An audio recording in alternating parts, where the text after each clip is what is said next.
You're watching America's Day at the Races, brought to you by America's Best Racing. For the love of the race, visit americasbestracing.net today. The iconic Secretariat statue in the beautiful Belmont Park paddock, the site of our start to the new racing week here in New York. Thursday Twilight Card coming up, and we're looking forward to having you along with it. I'm your host, Acacia Kamal, pleased to be joined by New York Racing Association handicapper Anthony Stabile. Little A-Train action. We were covering Canterbury yesterday, back in action today with some talking horses. Looking forward to today's card. Maybe we'll go drive some trotters tonight up at Yonkers. I don't know. Anything can happen. The sky is the limit. Sky's the limit, baby. Anything can happen, that's for sure. Anything can happen in today's featured race as well. 8th race here at Belmont Park as we take a look. Scratch to the main track only. The key scratch was Jockey as far as the pace is concerned. Yes and Yes has been in terrific form. Dave Donk's barn has been in a good groove, and this horse, who didn't have the easiest of trips last time out, making it a little tight on the rail there, will look to make it 3 wins in a row. Yeah, Artemis City Limits about to shut the door. Red Ortiz Jr. on his idol, John Velasquez, the Hall of Famer. It's going to get a little too close for comfort right in here for you 80s sitcoms fans. And there goes Johnny V, deftly getting around Artemis City Limits. Soulmate going to try to make it a little tight. He puts him between horses. Yes and Yes answers the bell, though. 2 consecutive wins off of the layoff since moving to the Dave Donk barn for the retired Phil Gleaves, who still owns a piece of Yes and Yes. And they look for 3 in a row, coming back in just 2 weeks, Acacia. Yes, he's striking while the iron is hot. As Anthony mentioned, John Velasquez will stay aboard. Today's races presented by Claiborne Farm. We have that allowance feature here at beautiful Belmont Park.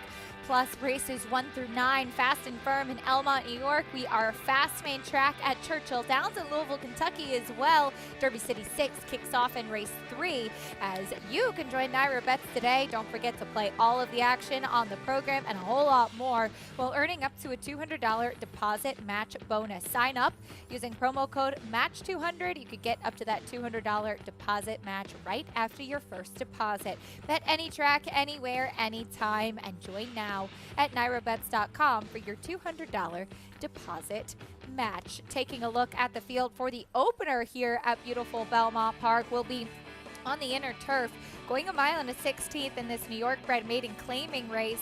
And speaking of Dave Donk, he's got the favorite in the opener with On Palm Sunday, who stretches out in distance. We welcome in the 3rd member of our team, champion jockey Richard Migliori, here with us. Richie, welcome to the show. Happy new week at Belmont. What do you see for this opener? Yeah, kind of a nice-looking group here. We'll start with the favorite, the one on Palm Sunday. I love the way he warmed up. I mean, he's stretching out from 6 furlongs. Dave Donk is a trainer that gets his horses kind of prepared to run, but not necessarily prepared to win first time. He stretches out to 1 mile and a 16th. He adds blinkers. He's got a good inside post. Dave Donk's also a trainer. When he reaches out for high-profile riders, in this case, Red Ortiz Jr., it's usually because he feels like his horses are live. And he makes a lot of sense for a lot of reasons. I think it's a big ask to go from 1 6-furlong start to 1 mile and a 16th. I understand why he's the favorite. I'm looking elsewhere. I thought the 2, Crawford County, didn't see an overwhelming amount of turf pedigree there, but he did look from a physical perspective like he should handle the turf. Loved his warm-up under Jose Gomez. He left the pony, galloped, got a pretty good, kind of a aggressive warm-up, but then went back to his pony and settled in nicely. So I like what I'm seeing from him. And then the 4, Cagney's ultimately going to be my top selection. He just won me over in the post parade. I'm not convinced that there's a tremendous amount of pace in here, and I think Cagney could be, at a tactical advantage by being either close or on the lead. I think a lot depends on what the 7 Disengaged does, as well as the one on Palm Sunday with the addition of blinkers. But Cagney really won me over in the post parade. And full disclosure, James Cagney had a farm about 4 miles from where I live now, and he's kind of a legend in our town, so got to go with Cagney. I like it. Richie, thank you. A horse that did show some speed last time. Cagney, Hector Diaz will be aboard. He's 9-2. You can play against your friends and fellow fans with the Showdown, a free-to-enter handicapping contest following the New York racing on our program. Place your picks now, and you can watch your name climb the leaderboard to earn real prizes. Get started at NYRA.com/showdown today. Early pick 5 kicks off here, 6 to 5, down on the inside on the number 1 on Palm Sunday. As the number 5, Toga Dancer. This was a horse who's making his second start of 2022. You would certainly expect to see some improvement from that last effort. We saw Paul LaDuca in a tutu the other night at down after dark. We think Toga Dancer means the actual toga or Saratoga? Probably a combination of both, right? Because it's very likely to happen up there. You know, our director, Kevin, brought up an interesting point. You've talked a lot about Paul LaDuca in a tutu lately. I mean, it's something I never really thought I'd get a chance to embrace in my life, to be honest with you. I was at the NLCS in 2006 when we worked out the amazing walk before Beltran just stood there and watched 3 curveballs go by. Let's not get started. He's multi-talented. It's the beginning of the week. Let's not get me too rattled. You know, Michelle's barn's going so well right now, Michelle Nevin. And this horse had the race off of the November layoff in April. It was almost a 6-month break.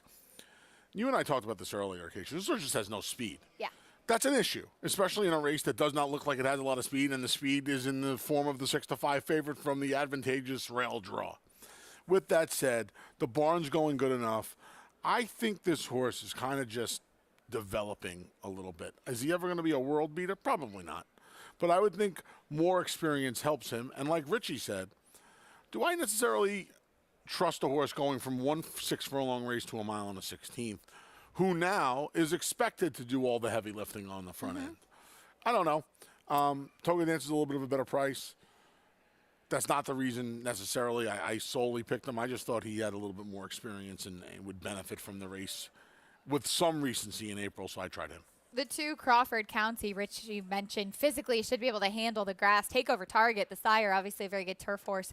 But this was a horse that was a late scratch on the track on May 20th. That was a turf route as well, so didn't contend that day. Rudy Rodriguez clearly very keen to try him on the grass. I thought that was interesting. Missed a handful of turf races, right, since then. It's almost, he was a day shy of getting the layoff line in the card. If April had 31 days, he'd have the layoff line in the card. He doesn't. Yeah, I mean, he hasn't really done much running on the dirt, so and his pedigree leads you to believe he's going to want to go not only a little bit longer, but take to the turf, as we have a saddle adjustment, it looks like. Looks like they are adjusting the saddle on Out of the Woods. Team and Harkey off. Gate crew not only making sure that the field safely and successfully loads into the starting gate, but there to adjust tack. We saw yesterday at Canterbury, was it, or Penn National, where the horse's bridle broke, and they were able to adjust at Penn National last night. Gate crew able to adjust and help out with that equipment. They do everything back there. Yeah, it was in the I think it was in the Samson at because it was on the turf. I think it was in the Samson at Canterbury last night. Yeah, these starting gates are equipped with a ton of equipment, bridles, blinkers, you name it. They have it over there. So not the case here. They just had a recinch, if that's a word. If it's not, we just made it one. Recinch the saddle on the number 8, Out the Woods, and now the field for the Twilight Opener loading in. Keisha. Into the gate for the opener on Palm Sunday. On a Thursday is currently your even money favorite with a Red Ortiz down to the inside. We'll see who breaks his maiden today. New York Breds in the spotlight. Here's the voice of New York racing, John and Brielle, with the call.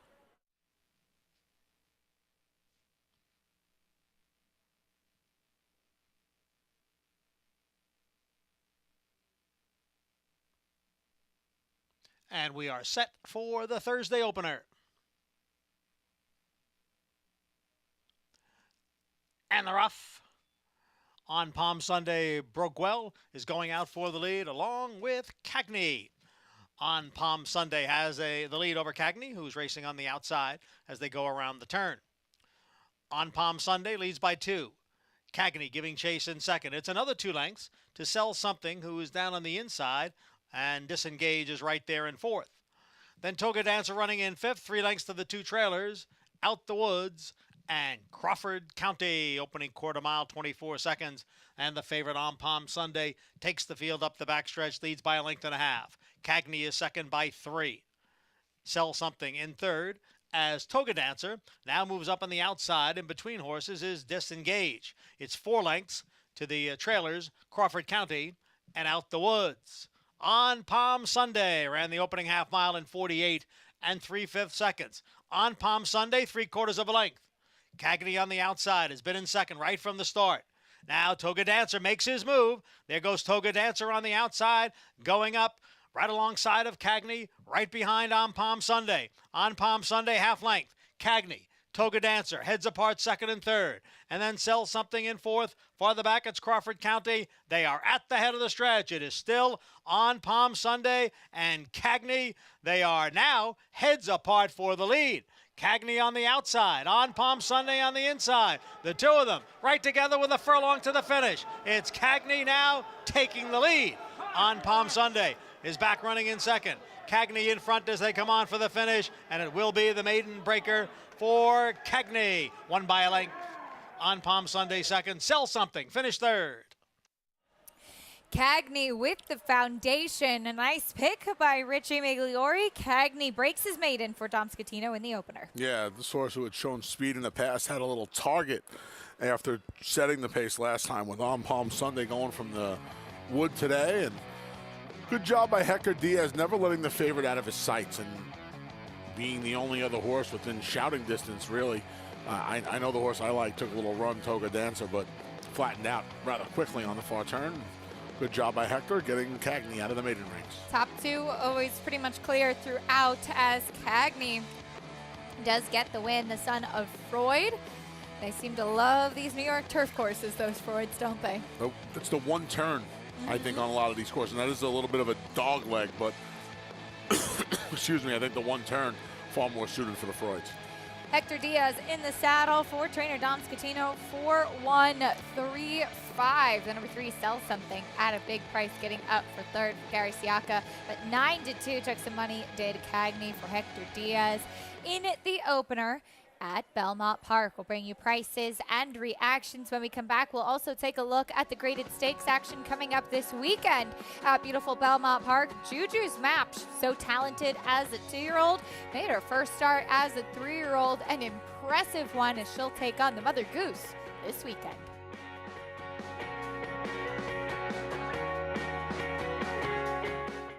This proven son of Giants Causeway has sired 7 millionaires. With over 10% stakes performers, his recent top runners include Tarabi, placed in the Grade 1 Spinaway and Breeders' Cup Juvenile Fillies, Grade 2 winner Plum Ali, multi-millionaire Shivaji, plus these standout performers.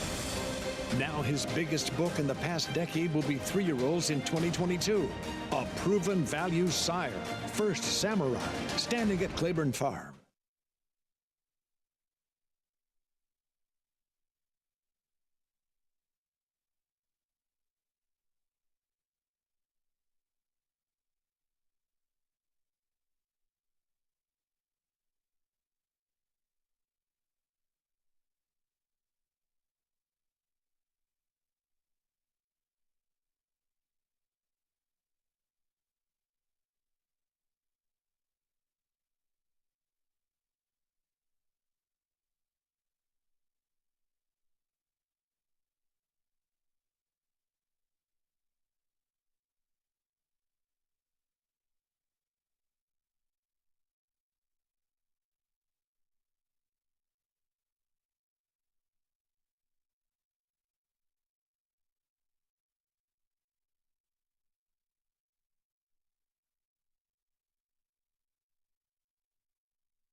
We're back on America's Day at the Races, brought to you by Naira Bets, where you can bet any track, anywhere, anytime, even in Washington Square Park. Yeah. Get started at NairaBets.com and check out the bonuses available to all our members today. New Kids on the Block concert in Hershey, Pennsylvania. Cold cocked a number in the 2016 Whitney. Frosted to Todd Pletcher horse, paid for the whole trip and the And you were on Naira and the Bets at the tickets. concert. Yeah, firing away on my Naira Bets account Love into it. the bleachers, drinking a strawberry, a virgin strawberberry daiquiri because it was a zillion degrees outside. I love it. That's the only time Anthony's had strawberries, too. Here we go. $11.20 winner on Cagney. A good pick by Richie Migliori, who's standing by with winning jockey Hector Diaz. Thanks, Acacia. Very happy, Hector Diaz. Hector, you were getting a really nice trip, just stalking the pace. It looked like you always were traveling, like you had a lot of horse underneath you. Yeah, that was the plan. When I come to the battle, I told with Dominic, I said, Dominic, I would like to be on the lead because I don't see much speed. And we speak that the one might go. I said, he won, you sit behind. And it worked out perfectly. Now, you've been riding at Monmouth. This is a trip home for you, if you will. How special is it to win here at Belmont for you? This is, like you say, this is home. This is where I start galloping. This is, the beginning was here, and I always feel home and grateful to come back and win here. It's special always. You also had your biggest fan, I see here with you in the winter circuit, your son, Andrew. He seemed pretty happy. Oh, he is. He's the loudest out there. You know, you got to see him. You're going to love him. He's always been like that. Since he got two and been coming to the racetrack, he's like my #1 fan. No, it's obvious, and he was happy. And, guys, I don't think anybody rooted harder. I don't know if you could hear him up on the third floor. I'd be surprised if you didn't. Oh, we certainly could hear him, but great to see it. Jockey Hector Diaz in the winner's circle here in New York. As Richie mentioned, riding at Monmouth, rides at Tampa throughout the winter, one of the leading riders down there, hard-working guy, and gave Cagney a terrific ride here. He's a fantastic rider. You know, he's not going to get the opportunity some of the other riders get because this is the deepest colony in the world.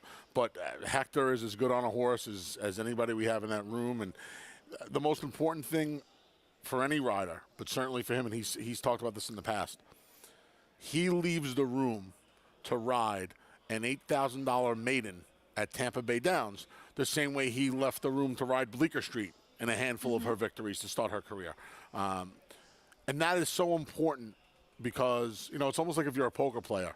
You play the same if you're playing a nickel and a dime as if you're playing $50 and $100. You prepare the same way. You leave the room the same way because they're all important races. And he knows the people are betting money on all of these races, and owners have a big stake in the game. And he does a fantastic job day in and day out, year in, year out, wherever he is. And, you know, you like to see guys like him get a little chance here and win some races on the racing's biggest stage. Well, he kicked off the day in a good way with a win in the opener. We turn the page, get ready for the second race at Belmont Park. 6 furlongs on the main track. This $20,000 claiming race for the 3-year-old fillies. But coming up this weekend on Saturday, we'll see the Grade 2 Mother Goose and see if Todd Pletcher can win it again.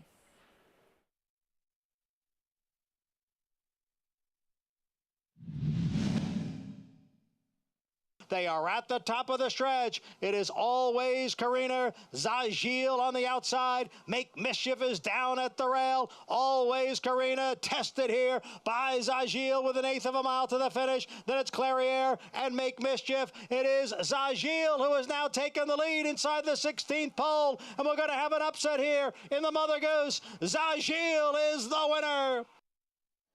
Zagil in the 2021 Mother Goose, an upset indeed, as she'd been kind of a quirky type of filly. Anthony, where did she really belong? And obviously this one of, I think, perhaps her indeed best effort that we saw from her on the racetrack.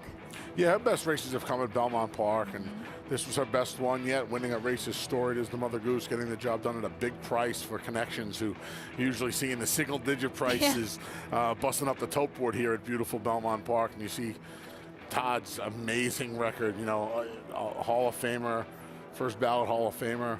I don't know if you know this or not, but Jersey Girl was his first Grade 1 winner. I've heard that. I mean, I don't know if there's anything been more said in horse racing than Jersey Girl was Todd's first Grade 1 winner. That's a nice little resume there. And he has an interesting filly in this year's renewal in Shahama. He does. Shahama, who we saw winning the UAE Oaks. She won couple of races at Maidan in Dubai prior to that. In fact, she was undefeated coming into the Kentucky Oaks, and she finished 6th that day. She's not a horse that shows a lot of early speed, or at least she hadn't in her races in Dubai or in the Kentucky Oaks either, but she won that UAE Oaks pretty impressively. They decided to take a try in the Kentucky Oaks when moving to trainer Todd Pletcher. You would imagine too, Acacia, that her running style is really conducive for Belmont Park, right? You get that 4.5 furlong run from the starting gate to the far turn, the big sweeping turns. You see how she handled that turn, you know, just widest of all. She doesn't have that much of an acceleration. Again, all things that tick the boxes for Big Sandy. Yeah. And we'll see with the race, the U.S. race under her belt now. You know, obviously you don't want to say a race like the Mother Goose is class relief, but this is not the Kentucky Oaks.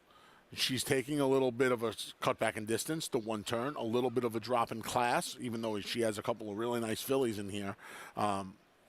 Yeah, I mean, it's a field of 5, but that is a fun renewal of the Mother Goose. Looking forward to covering here on Saturday. Her stablemate, Nest, who was second in that Kentucky Oaks, did not opt to run here. I'm sure the rest of them are glad, as she was second in the Belmont Stakes, but the Mother Goose will be our America's Best Racing race of the week. There is the field of 5. Juju's map to the outside, even money, as her return to the races back Kentucky Derby weekend in an allowance at Churchill.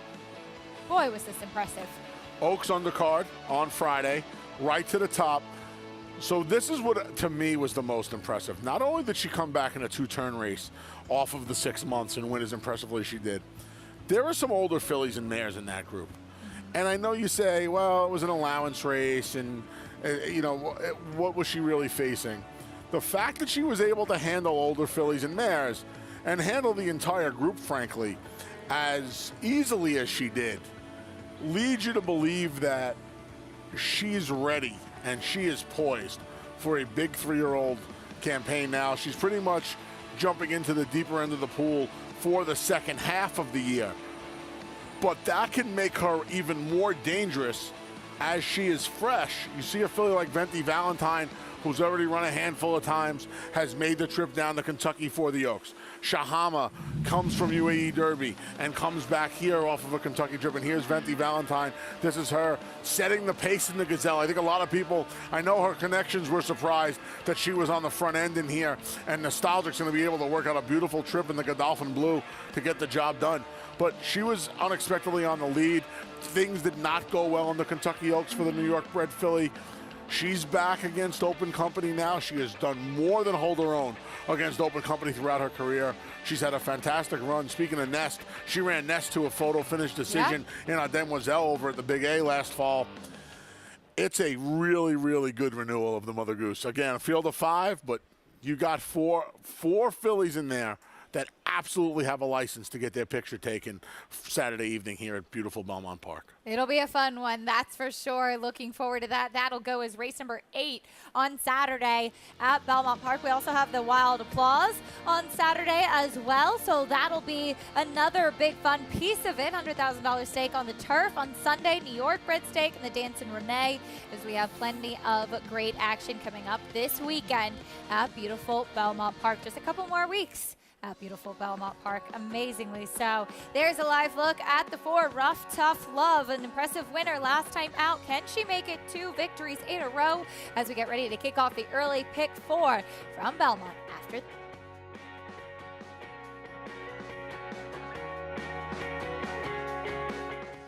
Introducing a stallion as top class as they come. In 22 career starts, he won or placed in 12 graded stakes, competing in 15 grade 1s, earning over $1.7 million. His undisputed speed is evidenced by 7 100-plus buyer speed figures, a 3-time grade 1 winner, Raging Bull. Who you betting on? How about an app created specifically for horse racing? Naira Bets. We specialize in thundering hooves, fist pumping, and boosting your bankroll with robust weekly promotions, and offer betting tips from actual horse racing experts. Bet all day and night, nationwide. Get the action and thrill of horse racing with Naira Bets.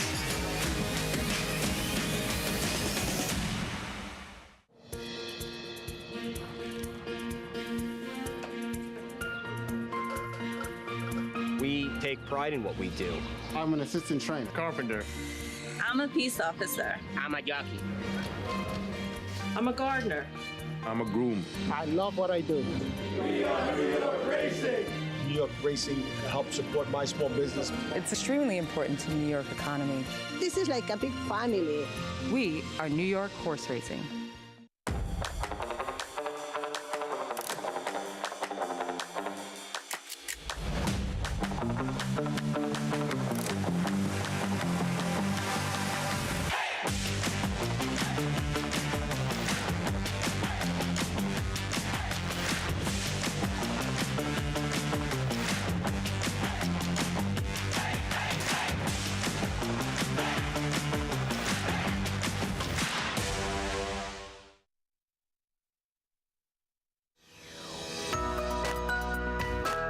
One of his strong selling points is he's the only son of Dubois that stands in Kentucky. Dubois' sons have had a great year in last year in Europe, and there's no reason that DeMarchelier cannot be one of those successful sons as well. He comes from a great European family. He was basically 3 for 3 in his race career. I know Peter Brand and Chad Brown both thought he had a ton of talent. This horse has got pedigree, so I mean, again, he's as well bred as any horse standing in central Kentucky right now. And being by Dubois, and I mean, the horse had plenty of ability, plenty of talent. Dubois is out of Dubai Millennium, who was by Seeking the Gold. So again, Claiborne connection, just a couple generations back. But Dubois is one of the greatest sires in European stud book history, probably. And that's not hyperbole. I mean, you just look at the results of, he's just so many successful sons at stud as well. The line goes back to Seeking the Gold. And I mean, Seeking the Gold stood here at one point, obviously, and was very successful in his own right. Dubai Millennium was a very good racehorse, and Dubai always turned out to be a very, very successful sire. I mean, he's probably better than anything in that line at this point. He's a little different sire. He's a more European kind of built stud. He's not one of those big, strong dirt horses like you usually are accustomed to seeing, but he really stamps his foals, which is always a good sign for me. The sons of Dubois right now are lighting it up, so we hope that he's the one. There's just as much money on turf as there is dirt, and it's more aesthetically pleasing, they say. So a lot of close finishes on turf, and it's just, you look out in the fields, that's what the horses are running on. They're running on the turf. So hopefully the trend turns here in the next decade or so in America, where turf sires can be commercial. We look forward to seeing all of the exciting new progeny of those Claiborne stallions on the track. Our program brought to you in part by Claiborne Farm, 100 years of doing the usual unusually well. We're getting ready for the second race at Belmont Park. As we take a look at the field, there is your current favorite for this $20,000 claiming race, Rough Tough Love, Anthony, who finished ahead of Dawnland, who's the 6th in here last time out on May 21st. Yeah, 6-5 today, 10-1 last time when Rough Tough Love got the better of her fellow Maryland migrator. Yeah, Dawnland was 4-5 last time. First off the claim now for Rob Falcone. You see the two of them into the stretch here. Rough Tough Love not claimed out of this. This great daughter of Cupid, good name, just getting the job done, being kept to her business by Dylan Davis. And this was right back in 3 weeks. She gets about 5 weeks now between starts, and put it right back in for the same price. Oh, essentially the same price. 1.25 last time. This race for $20,000. Straight 3-year-olds, a steady diet of straight 3-year-olds for Rough Tough Love. Straight diet of straight 3-year-olds for Dawnland as well. And they're your two favorites. They're really dominating the tote action here, Keisha. They make sense, that's for sure. Coming out of that last race, we'll see how they stack up versus these. Naira Bets Saturday contests are back. You can show off your handicapping skills in the $300 online live money contest on Saturdays that features racing from beautiful Belmont Park. Win cash prizes and seats into next week's $300 contest. Registration ends at 5 p.m. on Friday. That's tomorrow. Don't forget to set your alarms. We don't want you to miss out. Go to NYRA.com/contests to learn more. This is like the follow Richard Migliore through the tunnel scene here. Yeah. I don't know. A day in the life, basically. I feel like I'm watching Rudy right now. Walking through the tunnel. Hitting the Notre Dame sign. I don't know. I'm just waiting for something very dramatic to happen. I don't know. You have 25 and a half hours for the contest. They're a lot of fun. I can't play, so I apologize. My 300's not in there to get burnt up. But you're lucky Acacia can't play because she'd probably be tough. There's Tom Morley. It's a who's who today here at Belmont. The MiG, Morley. We'll see who else we get a good sight of. There is Tom Morley's runner. Grease Tormento won the non-winners of 2 condition last time out. And she beat older horses, Acacia. That was in the 2 life against dirt horses. That was her first time on dirt since Morley claimed her back at the fairgrounds in March. Here's the 2 London Gold, big price. Yeah, she had a couple of upsets in 3 starts, 3 and 5 back, and then last 2 were not very good. She actually tried the boys in 3 life condition against older last time. Here is the Honorable Ruth. Great name. Made up a good deal of ground to finish 3rd against older last time. Now in for the straight 3 against the straight 3-year-olds, first time since March. Bit of a new face. Here's the 4. Excuse me. We'll get to her momentarily. Here's the one that we saw win last time out. Rough Tough Love. Yeah, we'll see if she can take this field on a merry chase. Not a lot of other speed in here. She was essentially on the lead last time, just a half length off of it before taking over on the turn. See if she can do the same thing in here. Much different case today, 10-1 last time, even money today. And here is that new face, Tactical Range. Yeah, I know you like this horse a little bit. She's never raced on the circuit. Churchill, Ellis, Meadowlands, Tampa, and Monmouth. She finds her way to the Big Apple this afternoon. She's well-traveled, that's for sure. Picks up Kinder Carmouche. And here is the filly who was second to Rough Tough Love, Dawnland. Yeah, she drops like Rough Tough Love from 25 to 20. 4 to 5 last time. Just could not put a dent into Rough Tough Love's lead into the stretch. See if things are a little different. She's first time off the claim for Robert Falcone, but leaves a barn in Brittany Russell that was winning at 28% at the time of the claim. That's the field for the second race at Belmont Park, and you can follow along with all of the action. Don't worry, EquiBase has you covered.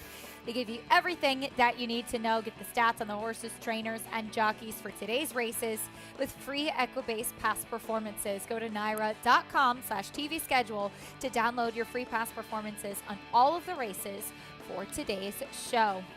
Jockey Dylan Davis is aboard the favorite, Rough Tough Love, and giving that filly by Cupid a big warm-up out there on the track. And Dylan Davis still 5 ahead of Irad Ortiz Jr. as we have a couple weeks left of this Belmont Park Spring Meet. This is getting interesting. Irad is not here on Saturday. So it makes things that much more interesting. And we'll see if Dylan can pad on this weekend. Boy, he has been on fire, pretty much for a year. Since returning from injury last Memorial Day, this kid has turned into a complete rider. He's a lot stronger. He's a lot more aggressive. And with the strength comes an ability to finish. And that, I think, was the chink in his armor before the injury. He was not as strong as some of his rivals in the room. But he's come back, Acacia, and he finishes with the best guy. And this is a colony of guys that can finish. Joel Rosario is one of the best finishers, in my opinion, since Lafitte Pincaid Jr., who was the best finisher of all time. And you have guys in the Irad Ortiz Jr. I mean, Irad and Joel are the first two to come to mind. Dylan gets himself involved in some stretch battles with these guys, and he more than holds his own now. Whereas a year and a half, 2 years ago, they would have shrugged him off like he was a gnat. He doesn't go away now, and he holds his own with these guys, and he has really become a polished and complete rider. Has a lot of live mounts today, rides 7 tomorrow, 8 on Saturday, as we see him giving your favorite a warm-up right now on the track. Richie, champion jockey, were you? You know what it's like to fight for it and have that hunger out on the racetrack. Absolutely, and there's no better feeling than hooking up with somebody from the eighth pole of the wire and getting their measure. I used to love a fierce stretch battle, learned from some of the greatest of all time, including Lafitte Pincaid, Angel Cordero, George Velasquez, Eddie Maple. Ruben Hernandez, a rider doesn't get enough credit, as strong as anybody from the 8th pole to finish. Dylan has gotten consistent. That's the biggest change I see in Dylan, where he rides a good race every race as opposed to showing signs of brilliance and then not necessarily following through. His preparation, his dedication is completely different, and I'm seeing a very consistent, complete rider, just like Anthony said. He's on the 4 here. Rough, Tough Love, big favorite. Looks like she has a big tactical advantage. Frankly, I was not crazy about her warm-up. I would have liked to have seen a better energy level. He went solo. He left the pony. It just wasn't what I look for in a warm-up. Now, maybe that's not out of character for her, and I'm reading too much into it. But at 6-5, I'm going to look elsewhere. I think that she could be vulnerable. Again, not crazy about the warm-up. The 1, Gris Tormenta from Tom Morley, that's going to be my selection. I liked her animation in the warm-up. I liked her energy level. Liked her in the paddock. Liked her even more out on the racetrack. I think she's tactical. She's coming off a big victory. And I just think Tom's having a really nice Belmont stand here, and when the barn goes good, the horse is doing well. She certainly looks like it from a physical perspective. That's my top selection. The 5-horse tactical range also looked really good in the paddock. I just wonder, with a race lacking in speed, if she's not, going to be at a little bit of a disadvantage because she's more of a closing type. Maybe Kendrick will be able to get her a little bit more in the game, but from a physical perspective, very well turned out. And the 6, Dawnland, another one. Didn't really catch my eye on the paddock, more on the racetrack. Definitely a lot more of an animated warm-up, and certainly like the energy level from her. But I'm going to go with the 1, take a little bit of a shot at 5-1 here, and you get a 5-pound break in the weights with an apprentice, Jose Gomez, who under the tutelage of Angel Cordero Jr. has really shown he belongs in this colony. Richie Migliori looking to sweep the early double here as he picked the winner of the first. He'll go with Gris Tormenta, who I know you have some interest in as well, as the number 2 London Gold does seem to be without a rider. Mike Luzzy looks like we're going to have a late scratch as he's holding his tack. Looks like it'll be a late scratch of the 2 London Gold, so do take note of that. This was a horse that 3 races back showed a little bit of early interest, but was a big long shot in this spot. Yes, the win, place, show, exacta, trifecta, superfecta wagers all refunded with this horse. If you used her in the early pick 4 or the early pick 5, you will get the favorite at final odds. Certainly looks like that'll be the number 4, Rough, Tough Love. There's a question we always get. If you start the pick 3 or the daily double with this horse, it's a refund. If it's in the middle of a double, or at the end of a double, I should say, or in the middle or final leg of a pick 3, you get a consolation. Okay. Take note of that. Late scratch of the 2 London Gold. Back to the 1 Gris Tormenta, who won the non-winners of 2 condition last time out, but that was against older. And you brought up this point of it is the middle of the year, facing older fillies last time out, back to straight 3-year-olds today. How does that non-winners of 2 condition translate coming to this straight 3-year-old race today? So it looks like strictly from we got another late scratch here. Yep. Looks like the 3. Looks like the number 3, Trevor McCarthy, is off. The Honorable Ruth holding his tack as well. Looks like we will have a late scratch as well of the 3 Honorable Ruth. So 2 late scratches in race 2 at Belmont Park. Of a minor delay here, as they will not be able to load the horses into the gate until the 2 horses scratched are escorted off the track and back towards the barn area. Late scratch of the 2 London Gold, late scratch of the 3, the Honorable Ruth. Please do take note of that, especially if you are playing the early pick 4, which does kick off here. Yep. Now, back to the conditions of Gris Tormenta. Yes, Acacia. It is, so you see a $16,000 claiming tag last time. You see a $20,000 claiming tag today.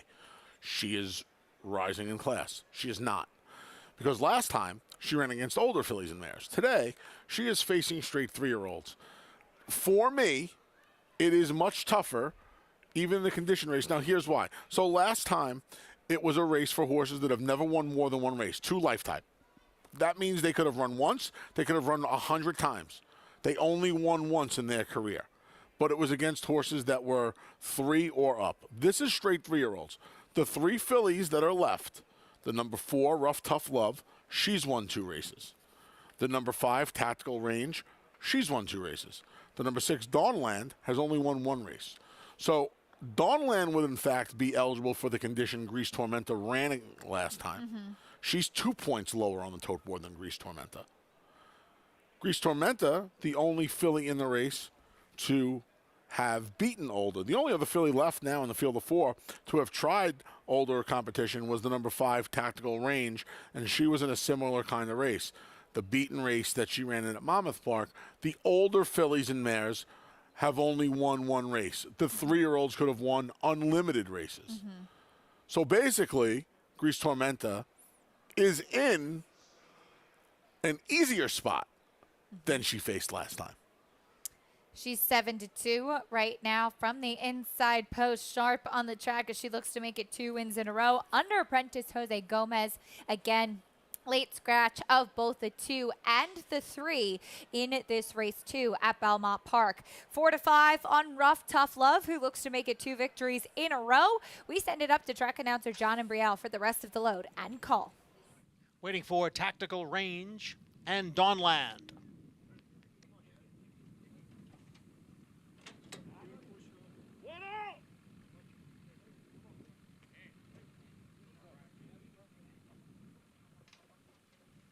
In the gate.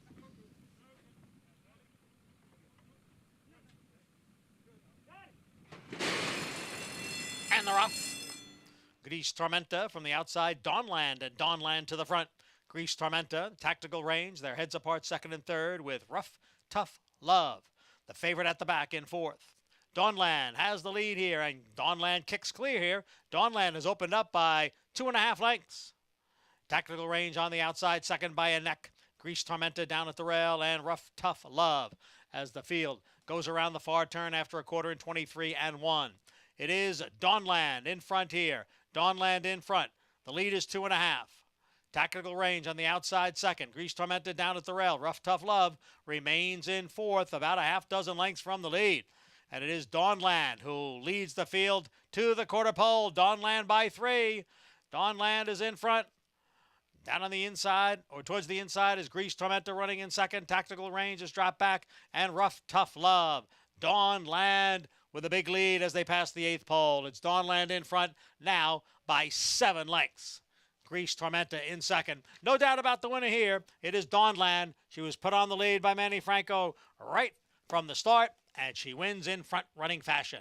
Grease Tormenta completes the exacta. No doubt about the winner, indeed, in the stretch in the middle of the race, right from the beginning. Manny Franco aggressive with Dawnland, and she takes them every step of the way. This race was run the way the matchup between Dawnland and Rough Tough Love was bet last time. Dawnland was 4-5 against Rough Tough Love, who was 10-1. Rough Tough Love galloped that day. Rough Tough Love did not get out of the starting gate today. And when she didn't, Dawnland and Manny Franco took advantage of that right to the top under a white-hot Manny Franco, winning it over 20%. And was able to make every pole a winning one. Final time, 1:11.3. Pretty good time for a filly that won by daylight today. Impressive victory, aggressively handled. As you mentioned, did help that Rough Tough Love did not break well this afternoon, but it was just never in doubt either. I mean, she was going so comfortably. Manny Franco kind of took a little bit of a peek behind him, asked her a little bit to keep going, and she just kicked on, continuing away from the rest of this field. Nobody else able to make a dent. 6-1, 5-4 in the second at beautiful Belmont Park. When we come back, we'll preview some more stakes action coming up. The tough Hickory Sconson will look to add another victory to her resume. She'll face Byroness, an intriguing showdown between those two. Talk more about it after this on America's Day at the Races.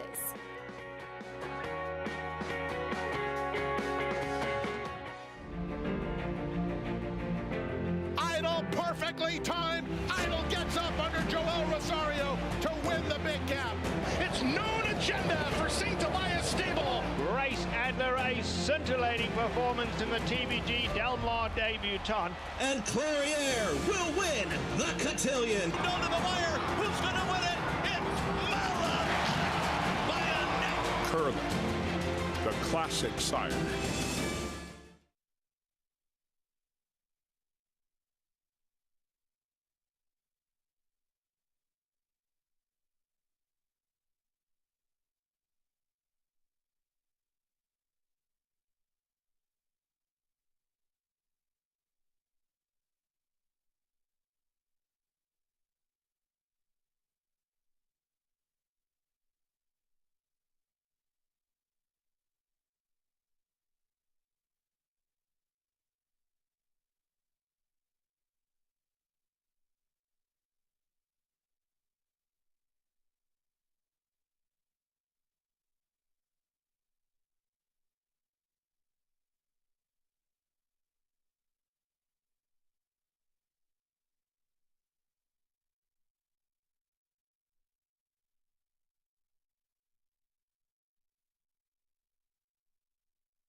Welcome back to America's Day at the Races, brought to you by Run Happy, the brilliant Eclipse Award champion and record setter who raced medication-free. Race 2 in the books, and there was no doubt about it. It went to the number 6, Dawn Landry, to victory by Manny Franco. Yeah, right to the top after the stutter step, if you will, of Rough Tough Love. And like you said, occasion never in doubt. We had a couple of late scratches in the 2, London Gold, and the 3, the Honorable Ruth. So we see the refund of the try and super and show, and also some consolation doubles. Manny Franco making all the right moves, and he's standing by with Richie.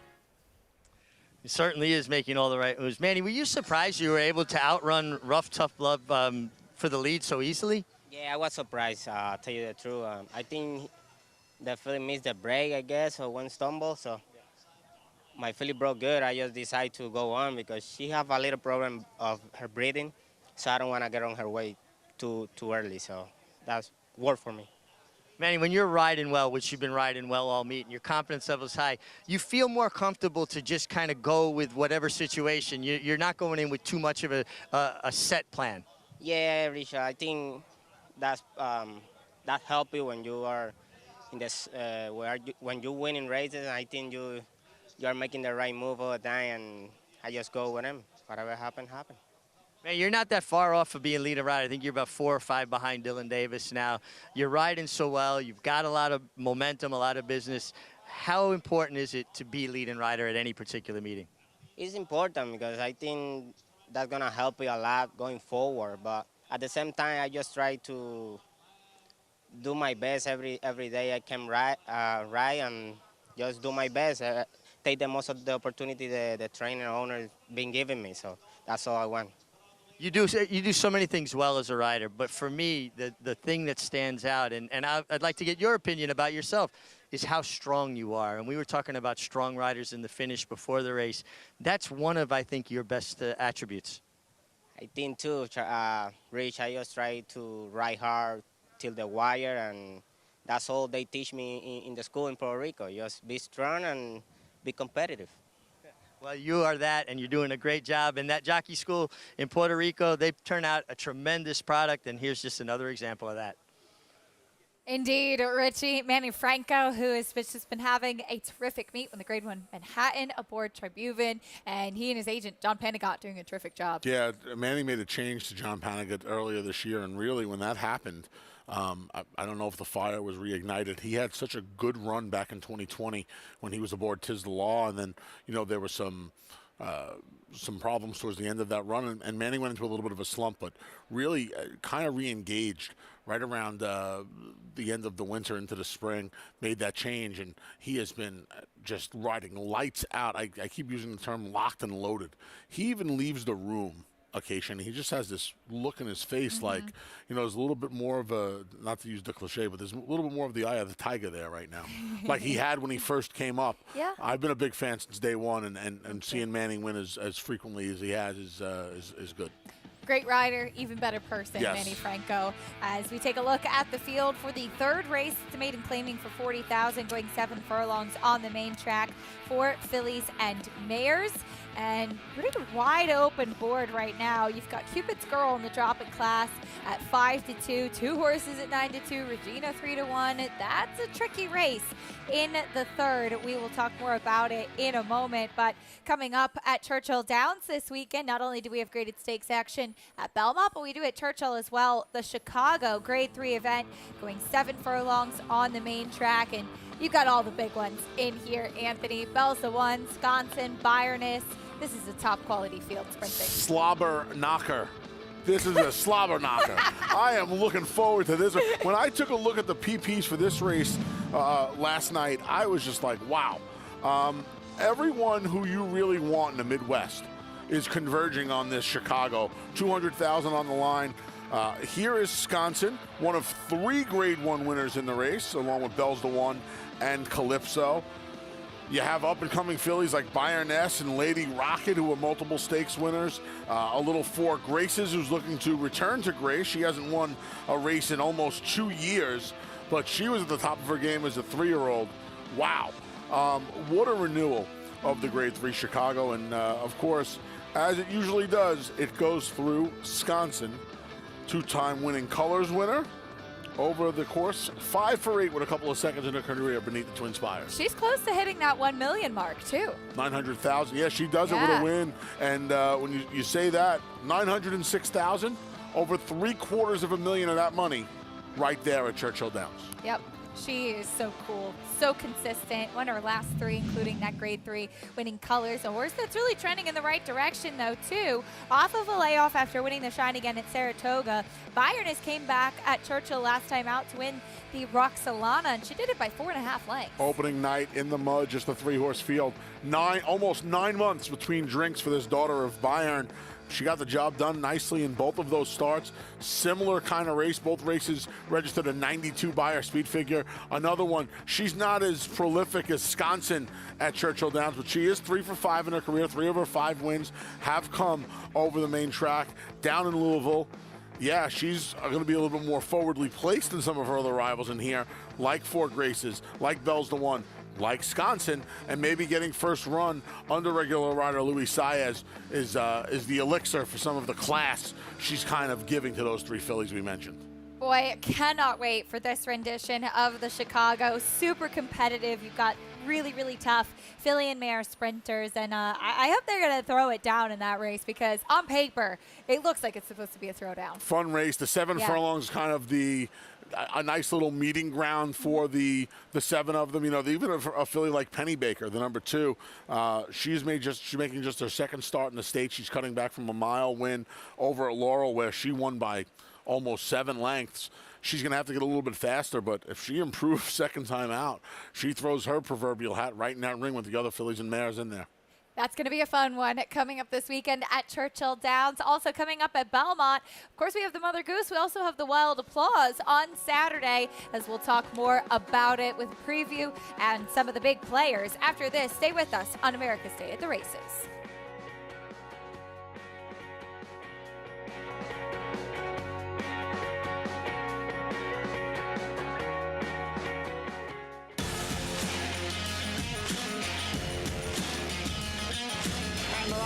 Following C, pouring it on here in the stretch. Impressive to win the Grade 2 Mossberg. Following C, Smile Happy has kicked it into high gear, and Smile Happy with a powerful performance wins by 2.5. Eclipse champion Run Happy, standing at Claiborne Farm. Monmouth Park's summer season rolls on with live racing action Friday through Sunday. Fridays feature a 2 p.m. first post, while weekend action begins at 12:15, kicking off the Win Early Pick 5. Home to full competitive fields and big paydays, Monmouth Park continues to prove itself as a place to profit. New for 2022, on-site customers can lock in odds with fixed odds wagering at Monmouth Park Racetrack. Daredevil, returning to stud on U.S. soil. The only first crop sire to see 2 offspring win the Grade 1 Kentucky Oaks and the Grade 1 Preakness Stakes in the same year. She dares the devil, taking the Kentucky Oaks and the Grade 2 Azeri Stakes, and champion Swiss Skydiver, winning the Preakness and the Grade 1 Beholder Mile Stakes. With more exciting prospects on the track and multiple 6-figure sales in the ring, Daredevil's career is just getting started, only at Lane's End. Racetrack Television Network brings you every race, from every track, on every screen, every day. With monthly packages starting as low as $5, RTN gives you great value and access to more live HD streaming and race replays than anyone. Visit RTN.tv today to sign up and watch on almost any device, including Roku and Amazon Fire. RTN has packages that start at $5 per month.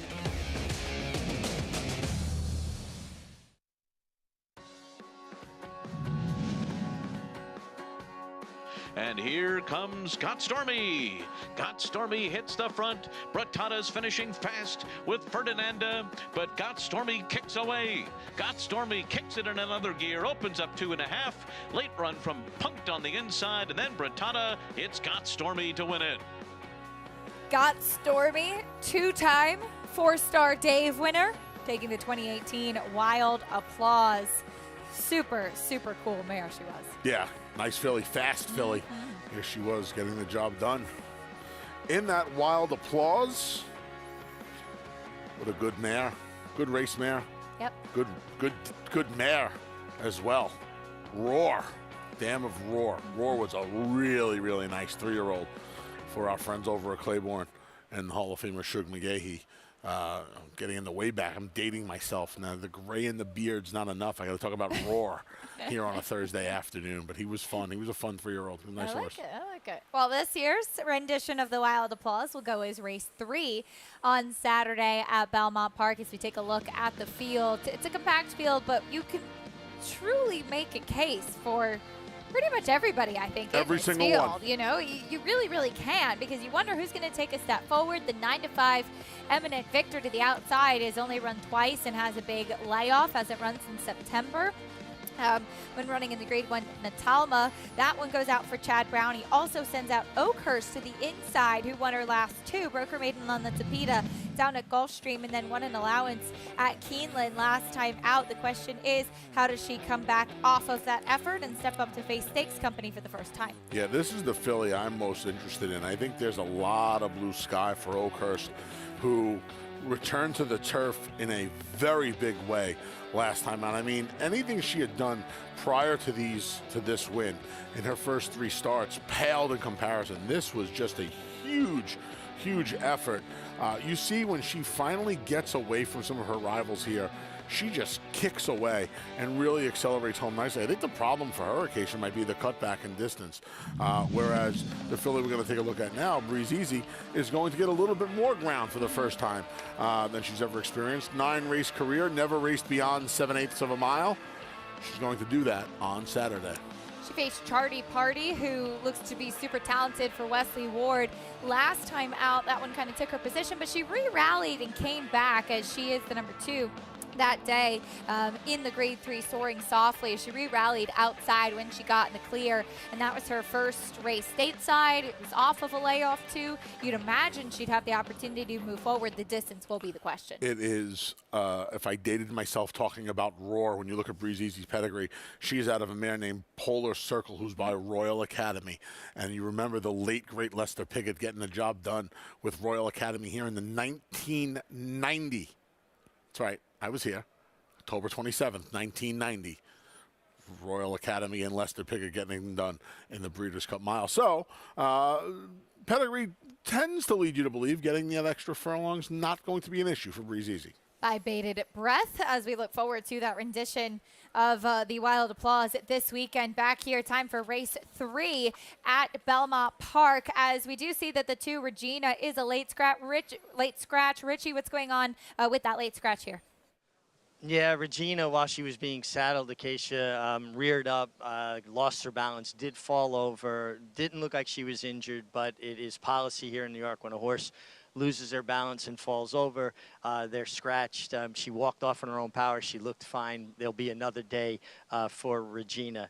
The one horse, Fleur Elise, this filly, added blinkers, and I got to tell you, she's on fire here in the paddock. I don't know if that's normal for her, or the blinkers, had that desired effect. A lot of times when they add blinkers, it's to wake one up. Well, she's woken up in a big way. She's really a handful for her handlers and really on her toes. And she's a filly that hasn't shown much speed in the past. I'd be very surprised if she's not a little bit more handy and quicker away from the gate, but we'll keep an eye on her in the warm-up. She is definitely on her toes. The 4, Afilada, if I'm saying that correctly, she just couldn't look any better. First time off the claim, comes from a good barn in Rob Falcone, goes to a good barn in Bruce Brown, whose horses always look good. She rallied last time from well off the pace, gets another half a furlong, and just very, very well turned out. Luis Saez takes the call here. And then the paddock check mark would be the 7, Oh Mrs. Maisel, Horatio de Paz for Barry Schwartz. First time in for a tag. Last time didn't really take to the turf, but all her other dirt races are good. I just think maybe that kind of dirties up her form a little bit, and I just like what I'm seeing from her. Very fit, very well turned out. We'll get a look at him on the racetrack, and we'll come up with a final opinion.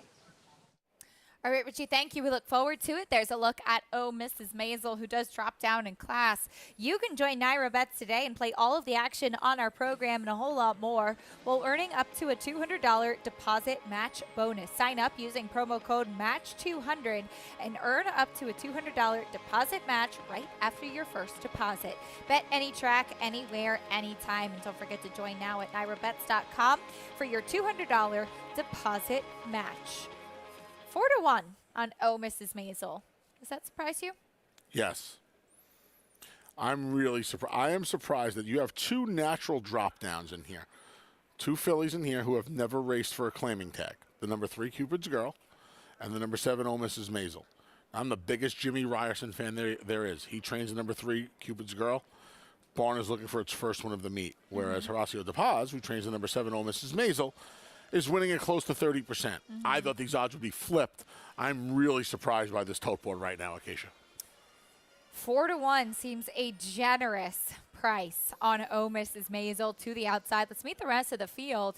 Very sharp, as Richie mentioned. Here's Fleur Elise. Yeah, very sharp in the pack, according to the MIG. Blinkers go on. This race does not have a lot of speed on paper. I wonder if there's a complete tactics reversal today at 9-1. Did not break well in her last couple. Late scratch at the 2. Here is drop-down runner Cupid's Girl. Yeah, she hasn't really made up a lot of ground in any of her starts, save one back in January at the Big A.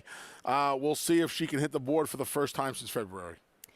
Looking at the number 4, Affilata, first off the claim for Bruce Bound. Yeah, claimed about 6.5 weeks ago. Made up a lot of ground late in the game last time when the race kind of fell apart. We'll see how she does against maybe a little bit of a tougher bunch today. Here's School of Thought dropping back down for the 40,000. That's what I mean by a natural dropper. This filly's already raced for a tag numerous times in her career. Started her career out with Chad Brown. She ran well enough back in February to try Special Weight Company last time out. Did not fare well at all.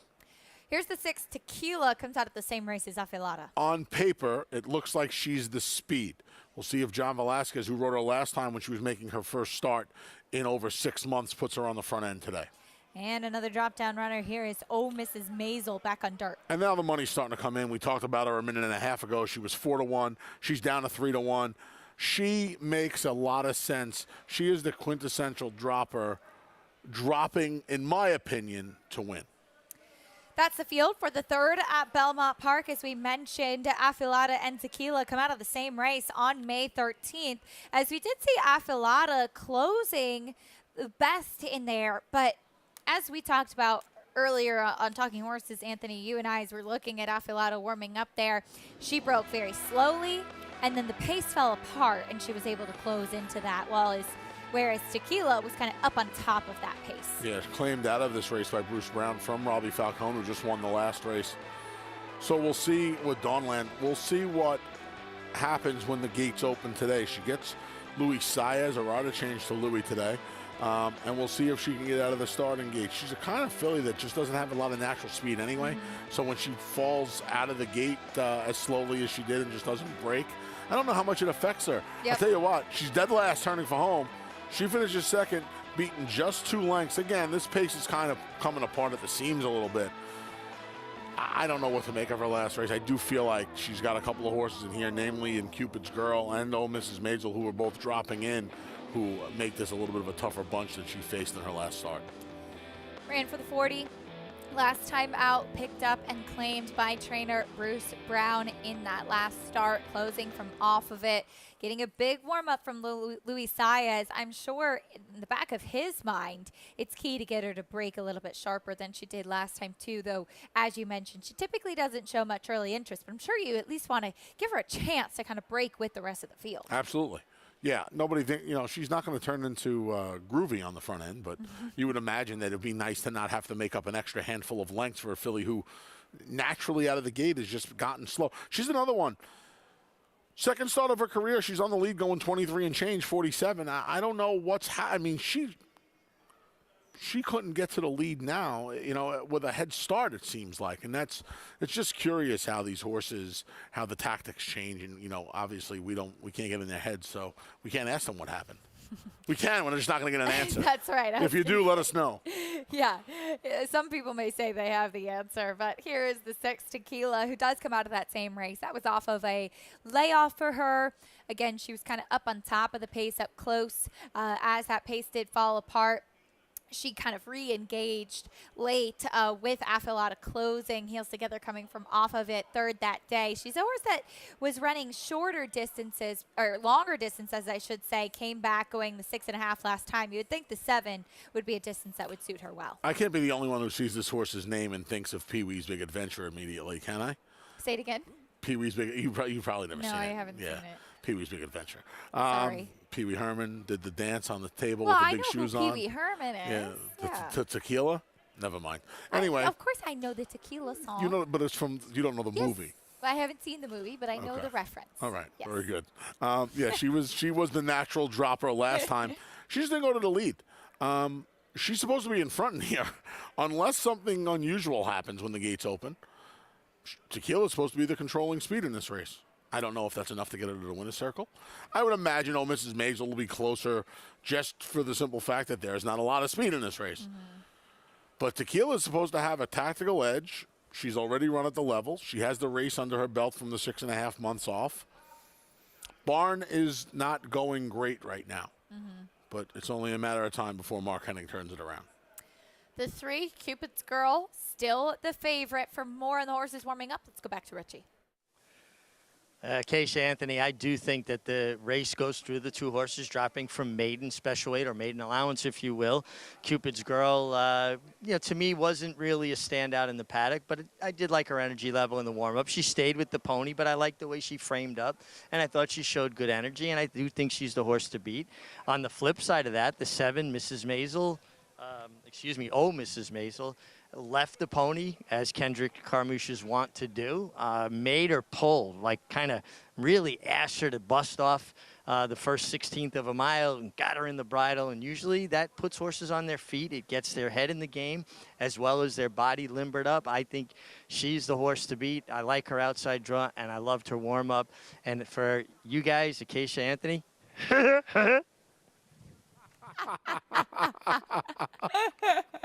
That was pretty good, Rich. You know what? That was almost too good. That was fantastic. That was almost too good. Richie with the mic drop moment there. Yes. Taking a look at the number 7, Mrs. Maisel. I really thought that she was going to be a much shorter price than this, especially given the way Horacio Deposit's barn was going. Now, she's one that I think mentally has taken a little bit of time to kind of figure things out with this whole racing thing. And as we discussed, she's this whole racing thing. She hasn't really shown much improvement, much progression. She kind of runs the same race every time. And now this drop in class, you would think this is the race where she's supposed to take a step forward. She's supposed to take a step forward.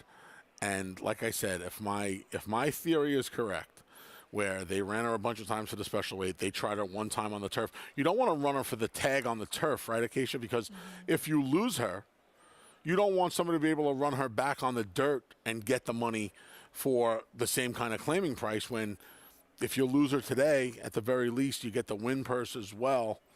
You kind of, cut bait just sounds so negative. She's the co-favorite at 2-1. But that's kind of like the point we're at.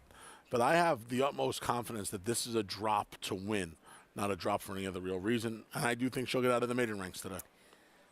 There's a look at Mrs. Maisel, co-favorite now at 2-1. The number 3 Cupid's Girl still highlighted though as they glowed into the starting gate. Mrs. Maisel feeling a little bit fresh today. We'll see if she exits the maiden ranks. Here's John and Brielle with the call for race 3 at Belmont. We are set for Belmont's 3rd.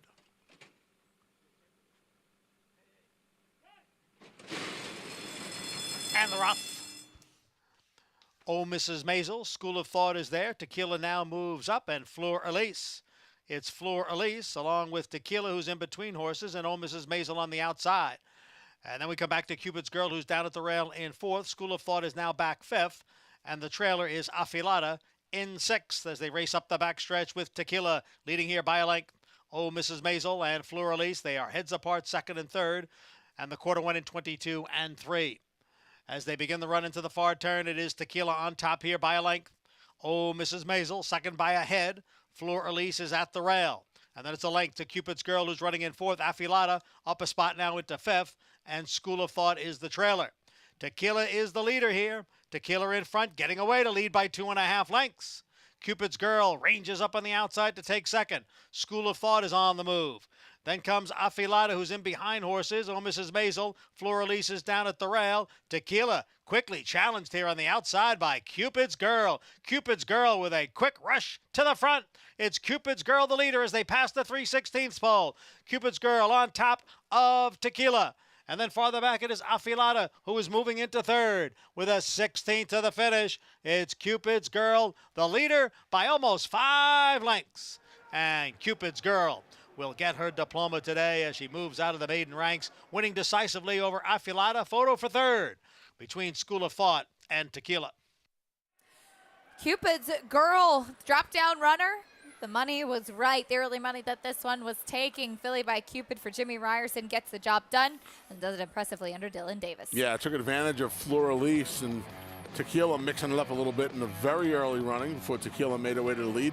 46-4 to the half, and Cupid's Girl just came with a big move on the far turn, a big sweeping move on the balcony move here at beautiful Belmont Park, and is going to get out of the maiden ranks impressively and get Jimmy Ryerson his first win of the spring-summer meet. Able to close for second once again. It was Affilata coming from off of it, but Cupid's Girl with the win as Oh Mrs. Maisel, the other drop-down runner, looked like she was ranging up in a perfect spot to attack, and then she just had nothing when they rang the bell. Yeah, absolutely nothing. Was in a perfect spot off the little bit of the pace duel on the front end, and once Kendrick Carmouche, who was kind of scrubbing on her to keep up, right around the half-mile pole, you knew it was going to be an early day for her. She beat just one home, the other speed, Fleur Elise.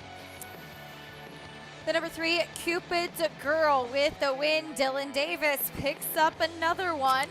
We saw Manny Franco got a win. He said, I got to pick up some more victories here to keep that lead in the riding colony here. This is a tough colony, and they got to keep going, keep winning races whenever you can.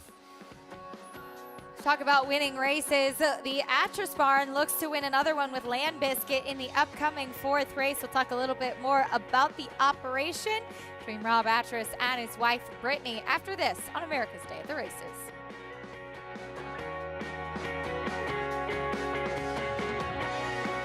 A Grade 1 winner of nearly $2 million, Silver State hails from the sire line of legendary Claiborne stallion Danzig.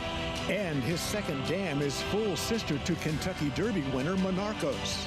After winning the Oaklawn Handicap, Silver State defeated Knicks Go in the Grade 1 Metropolitan Handicap. On the board in 12 of 14 starts from ages 2 to 4, his career included a 6-race winning streak. Grade 1 winner Silver State, standing at Claiborne Farm.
We're back on America's Day at the Races, brought to you by America's Best Racing. For the love of the race, visit americasbestracing.net today.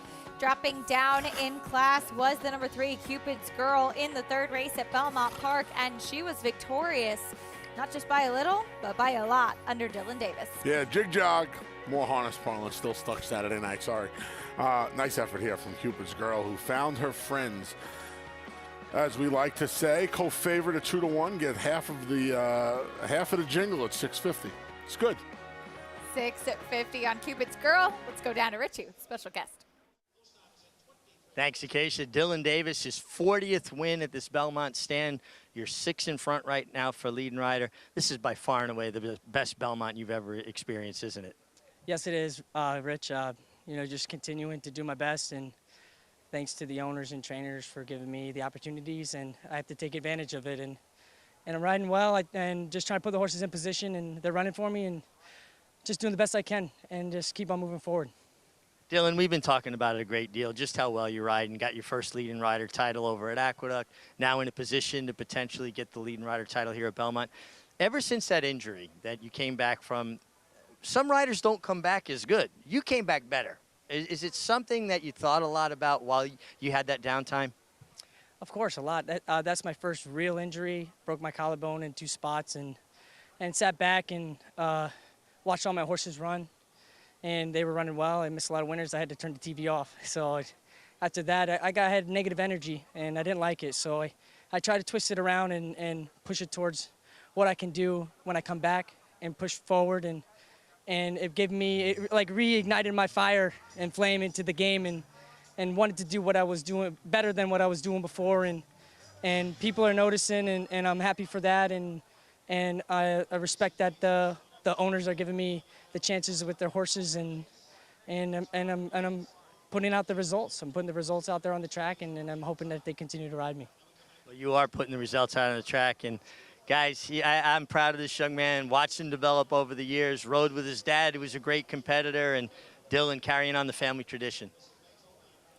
Those Davises, they certainly know how to win at races, that's for sure. Richie, Dylan Davis with another victory, and you hear him talking with Richie about all the work that's gone into it, and it's really paying off. Tell you what, his son Mikey wields a mean baseball bat too. I saw him So play I've heard. Saw him play a little A-ball. Kid's no joke. Yeah.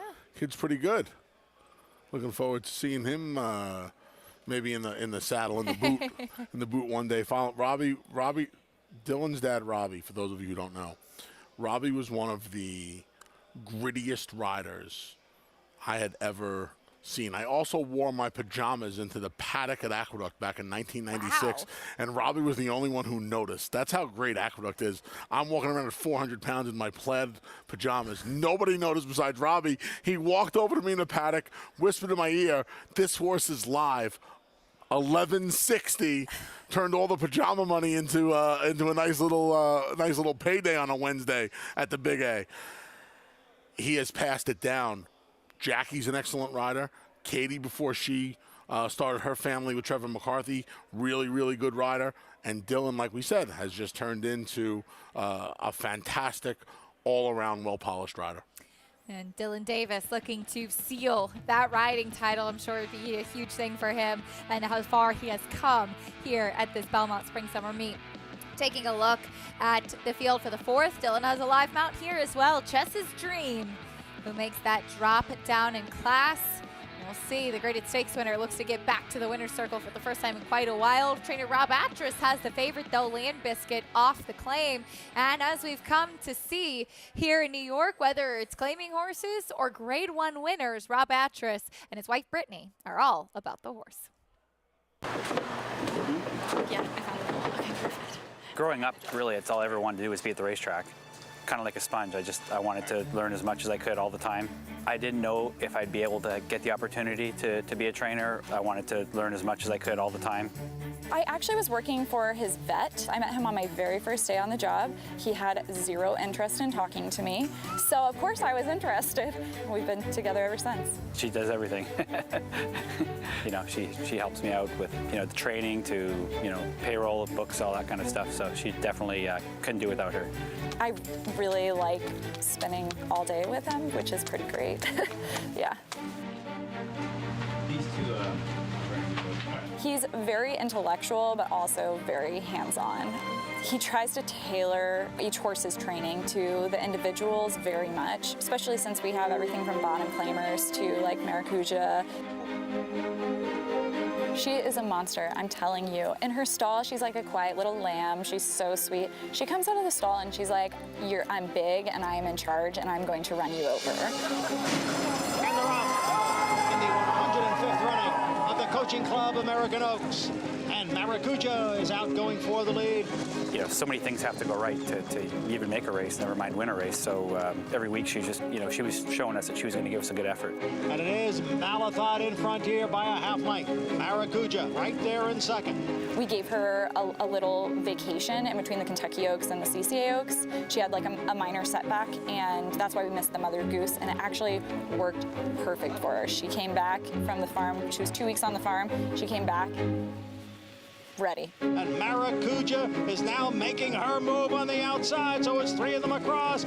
We're coming down the stretch, and I'm like, okay, we're gonna be third. All right, that's great. And I'm like, okay, maybe we're gonna be second. And then it was like, oh my God. Maracuja on the outside, now a furlong to the finish in the Coaching Club American Oaks. It is Malathot. Here's a new challenge from Maracuja on the outside. Malathot and Maracuja, they will battle on to the finish in a terrific rendition here, and it looked like Maracuja got it. She needed every ounce of the ground to get there, you know.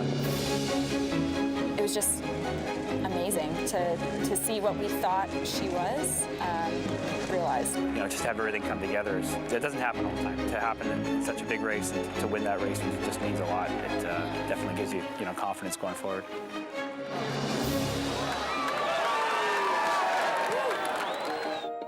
I would love to have some more nice young horses. When we first started, we had 7 horses. All of them are claiming horses. And we've been lucky enough to, with our success, we've received some good horses too. When we started out, we were just happy to win races and you know, just to be here and survive. And we've grown in stable size, but you know, we've tried to do more quality over quantity. Try to lead over a contender every time is basically our goal. Rob and Brittany Atras, of course, their stable star Maracuja with that big Grade 1 victory this summer. But as mentioned before, Anthony, they have horses of all different levels and have a lot of success. Maracuja heading out the Thistledown for a stakes this Saturday. I believe Kendra Carmouche going to ride her. And yeah, they again, running. We talked about Hector Diaz earlier, preparing everything from an 8 maiden to graded stakes company. Rob and Brittany do an amazing job over there getting these horses ready from the bottom level claiming races throughout the winter over at the Big A to obviously the Coaching Club American Oaks with I remember Brittany, I'm friendly with Rob and Brittany. I remember Brittany calling me and telling me, make sure you tell Johnny I it's Maracuja. Pronounce the J, Maracuja. I was like, I'm actually calling her debut. She's like, remember, pronounce the J. That's my girl. That's my girl. I was like, all right, I got you. So I remember that, and now she's a Grade 1 winner. Yeah. So yeah, that's cool. Yeah. I didn't know you got to call her debut. I did. And then she became a Grade 1 winner at Saratoga. Seeing Rob and Brittany in the winner's circle after that, the excitement, you could feel it, that's for sure. When we come back, we'll talk about the Ohio Derby 3-year-olds, big name 3-year-olds as well. Tawny Port, White Barrio, Ethereal Road, big name stakes winners on this year's Triple Crown Trail will go head to head this weekend.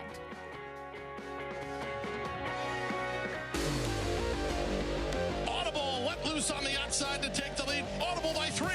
Audible, no doubt about it. Audible on the inside, no confrontation at all. It's Audible to win the Holy Bull with style. Audible on the outside races to the lead. Audible wins by 2.5.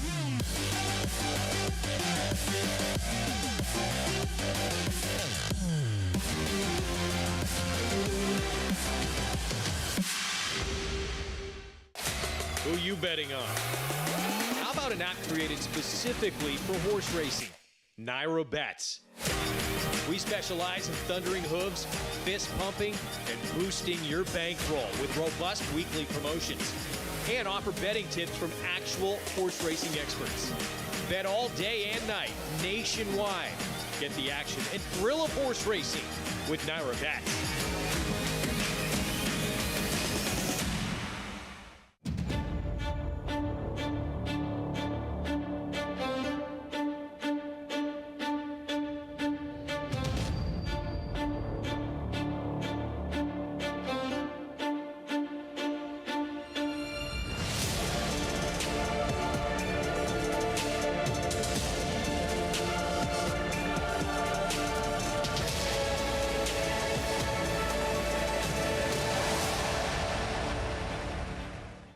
It's America's original sport, and no one covers it better than America'sBestRacing.net. From the sport to the lifestyle, the best races, horses, and destination venues, cocktails, gambling, fashion, and more. America'sBestRacing.net is a sport for you. Live it, love it, bet it.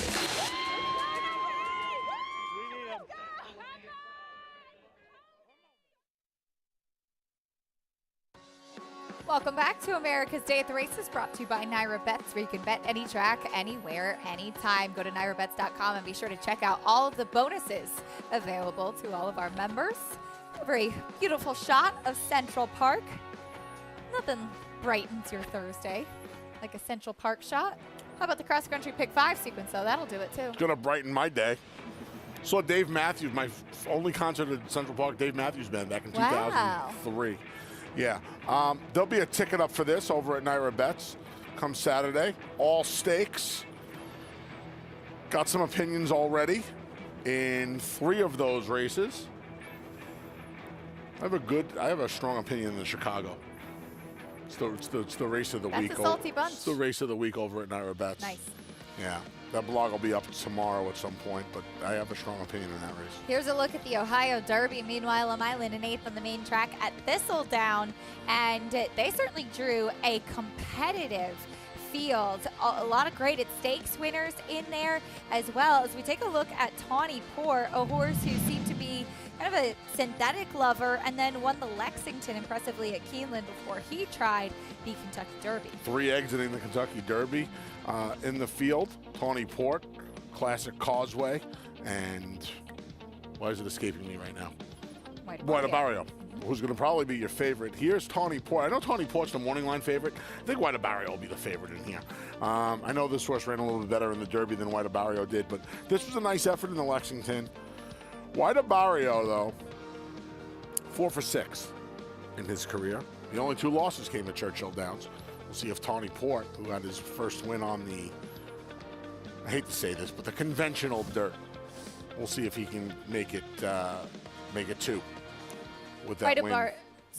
White Barrio, meanwhile, won the Holy Bull and Florida Derby. As far as preps down in South Florida at Gulfstream Park, he just didn't really run a step in the Kentucky Derby. It was only 15-1 that day, too, in the Kentucky Derby, as Saffie Joseph Jr. opts to send him over to Thistledown for the Ohio Derby, which does seem to be a good fit for him. Tyler Gaffleone, his regular rider, will be there. This is always the case, Acacia, but the best thing to come out of South Florida this winter is you.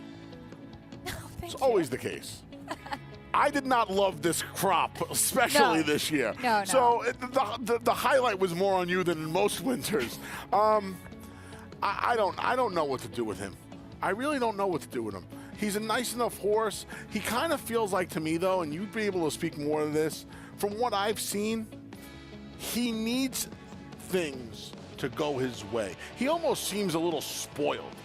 Like when things don't go, like they didn't go his way in the KJC last fall, I should say, at Churchill. And he was just like, nah, I'm not going to do this today. Kentucky Derby, I mean, more often than not, you're willing to draw a race through the Kentucky Derby, and I'm willing to draw a race through the Kentucky Derby.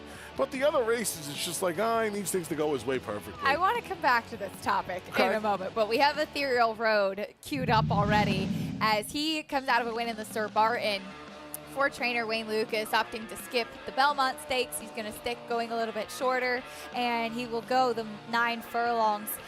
This was an impressive race, and against completely what everybody had accepted the track was playing at as well. I'm going to hold off on my Chicago opinion because I want you to go read the blog. There's a blog for this. The stakes recap is up as well right now at Naira Bets. I'm going to save the suspense. I like this horse a lot in the Ohio Derby on Saturday. I feel like he's the kind of horse where if the coach points him in the right direction, he can eat up a lot of money this summer and fall across the country. And at some point may be able to go back and re-engage with the big boys. I think he's a nice horse. You're right, he was against the profile at Pimlico for really a day and a half, 2 days. And I think he's the kind of horse where the more ground, the more racing, he'll get a little pace in here on Saturday. I like him. He's 4-1 on the morning line. Rafael Bejarano's going to go down to ride him. I like Ethereal Road a lot in the Ohio Derby. Ethereal Road, he'll be fun to see if he can pick up another win. And just to circle back quickly to White Abarrio. You got a little defensive there. No, because I agree with you on the track that things need to go his way. And I've been vocal about it. I've never been his biggest fan, just as far as what he's done, but I can't argue with what he did down in Florida. But he actually overcame a lot because he missed a work coming into the Florida Derby. And I remember because Staffy is always so accommodating. He'll always give you an interview. He ran away from me when I asked for an interview the week before. Wow. It was the day before White Abarrio was supposed to work. And he ended up working the Tuesday before the Florida Derby. And so I think he actually overcame some things going into the Florida Derby, short on works coming in for the Holy Bull as well. But he will need to get a bit of a setup in that Ohio Derby. It'll be fun coming up this weekend. Horses in the paddock for the fourth race. Meanwhile, on the turf at Belmont Park, we get a paddock report from Richie Migliori. What are you seeing, Richie? Yeah, thanks, Acacia. The 5 Chess's Dream contender on paper certainly checks the boxes here in the paddock. Very well turned out. I love when a horse's coat has that rich, hydrated look to it. There's a texture to it, and he certainly has that texture. Mike Maker's horses are usually very well turned out. Gets a hot riding Dylan Davis aboard. Absolute paddock standout is the 6, Girl Dad, coming off the layoff for George Weaver, who's training up in Saratoga. He did come down, have one work here on the training track, and on the main track. He is just outstanding. I think he's taken his game to a whole new level now. As a 4-year-old, he's completely dappled out. He looks very fit to me. I'm really taken with how good the 6 Girl Dad looks. And then the 10 horse, the other George Weaver, Sid Finch, who has races every now and then. He throws a race in that you just go, wow. He could not look any better, but he's a little bit like a box of chocolates. You're never quite sure what you're going to get. All right, Richie, thank you. 9 to 5 currently on Land Biscuit. You can join Naira Bets today. Don't forget you can play all of the action on our program and more. And you can earn up to a $200 deposit match bonus. Sign up. Use promo code MATCH200 and earn up to a $200 deposit match right after your first deposit. Bet any track, anywhere, anytime. And join now at NairaBets.com for your $200 deposit match. Is it bad that I just got the name Land Biscuit? That it's not Sea Biscuit? That's bad, right? A little bit. Wow. Why did I admit that on national television, by the way? Let's meet the field, starting with the 1A, the Big Gray. Living up to his name, son of Mizzen Mas, going to try to turf for just the 3rd time. First, he's going to need to improve off his first 2 turf tries. A break from the middle of the field. Down on the rail will be the 3 Grecian Pharaoh. Sneaky, sneaky. Good effort from this horse last time off of a 6-month break. First time for Rudy Rodriguez. Gets a rider upgrade to Jose Ortiz. Here's the 5, Chess's Dream, graded stakes winner in 2021, has not won since then. No, he hasn't. He's all the way down for the 35, first time in for a tag. We'll see how if the best hop is a drop from Mike Maker and Dylan Davis looking for another win on the Thursday card. The half-brother to Jaipur winner, Casa Creed.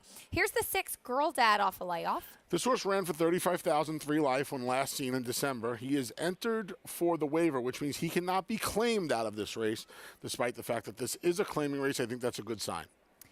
Protected off the layoff, a horse that's not off a similar layoff. In fact, the same race they last ran, and here's Bricko. Yeah, I don't like the fact that this horse hasn't been protected for the house horse and Bond Racing, and they own this horse. Jimmy trains the horse. He's been up at Saratoga getting ready for his seasonal bow. A half a dozen works on the tab. His best effort puts him right there, but I don't like that he's in for the tag. Here's Land Biscuit. Not Seabiscuit? Not Seabiscuit. Rob Atras has great numbers off the claim. I don't know how many of them are off Hall of Famer Belmont. This horse has done some of his better running on synthetic surfaces. Here's the 9, Not Yet Charlie, another one for Rudy Rodriguez. This one set the pace last time. And actually, I'll finish Grecian Farrow. We'll see if he was off a March layoff. We'll see if the tactics are reversed in here. And the other one for George Weaver, here's Sid Finch. When this horse shows up, Acacia, he will beat this field on his best day. The problem is there's such Jekyll and Hyde to Sid Finch. If the good one shows up, he'll be right there. If the not-so-good one shows up, he gets beat 10 lengths. At 7-1, he's kind of the coin flip. Yep. If you like him, you can't really get talked out of him. If you don't like him, I can't blame you. Here is the number 5, Chess's Dream.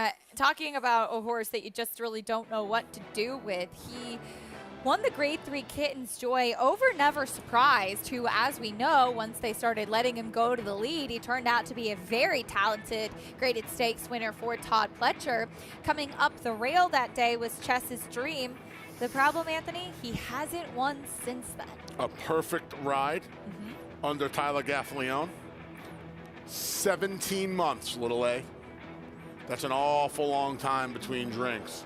And now he goes from a series of minor stakes races and a couple of allowance tries with the optional claiming condition attached where he was not entered for the tag to a straight 3-life claimer where he is in for the tag. This is a, if you're going to run for the tag, you obviously take condition of the claim because you take advantage of the condition, because if you're going to get claimed for $35,000, why do it in a allowance race with an allowance race attached? You do it for the straight 3-life claimer. I'll tell you what else bothers me about him. You and I talked about this morning, earlier this afternoon, I should say. We both thought this horse would be the favorite. Yes. Being stakes faced and all.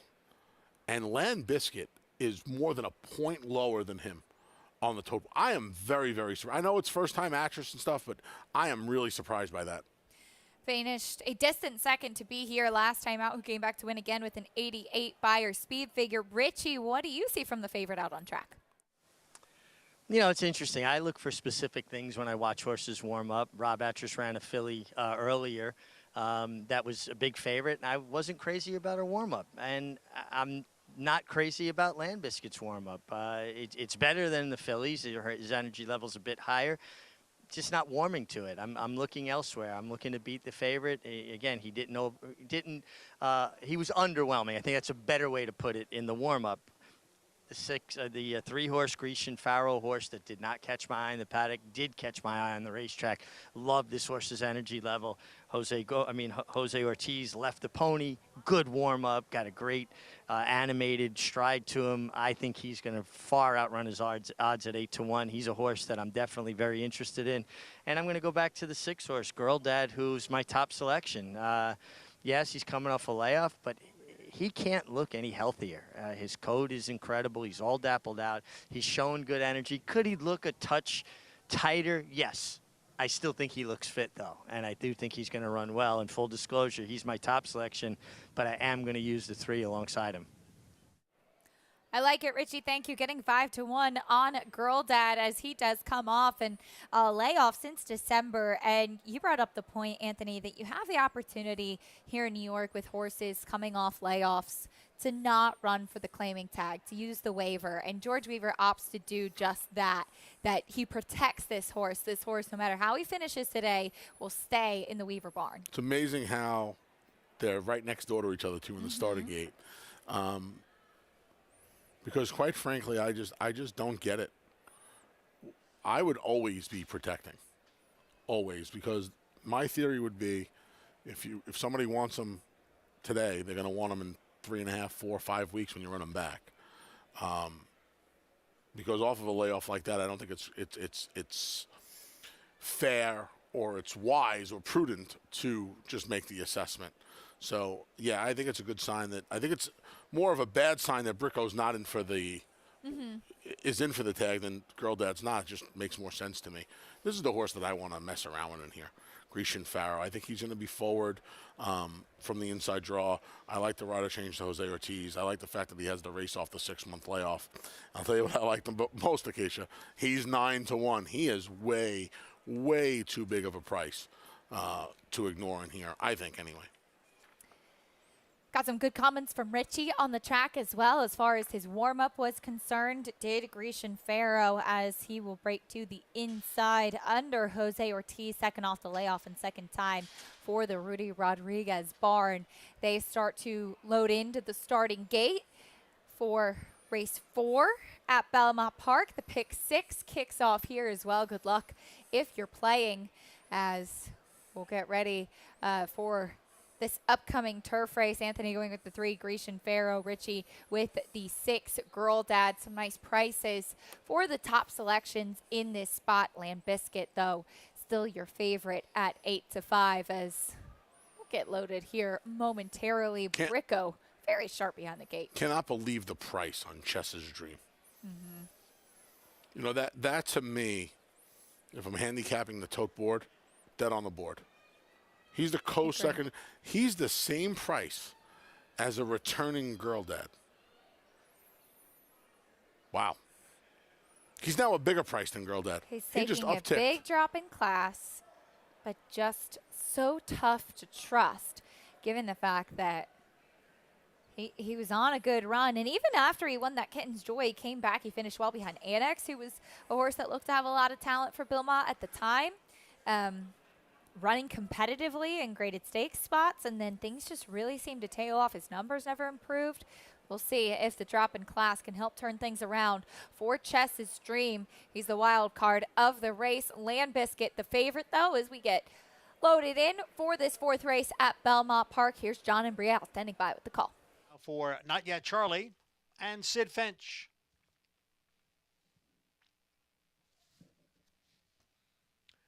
And they're in the gate. And the rough. Sid Finch broke well from the outside, but there goes a Land Biscuit. And moving up on the far outside is Not Yet Charlie. And Not Yet Charlie goes on with it to take the lead. Girl Dad has advanced it to 2nd. Land Biscuit is now in 3rd. Then the Gray Bricko running in 4th. Sid Finch back in 5th. Chess's Dream is in 6th, 2.5 lengths to Grecian Pharaoh. And at the back is the Big Gray in 8th.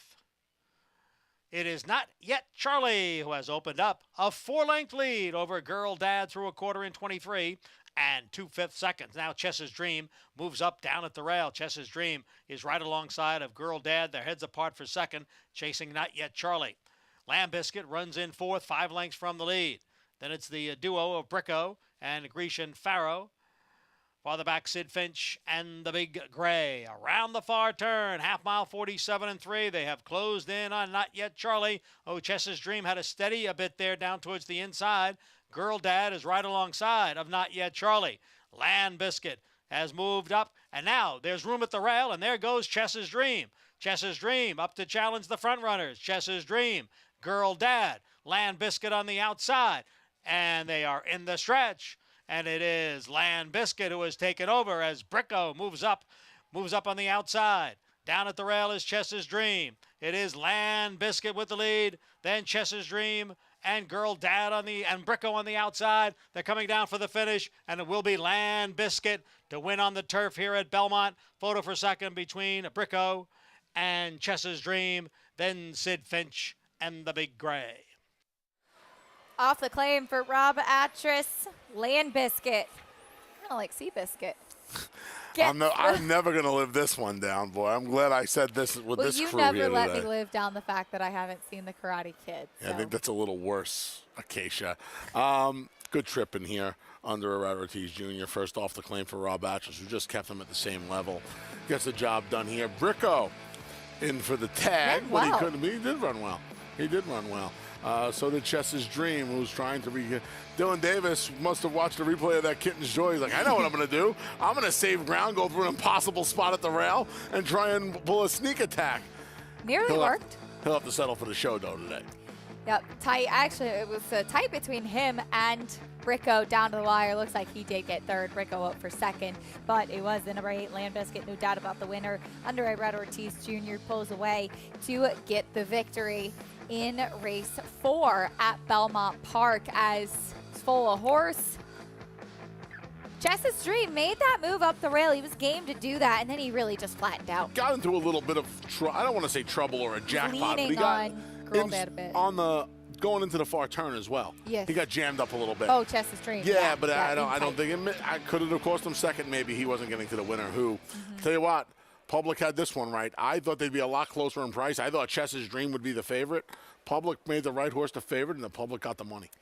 8-7, 5-10 under the line in the 4th race at Belmont Park. When we come back, we will kick off our action beneath the Twin Spires, the opener from Churchill Downs, Paul LaDuca, and a whole lot more coming up on America's Day at the Races after this.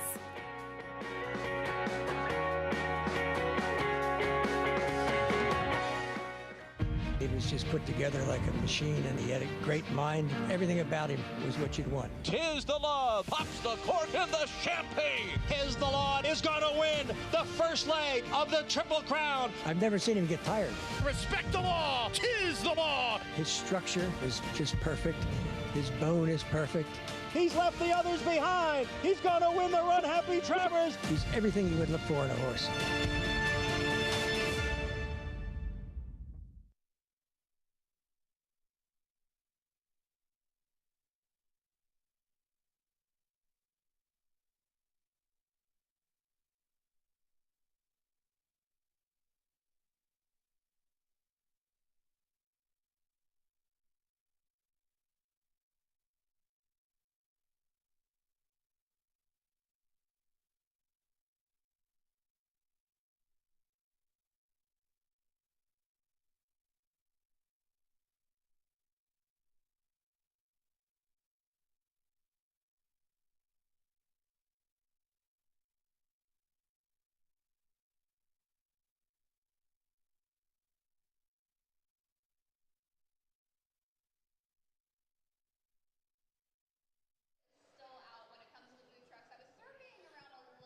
Yeah, I got you. 1, 2, 3, 4, 5. Paul LaDuca here. 1, 2, 3, 4, 5. Churchill Downs.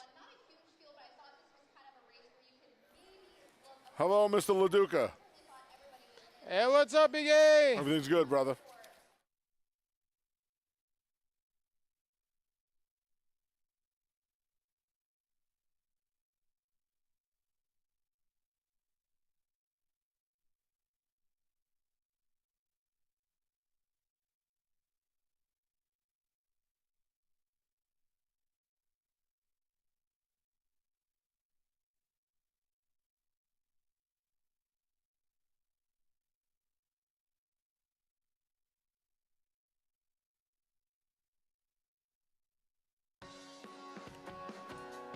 Welcome back to America's Day at the Races here at beautiful Belmont Park. Bet any track, anywhere, anytime with Naira Bets. Get started at nairabets.com and check out the bonuses available to all members. Keep the money in the game over at Naira Bets. Land Biscuit, not Seabiscuit, got the money here in race 4 to kick off the pick 6 this afternoon on a fantastic Thursday. 8-5 favorite when all was said and done, over a double-digit price in Bricko. 8-7-5, $5.30 to win. Dollar exactly came back $19.30. Again, kicks off the pick 6 with the chalk Land Biscuit. Our own Rich Migliori caught up with Land Biscuit's trainer, Rob Atras. Thanks, Anthony. And here I am with Rob. Rob, Land Biscuit claimed him last time, ran him right back for the same price. He got claimed away from you today. It is kind of the way to play the game, isn't it? Yeah, I think so too. I really believe in putting horses in the right spots and making the most out of every start. Like you said, sometimes they get claimed, sometimes they don't. But I believe in leading them over to be a contender every time. What do you look for when you're going to claim a horse? Does it start with looking at horses' form, sheets? What is the process? Definitely forms. The numbers initially, and then we look at replays, and then obviously a physical look. So it's kind of a bit of a process. One thing I always notice with your horses, Rob, they're usually so well turned out. I mean, you must have an amazing feed program because horses seem to really blossom in your barn. Yeah, I mean, that's number one, getting the horses happy and healthy and, making sure they're eating good every day. That's number one for me. And then, just trying to put them in the right spot. And I think those two together, puts you in a good spot.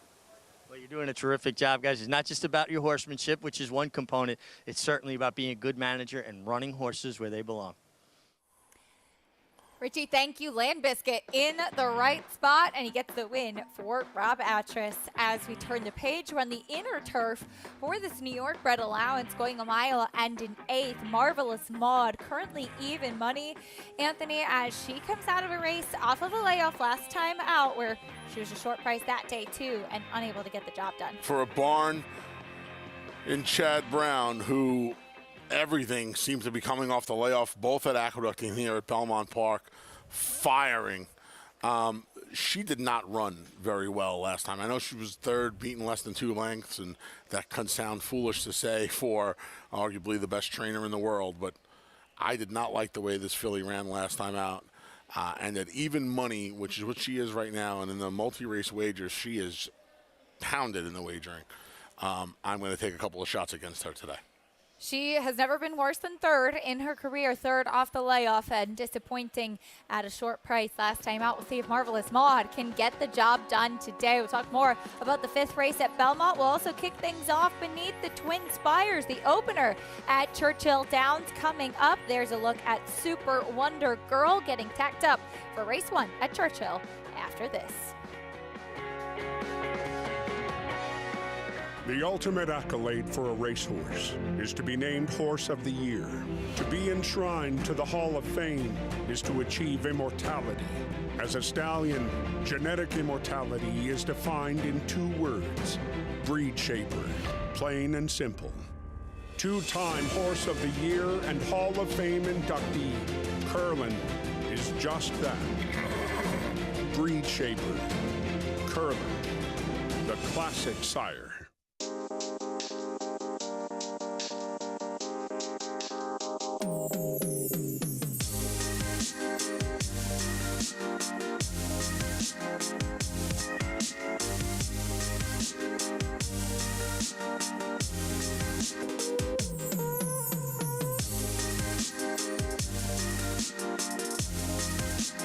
Stay fabulous. Resorts World. The momentum continues for War Dancer. Following a triumphant Saratoga meet as the #1 second crop sire, his progeny have posted 14 more wins in 2022, like Pop the Bubbly. And it's going to be Pop the Bubbly. You Should Be Dancing. On the outside, You Should Be Dancing, the winner. And Fun While It Lasted in an 8-length blowout. Final furlong, it's Fun While It Lasted until the 16th left has 8 lengths on them. Now with $3 million in progeny earnings on dirt and turf going long and short, War Dancer is a sire on fire. Join the momentum today at wardancerstud.com. Racetrack Television Network brings you every race, from every track, on every screen, every day. With monthly packages starting as low as $5, RTN gives you great value and access to more live HD streaming and race replays than anyone. Visit RTN.tv today to sign up and watch on almost any device, including Roku and Amazon Fire. RTN has packages that start at $5 per month.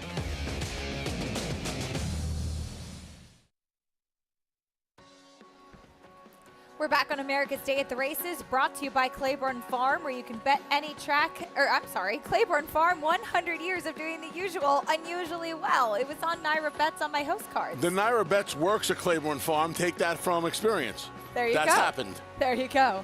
We shift gears. Claiborne Farm bringing you our America's Day at the Races program here as we get ready for the opener at Churchill Downs. 6 furlongs on the main track. It's a $20,000 claiming race. Non-winners of 2 in life. Latte Dolce is currently the favorite. I love a good latte. Yeah, I'll just give me some black iced coffee with a bunch of sucralose in it. You know I'm not a latte guy. I know that. I'm a bad Italian. 9-5 on Latte Dolce. Had to give a little time to hear the call to post. Of course. As they step on the track for the opener at Churchill Downs. as we have a field of 6 to go 6 furlongs. Here is the field starting with Super Wonder Girl. Yeah, she's hit the superfecta in her last 3 starts. Long time between drinks. You have to go back a few years for her last victory. She's one of the favorites in here as well. Here's the 2, Misbehaving Sis. Misbehaving with the pony a little bit. Yeah, just 3 starts in her career so far, looking to recapture the glory of breaking her maiden first asking last August. Cheek Pieces on the 3, TK's Joker. Yeah, hopefully they work. She hasn't hit the board since her debut when she won back in August at Ellis Park. Here's Super Tale of Houdini. Hit a sloppy track during Derby week last time, looking for her first board placing at Churchill. She's 0 for 5. Your current favorite off avoided claim. Here's the Latte Dolce. They made a little bit of a middle move last time to the lead. Got run down by a couple of repeat winners. I haven't seen her in 10 weeks. And to the outside, here's the 6, Eclipsed. She made a lot of sense for me in here. Thought she could have used the race last time out, first off the claim, back in for the same level, gets a nice outside draw in here. That's where you've wanted to be at Churchill, in my opinion, the last few days, Acacia. I think this was interesting at 5 to 1. Well, that's the field for the opener at Churchill Downs. Paul LaDuca back with us this week. Paulie, we want to get your thoughts on the opener here at Churchill Downs. But first, I have to let you know that Anthony has brought up you in a tutu many times since we last spoke. So you've left a good impression. Well, I appreciate that Anthony loves my fashion sense, as I had to wear it into the paddock here at the great Churchill Downs, and I've taken a lot of heat from around the Churchill Downs brass as well, giving me a little bit of a headache on the side, but it's all in good fun. We had a blast in neon lights. We got to remember now, no more Saturday night racing, so it'll be Thursday night racing. We got 9 racing days left here. Obviously, next weekend, the big racing weekend with the Stephen Foster. So beautiful day today. It was a little bit hot, but the weather actually during the week has cooled down a little bit, and right now it's actually not that bad out. If you do see a horse sweating up a little bit, I wouldn't mind it. It's a tad hot, but it's not overwhelming. It's not that muggy, which I think is very, very key. When you get to this race, this is the most, gosh, this is a confusing race. I really believe that this pick 5 could pay enormous. Race number 3 and race number 5, Acacia, are so key. You have a 2-year-old race, maiden 50 for the fillies that are 2-year-olds. Race number 5, you have 2-year-old colts and geldings in there, a maiden special weight that anything can really happen. There's been steam on a lot of different horses, and you know how that can be. Those are wide open races. Now, when you get to this race and you look at the one Super Wonder Girl, she's a 6-year-old mare. She's facing a lot of 3-year-olds in here that'll have a lot more upside. And the last time she ran, she finally broke. You look at her other races, it's steps slow, it's slow start. It's a horse that really doesn't like to break from the inside. Now she's going to have to come from off the pace. So when I look at this race, I look at the 4 and the 5 because the 1 and the 2 might fall out of the gate. 4 and the 5 might head towards the front end. And I like the 4 for some reason. The 4 has beaten the 5 before. You get Renee Diaz, a hot young apprentice jockey. You do get a little bit of weight. Gennaro Garcia claimed this horse for $20,000 last time out, has been involved in the $30,000 races. It's just really hard for me to trust the 1, but I would not be surprised. If you're going to play a pick 5 in here, I'd probably go 1-5. 1-4, 1-4-5. If you wanted to shorten it down, I'd take a chance with a 4 in here. All right, Paulie, thank you. 9 racing days left at Churchill Downs. Paul's been doing a terrific job. Our boots on the ground and catching up with connections and keeping us updated as what's going on at Churchill Downs, and giving some big price winners as well. He has. Kiddadan, that's who it was, right? Yep. Walked it off for an $80 piece. Yep. You don't need anything else the rest of that meet. As far as I'm concerned, I find an $80 horse, I'm going to pat myself on the back until my arm breaks. I like that filly right there, Eclipsed.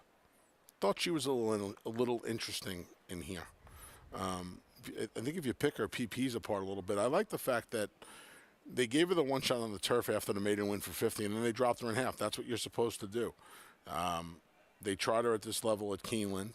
She broke inside. She was only 5 to 1. She came back. She was only 5 to 1 against straight 3-year-olds. And now, this is not a tough bunch of horses. She's a bigger price in this field than she was last time against the straight threes. Paul mentioned that, there's 3-3-year-olds in here, a couple of 4-year-olds, and then the 6-year-old mare on the inside. The mare on the inside just does not like to leave the starting gate. The last thing you want there is the rail. Super Tail of Houdini is making his first start off the claim for a sharp barn, and Gennaro Garcia would be the other one I would want to use in here. I don't get Latte Dolce, the number 5. Who's your 2-1 favorite right now, and I don't get the 1 Super Wonder Girl. So I would use 4s and 6s if I was kicking off the pick 5, and at 8-1, I couldn't let Eclipse get away. 8-1, a generous price to the outside. She finished 4th at this level last time out. At a comparable level last time. Non-winners of 2 in life, sprinting on the main track at Churchill Downs. Reminder, no turf course in play currently beneath the Twin Spires, but we go 6 furlongs on the main track to kick off another day. As Paul mentioned, some nice 2-year-old races, intriguing 2-year-old races coming up a little bit later on the card as well. Into the gate for the opener, we send it up to the voice of Churchill Downs, Travis Stone, standing by. Race 1.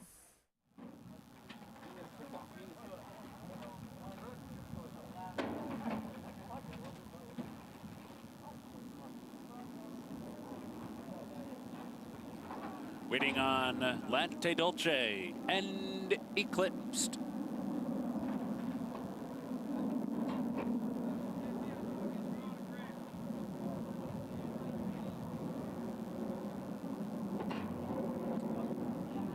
They're in the gate and they're off. Latte Dolce bounces out on top. Super Tail of Houdini showing speed 2. Misbehaving Sis was up close and backs off. Eclipsed is there with TK's Joker. Super Wonder Girl reserved at the back.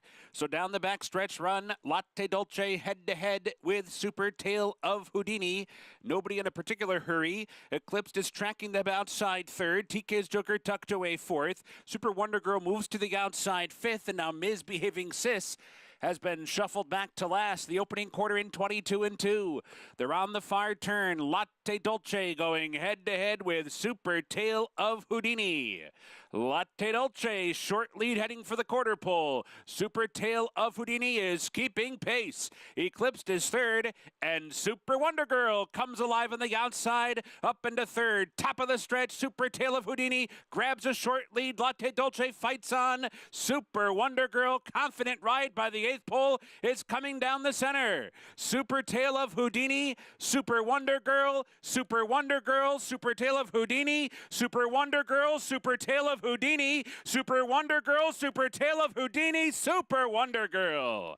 The winner on the wire. Super Tail of Houdini was 2nd, Latte Dolce 3rd, Eclipsed was 4th. It was a super exacta in race 1 at Churchill Downs. Super Tail of Houdini inside, only to be run down by Super Wonder Girl, getting her first win in quite a while. Adam Esquita did a good job keeping Super Wonder Girl out in the middle of the track and about 4 paths away from Super Houdini, because the closer they got in proximity to each other, the less Super Wonder Girl wanted to win this race, and Super Houdini kept trying, but ultimately the balcony got the job done. I'll tell you what, Super Tail of Houdini, I should say. I'll tell you what, Acacia, 2 weeks ago, that result's reversed. Getting the call for riders up for the 5th at Belmont Park as we welcome in, fresh off the plane from Minnesota, was with us at Canterbury last night, Maggie Wolfendale. Glad to have you back here in New York. Thanks, Acacia. I don't know how fresh I feel, but we'll make it through this latter half of the card as we do have riders up, as you were mentioning. Do want to talk about your favorite Marvelous Mod. You know, early on when you guys previewed this race, Anthony said, look, I'm against her because what was that last effort about? I was actually going to take the opposite approach and say, well, maybe she needed the race because I've always thought she's one that benefits from a start under her belt because she always has that weaker top line. 2, I thought she didn't really appreciate having to run down towards the inside, and so a more outside trip down the lane would be preferable. The problem is, though, is I don't know how much she got out of that first race. She still looks fairly weak across that top line. You know, going back to last year, she really got to looking good physically with more racing. And I feel like that's going to have to happen with her yet again. I can't overwhelmingly or confidently suggest her at 3 to 5 with the appearance that she's given me here today. Now, one that really struck my fancy and is a huge price in here is number 6, Pop the Bubbly. She drops out of the much tougher Mount Vernon Stakes on New York Showcase Day. And just, you know, it just didn't seem like it was a spot that she could be really competitive in. This spot she can be. She looks so fit now that she's third off the bench. She's dappled head to toe. She exudes confidence. Acacia, I like Pop the Bubbly. I like it, Maggie. Thank you. I like Pop the Bubbly in here as well. Not Maybe surprised. we'll pop some bubbly. Not surprised. Are you trying to say something? You like bubbly. I'm not trying to say anything. I'm saying it. Well, Maggie and I will cheers later. Here's the post parade, starting things off with the number 1, Out of Sight. Yeah, went gate to wire last time after sitting just off the pace to break her maiden and start number 8. 3-race win streak if she can get the job done today. Next in the post parade will be your favorite, the number 4, Marvelous Maud. Yeah, Marvelous Maud. We'll see if she can rebound from a subpar effort for a barn that everything comes back firing. She did not run well last time out. She's an even shorter price today at 3 to 5. Second in that race, then went back to Parks with a win last out. Here's Instinctive. Yeah, from a 32 to 1 second place finish to a 2 to 5 victory in a starter race at Parks just 22 days ago. We'll see if the ship up the Jersey Turnpike bodes well for this daughter of Animal Kingdom. Here is the daughter of War Dancer, Pop the Bubbly. The ladies like Pop the Bubbly today. She got the job done off the layoff, 2 starts back, over her head in the Mount Vernon, back to Allowance Company today. Next will be the 8, Kara's Dreamer, comes out of a race in a good turf last time out. Did not love her trip last time out. Maybe it was the soft going. Maybe it was an indecisive ride. She can't get to the lead in here, but I think if she's more forward, she can revert back to the form that got her second money 2 starts back. First time on the turf, here's a bit of Irish sass. Yeah, we'll see. She's found a nice little bunch of fillies and mares to try the turf for the first time. She's by Lauban out of a Cactus Ridge mare. Not a ton of pedigree. She'll need a little bit of a form reversal as well from her recent dirt efforts. And out last in the post parade, here's the 2, Sweet Franny Lou. Change of tactics last time. They took the speedy daughter of Dominus off the pace. She came roaring home under Jose Gomez's back, and here we'll see if they revert to those tactics or take advantage of an inside draw on the inner turf. You can get ready for Saratoga with Naira Bets. It's just a couple weeks away. Hard to believe.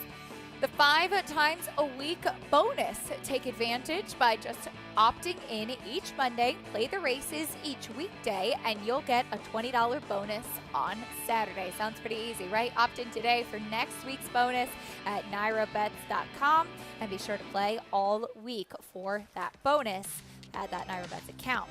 We turn the page, we head back over to Churchill Downs, the number 1 Super Wonder Girl, part of that Super Exacta, Adam Beschizza, able to guide her home to make it 2 for 22 in her career. As is her wont, Acacia, she did not break alertly today from the rail draw. Didn't really matter, though. Adam Beschizza just kept her in the middle of the racetrack, and I think that was part of the key, too, making her think she was in a race all by herself. You see him here, hands and heels, as they say. Gives her a little reminder right around the 50-yard marker, and she's able to get past Super Tale of Houdini to get the job done as your 2 to 1 second choice. $6.60 winner, 145. Your favorite Latte Dolce checking in third. Back at Belmont Park, we are getting ready now for this 5th race on the inner turf. The number 5, Marvelous Maud, currently your favorite. Short price last time out, and Maggie brought up an interesting point that maybe she didn't appreciate being kind of down inside. Instinctive was closing outside. The yellow cap classic colors is horse at 1 with that sweeping move outside. Marvelous Maud was down inside in between horses, but she just didn't really kick on like you might have liked to see. Yeah, you see Instinctive between horses right now. You see Marvelous Maud just being produced into that 3-path. Instinctive finishing up a little bit better than Marvelous Maud, able to hold her off by about 3 parts of a length. Instinctive went down to Parks, found a cherry spot to make her second start off the layoff. You know, it's an interesting race last time because on the Beyer speed figure scale, she regressed 8 points and still got the job done pretty comfortably. That could bode well for her that she was able to, quote-unquote, bounce and win. Because if she comes back with an effort similar to the one she put in 2 starts back, she had a good race right behind Marvelous Maud. You know, it's not like Marvelous Maud has left her in the dust in any of their starts. 2 times they've taken turns beating each other, and they're within a length of each other both times. Here's Marvelous Maud. Boy, but between what Maggie said and her effort last time out, this would be a big fade for me at 3-5, Acacia. She is way too short of price because not only did I not like her race last time, but she's running into a bunch of fillies and mares who are in pretty good form. Out of Sight's in career form. Sweet Franny Lou. They show that she could win from off the pace. You gals like Pop the Bubbly. I think Kara's Dreamer has a good race in her at 6-1. So you see the leading trainer looking to pad at 3-5. I don't know if it's happening in here, if I'm being honest. Chad Brown, 10 ahead in the trainer standings as he has the 3-5 favorite here with Marvelous Maud. Big chances in some stakes this weekend as well. Lots of stakes wins with lots of runners on Belmont Stakes weekend too. 3-5, and you do often see that as well. Just the power of the name Chad Brown and Irad Ortiz teaming up with a runner at 3-5. For more horses complete their warm-ups, let's go back trackside to Maggie.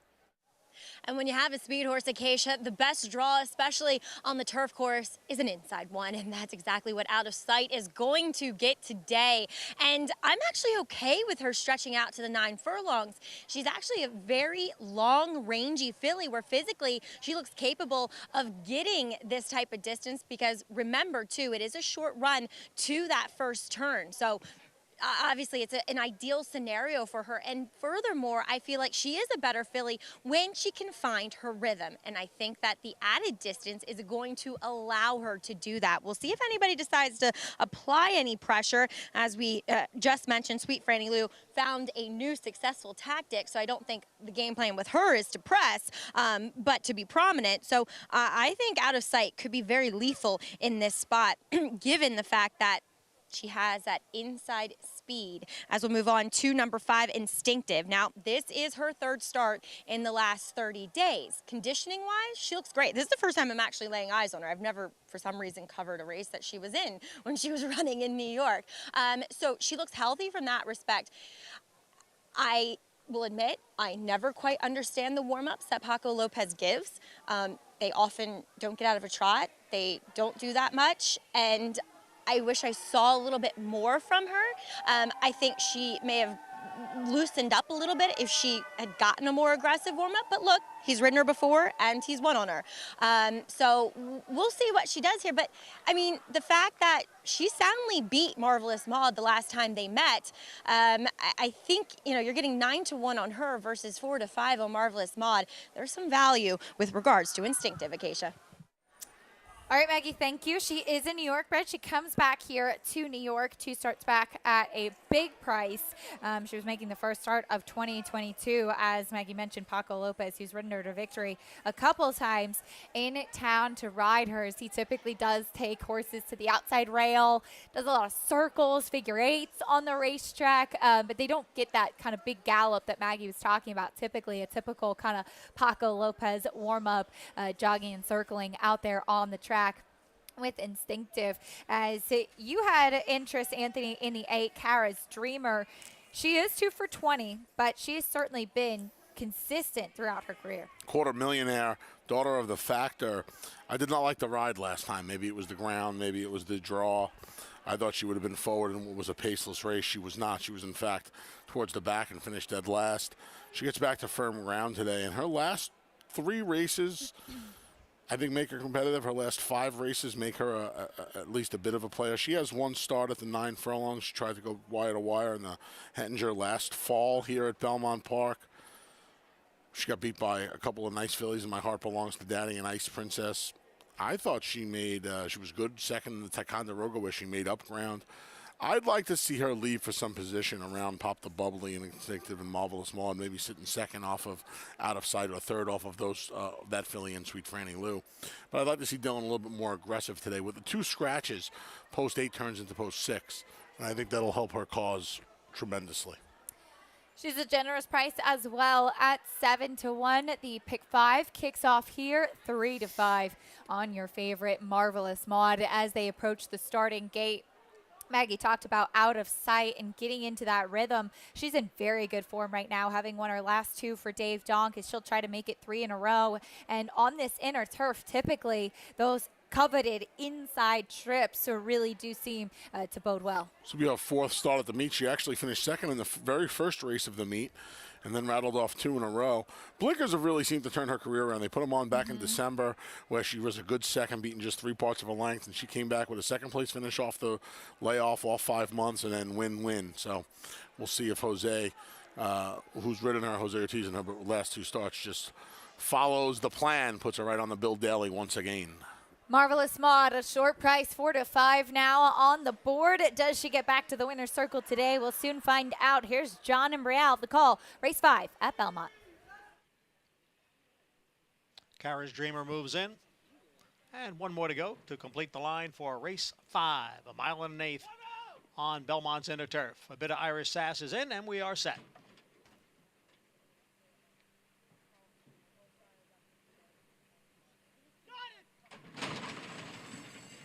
And they're off. Marvelous Maud away well. Out of sight is down at the rail. A bit of Irish Sass from the extreme outside as the field goes into the clubhouse turn. A bit of Irish Sass looking to get that lead from that outside post, and she has got it. A bit of Irish Sass getting away here to lead by 3 lengths. Out of sight runs in 2nd. And then it is Kara's Dreamer, who is on the outside of Marvelous Maud. The favorite is down at the rail and racing in 4th. Then Sweet Franny Lou and Instinctive, they race as a team. Pop the Bubbly is the early trailer in 7th. As they move up the backstretch after an opening 1/4 mile in 23 and 1/5 seconds. Big long shot. A bit of Irish Sass leads by 4.5 lengths. Oh, taking up there at the back was Kara's Dreamer. Kara's Dreamer is being pulled up. That may have affected Sweet Franny Lou. As we continue here with a bit of Irish Sass in front, out of sight, is running in 2nd. It's 4 lengths to Marvelous Maud next in 3rd. Instinctive down on the inside is in 4th. And then comes Pop the Bubbly, who's on the outside in 5th. And farther back, it is Sweet Franny Lou.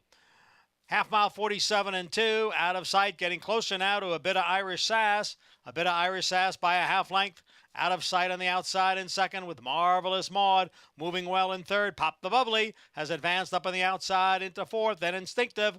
Here is out of sight right alongside a bit of Irish Sass. And here is Marvelous Maud now to join those front runners. Marvelous Maud has swept to the lead. Marvelous Maud in front, out of sight now in 2nd. Pop the Bubbly takes 3rd. It is Marvelous Maud, the odds-on favorite, who has the lead through the stretch. Marvelous Maud in front and drawing away, pouring it on here at the end, and it's going to be 2 in a row for Jockey Ortiz Jr. Marvelous Maud the winner. Pop the Bubbly was 2nd. Out of sight finished 3rd. Marvelous Maud, the favorite, gets the job done over Pop the Bubbly. We tried. Pop the Bubbly, but Marvelous Maud, just too good for these. Yeah, she showed up. I think this is a race that a lot of people have been expecting from her. How about this final time, Acacia? 1:47 flat. That is racehorse time for a 2nd level allowance optional claimer for the state breds. She really poured it on in the last 16th of a mile to win, geared down under Router Ortiz Jr. Goes back to back with a couple of chalks on the card. A 5-length win. You don't see that often on the turf. Ladies did a good job. Pop the Bubbly. 2nd at a huge price. 12-1. I'll take it. 4-5 winner, though. No beating Marvelous Maud, who was marvelous today under Router Ortiz Jr. 2nd off the layoff. He gets the big win. 4-6-1-5 in race 5 at Belmont Park on the turf. Marvelous Maud, filly by Slumber, who certainly had quite a few good runners on the racetrack. Wrapped up, coming down to the wire. Bring your prices and reactions in a bit, and a whole lot more live racing after this on America's Day at the Races.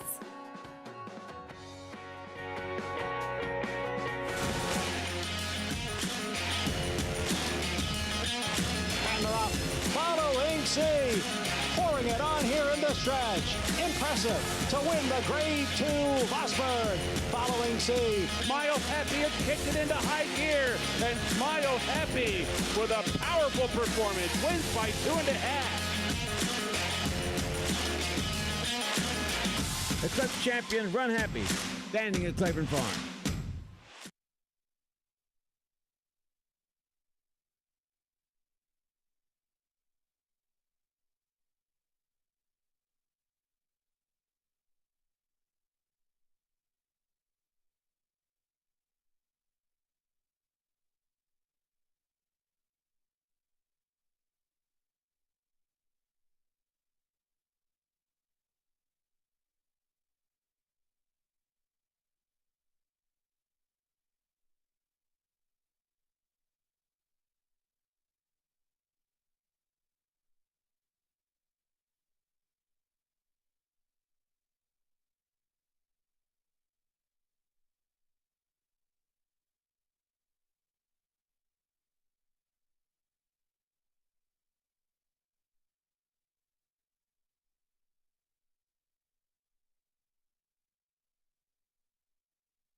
We're back on America's Day at the Races. Glad to have you with us on this Thursday twilight card at Belmont Park. Race 5 went to the favorite 4-5 on Marvelous Maud, who was impressive under jockey Irad Ortiz Jr., pulling away under wraps from the rest of this field to get the win in her second start of her 4-year-old season.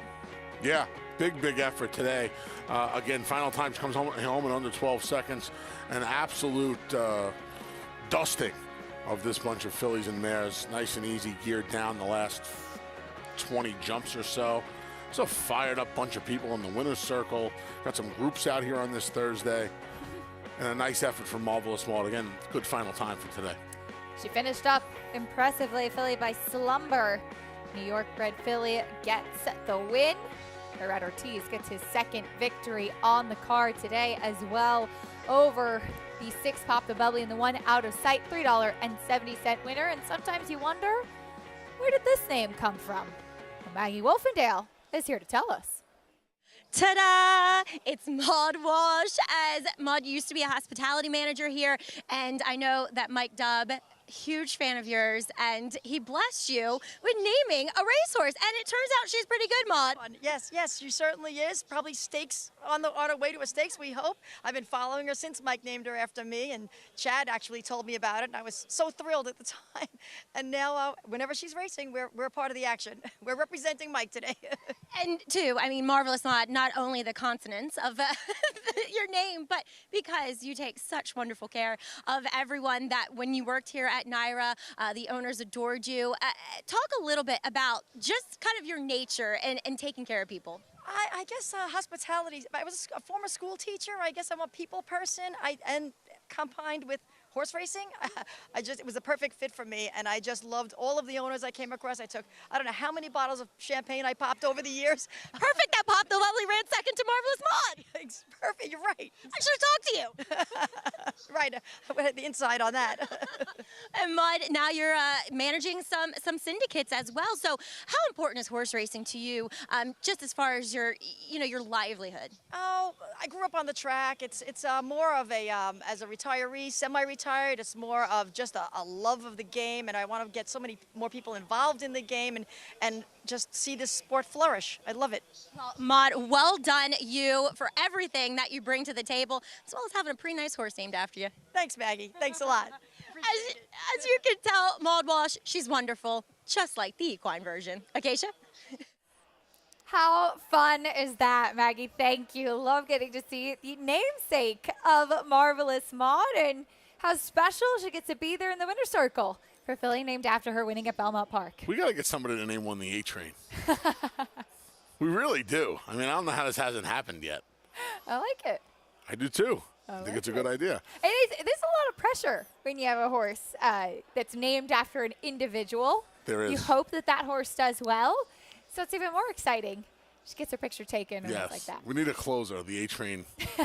I have zero speed. I have zero speed. Back at Churchill Downs, and congratulations to Marvelous Maud, human and equine at Belmont. We head over to Churchill as we get ready for race 2, a mile and a 16th on the main track, a $16,000 claiming race. Here is Major's Vindication. First start in a while. Yeah, first start in 54 weeks. Got the job done in the mud at Lone Star Park last time. Does own a win at Churchill Downs. First time for Al Stall. Here's the 2, River Echo. Former turf runner. He's done a bunch of winning on the dirt as well. 11 for 33 in his career on the main track. He has 3 of those wins at Churchill.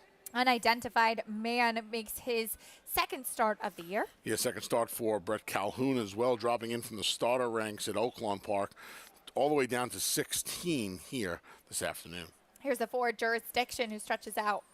Yeah, got the job done at Churchill Downs 2 starts back going the 1-turn mile. Now he's going to have to deal with the mile and the 16th and the 2 turns. Rye Humor making a nice impression. Yeah, he had the nice little useful sprint prep last time. This horse has done well at the distance, 2 for 3. In fact, he'll stretch back out this afternoon. Here is the 6, Ego. Another former turf runner in here. He's won on turf, dirt, wet tracks, dry tracks. It's been a while since he won, back in January in the mud when he came from well back at Oaklawn. And your 4 to 5 favorite, here's Bear Alley off the claim. I don't know where this horse came up with this race last time out, but he was claimed out of that race from Chris Hartman by Norm Cassie. Norm doesn't claim a lot of horses, just winning at 10%. Another horse, he's 4 for 18 in his career. All of the wins have come in 6 tries beneath the Twin Spires. The Norm having a terrific year for more on Bear Alley and the rest of this field. Paula Duca still with us. Paulie, what do you make of the 4 to 5 favorite to the outside? Well, the big A just hit the nail on the head. All 4 wins are here, and all 4 wins is when he's on the front end by himself. The key to this race is the 4, definitely. Can he at least put pressure on the 7, Bear Alley? As you look at his last race at Churchill Downs, he was able to set just decent fractions. 1:11.2 is not slow for the claiming $10,000 level. This horse ran off with a 90 buyer. And like Anthony says, this is the kind of horse that's, I always call him the Ricky Bobby horse. They're either first or last, and he's the type of horse when he gets the lead at the top of the lane, he's very, very tough to pass.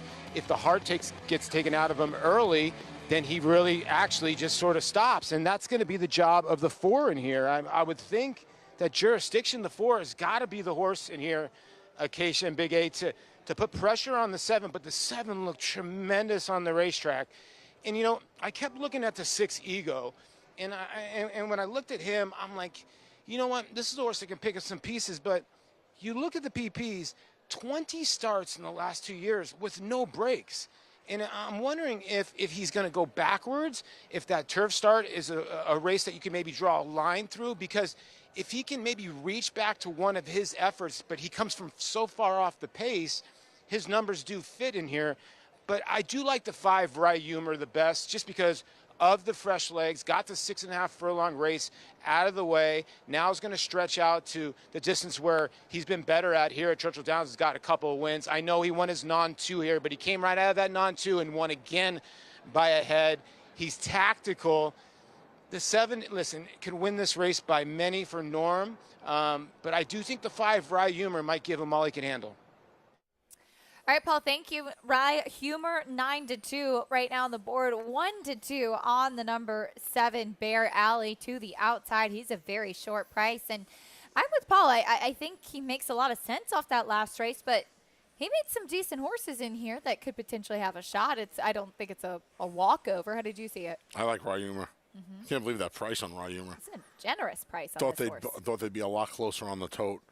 You know, the last time Bear Alley ran a race that was, inexplicable is the wrong word, but the exception as opposed to the rule.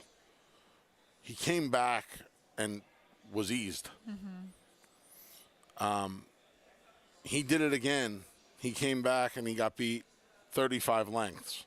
He did it again and he was eased. Now he's changed his barns. I know he's home. He loves it at Churchill Downs. He's 1-2 for a horse who has never put back-to-back put back-to-back races together one time in an 18-race career. I got to take a shot against him at 1-2 with a horse who had a perfect prep going to 6.5 last time, is 2 for 3 at the distance, and has 2 wins over the course. He's for me, Rye Humor. Paul brought up an interesting point on the 6 Ego. You look back, my PPs go to August of 2021. You don't see one single layoff line. It's amazing. It's a lot of racing. It's a lot of racing. I'm missing a beat. That's 12 starts in 10 months. Dropping in class and turf to dirt is Ego, your favorite. Bear Alley to the outside, though. Here's Travis Stone standing by with the call. We'll see if Bear Alley can do it again.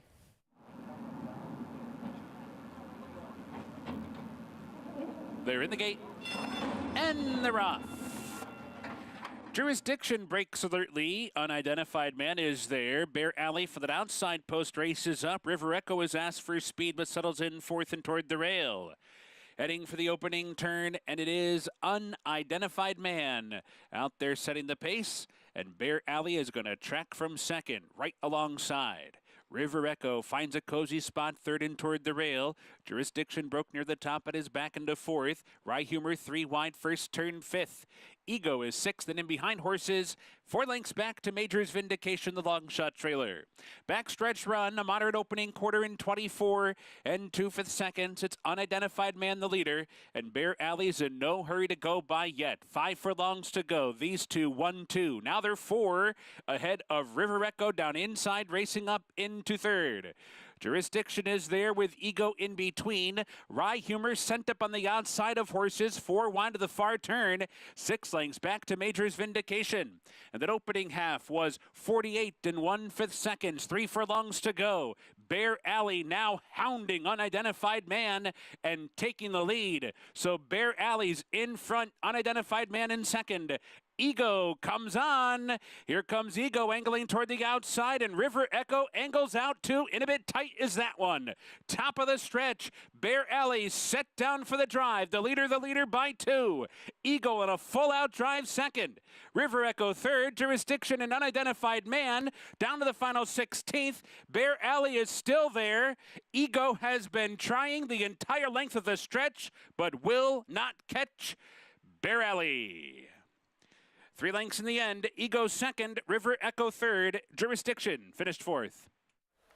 Bear Alley, the favorite, a winner off the claim for Norm Cassie, batting just about 20% at this Churchill Downs meet, and picks up another win at a short price. He didn't run nearly as well as he did last time out of Acacia, but he ran well enough to get the Duke this afternoon, just able to make the lead off the turn and hold off Ego, the racing machine that is Ego, through the last 3/16 of a mile or so. He's like the Energizer Bunny. Yeah, he just keeps going just and keeps going.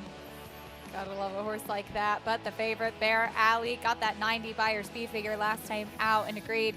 Doesn't look like it was a 90 today, but certainly was enough to get the victory under Joe Talamo, who's been having a strong meet as well. As it's time for us to say farewell. The A train pulling out of the station, at least for a short time. Yes. We'll be back together and talking horses tomorrow as well. Yes, ma'am. We will. A lot of Look fun forward to as it. always. Stay tuned on America's Day at the races. Maggie Wolfendale and Paul LaDuca sticking around, and Lafitte Pinkai and Richard Migliori coming up on the set to take you the rest of the way as we get ready to kick off the late pick 4 from beautiful Belmont Park after this.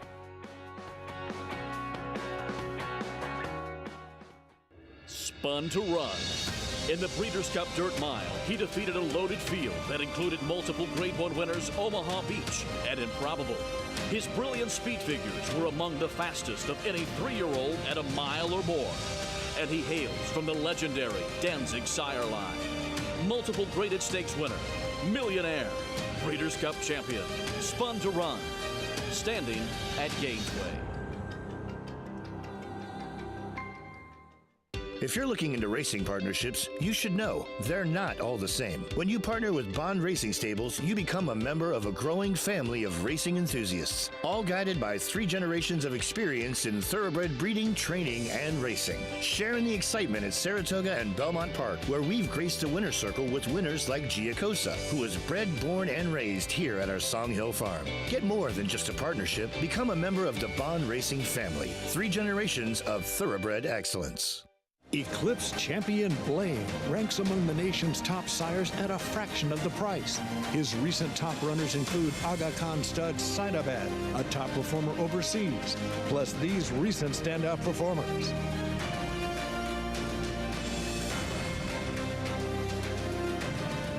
With success on the track and success in the ring, this proven son of Arch is truly a gold value stallion.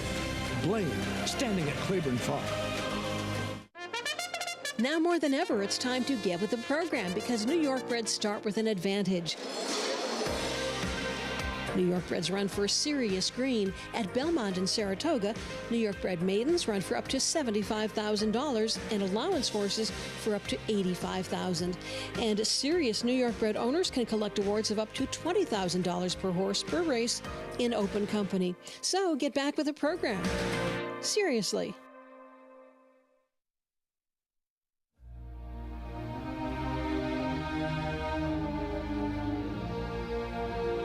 We're really excited about Catholic Boy. I know he has some good ones coming. We have some really good ones here on the farm that we're excited about selling in September. We think a couple of them have a chance to really break through and ring the bell and be very good representations of what we've seen from the stallion. He's passing on that more than ready look with maybe a little more stretch and leg.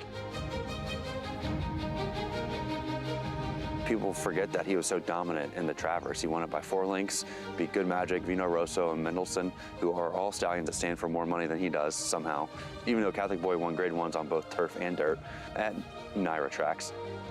New York racing is some of the best in the world, and to win grade 1s at that circuit's really hard to do, and Catholic Boy did it a couple times.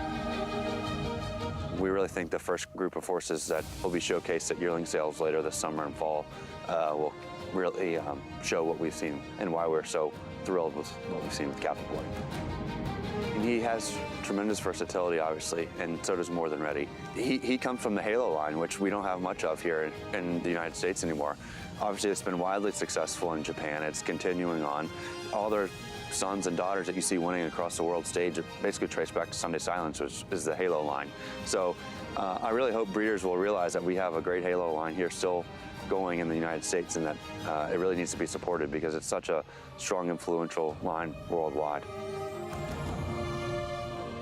Talking about fitting the bill for a Claiborne sire, he was a grade 6 winner at 2, not just a winner, but a grade 6 winner at 2, grade 1 winner at 3, multiple grade 1 winner at 3, and then another stakes winner at 4. So he was a stakes winner all 3 years that he raced. He's a really good-looking son of More Than Ready out of a Bernardini mare, who's a great broodmare sire.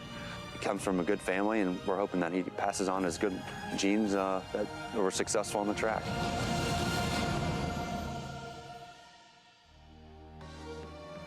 Versatility, class, stamina, Catholic Boy. This is America's Day at the Races, brought to you in part by Claiborne Farm, 100 years.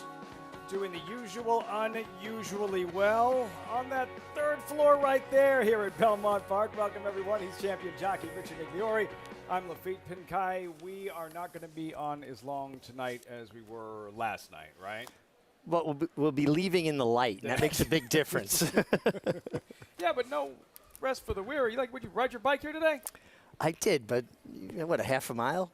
Not from Hudson Valley. Not from the Hudson Not Valley. from Hudson Valley. No, from Belmont Park backstretch. Great night last night. Thanks to everyone at Canterbury. An exciting night of thoroughbred racing, the Northern Stars Racing Festival. Here, Richie. No stars in this upcoming 6th race, Belmont Park. Just a $20,000 claiming sprint, but a competitive $20,000 claiming sprint. The heart and soul of our game. These, hard-knocking claiming horses that show up every time, and they accumulate wins, and they accumulate fans because we get familiar with them. And this is what you're talking about, Mr. Pete, war horse, 7-year-old gelding, 52nd career start.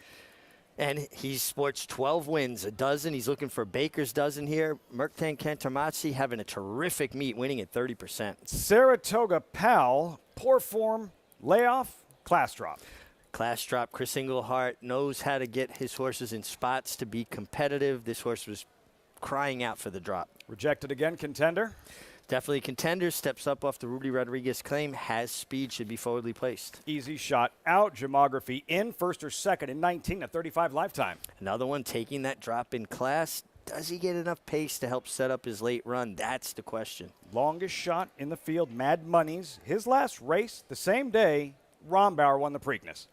Yeah, so he's coming off an extended layoff. He's working well. Good, steady work tab. I like the sprinkling of faster works in, kind of buffered with some slower works. Favorite, Brilliant Brooks. Manny Franco looking for a second win this afternoon. Well drawn outside, tactical speed. Manny Franco, such a strong finisher. Horatio De Paz having a tremendous meeting. Late pick 4 starts here. Post time 3 minutes. Still looking at Brilliant Brooks. We were. Mad Money's pictured at 10-1. There's Brilliant Brooks.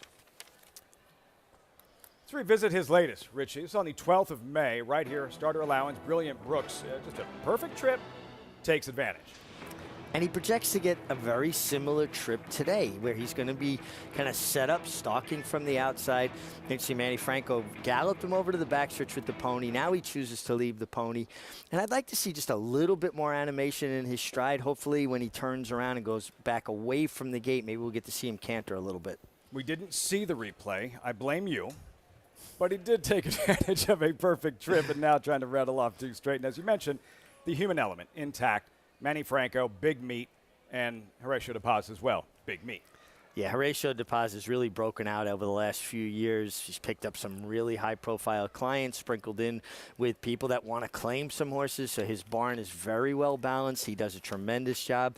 I remember working horses with Horatio De Paz when he was an exercise rider for Todd Pletcher at Hollywood Park. When he sent a string out there, Mike McCarthy was the assistant then. Learning from one of the very best Horatio De Paz. As we say hello to Maggie Wolfendale. Maggie, there's like something you need to understand. I am all about low expectations, right? So you working last night in Shakopee, Minnesota, and working here today in New York, like you're doing nothing for me. This is doing nothing good for me, just so you know. What, I'm making you look bad, Luffy? Come on. Pretty much, no. yeah.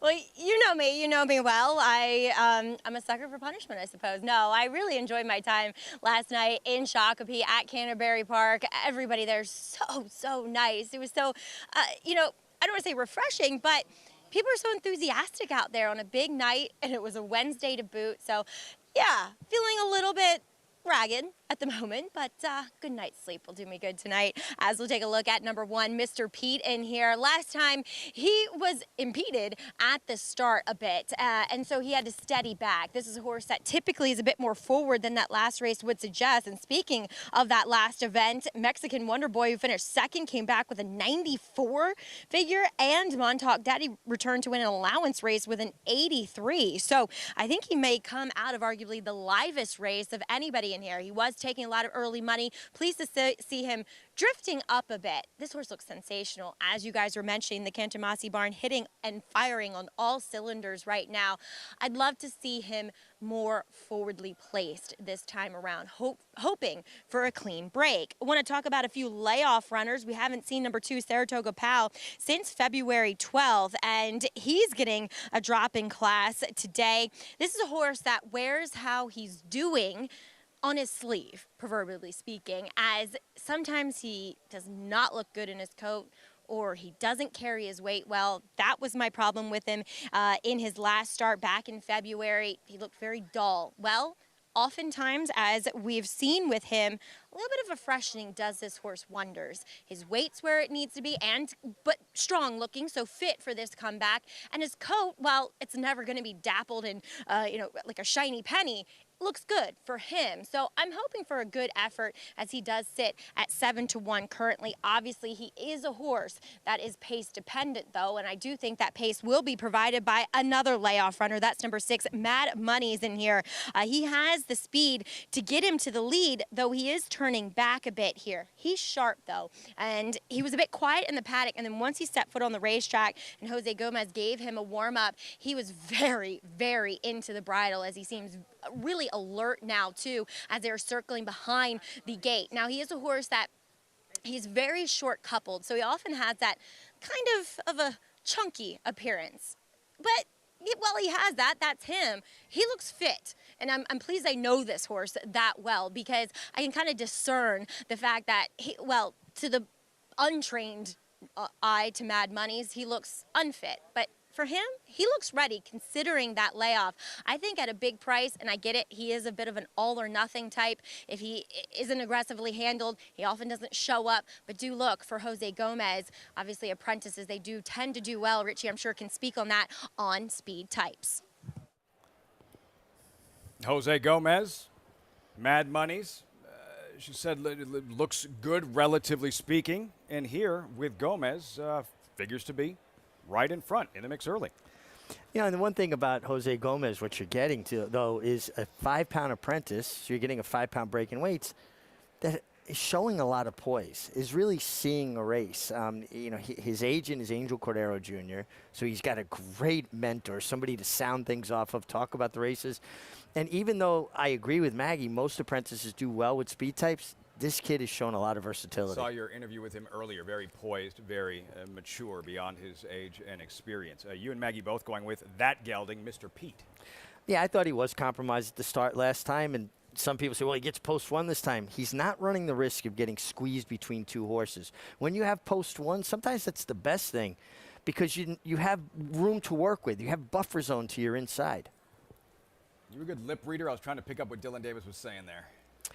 I think Dylan was talking with Dr. Veterosa, right there, the examining vet, because the last race, the filly he rode, Carrier's Dreamer, lost her action down the backstretch on the grass. It looked to me like she got jumped on by another horse from behind, and I'm sure he and Dylan were discussing the events that took place the race before.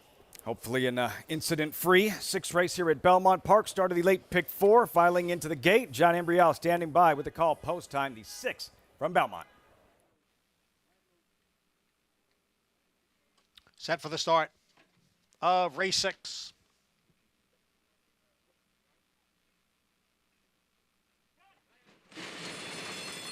And they're off. From the inside, it is a Mr. Pete. Rejected again is there. And Gemography along with Mad Money's. It is Gemography and Rejected again. Heads apart for the lead. Mad Money's right behind in 3rd. Mr. Pete is down at the rail in 4th. Brilliant Brooks is now on the move from 5th. And Saratoga Pal is the trailer. Up front, Rejected again at the rail. Gemography's in between horses. Mad Money's on the outside. The 3 of them are right together. They've got a length and a half on Mr. Pete, who's at the rail. And the favorite, Brilliant Brooks, is on the outside. The quarter went in 22 and 3/5 seconds. Rejected again, down on the inside. Mad Money's on the outside. Gemography dropping back just a bit. Mr. Pete is next in 4th, and Brilliant Brooks is being asked. Not responding yet. The half in 45 and 4. Rejected again has spurted clear here. Rejected again has a 4-length lead. Then Gemography, Mad Money's, Mr. Pete, and Brilliant Brooks. Rejected again. A much the best winner here. Had competition early on. Nobody near him at the end. Rejected again, the winner. Then Gemography, Mr. Pete, and Mad Money's. First after the claim, Rudy Rodriguez, and right to the winner's circle. Rejected again, Luis Saez, 7-2 at post time. An easy winner to kick off the late pick 4. Well, no fear of rejection here. He took early heat, and he just continued on. First time off the Rudy Rodriguez claim. Interesting, too, that Rudy is in on the ownership side of this horse as well with Michael Imperio. And this horse was fighting it out in between horses early, wound up clearing all the way to the rail and just kicked away readily. Speed's been good today. You want to be really involved on the dirt. Every horse in the race, Richie, was claimed except for guess who? The winner. Rejected again. The only one not claimed exiting the 6th race, Belmont Park. What'd you see from the start? Well, keep an eye on the one horse. So this is what I'm talking about, that empty space inside. You see he takes a step in, but Dylan doesn't have to worry about correcting him. He has nobody inside of him, and he's riding him to hold his position because he had room to work with. Now, he wasn't fast enough ultimately to make the lead, but at least he didn't get shuffled back because he had all that empty space. And I just wanted to give people a perception, the perception of the space that you have when you have post one. You saw Manny Franco really getting into Brilliant Brooks for some early speed. He was dull this afternoon and spent rounding the far turn, while Rejected Again was just getting started. Luis Saez, Crop, uncocked, hand ride to the wire, 3-5-1-6. Like that, hands and heels to the wire. You know, when a rider doesn't punish a horse for doing what he's being asked to do and just urges him along with their hands, and Luis Saez, another strong finish. We had a room full of very strong riders here. Reigning champion Saratoga Jockey. Travers winning jockey Luis Saez. Wonder if Rudy Rodriguez lost his AirPods. First time in a long time I've seen him without him. Not the first time in a long time we've seen him in the winner's circle. Results when we come back. Also, Churchill, never mind the Hall of Fame pedigree. He's just a really good trainer. Norm Cassie, some good fillies in his barn. Pretty birdie on the 1s and 2s. But first, Cassie to saddle a live first-time starter in the 3rd at Churchill.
Twilight Racing, Belmont Park. Great to have you with us on America's Day at the Races. Brought to you in part by Naira Bets. Bet any track, anywhere, anytime with Naira Bets. Get started at nairabets.com. Check out the bonuses available to all members.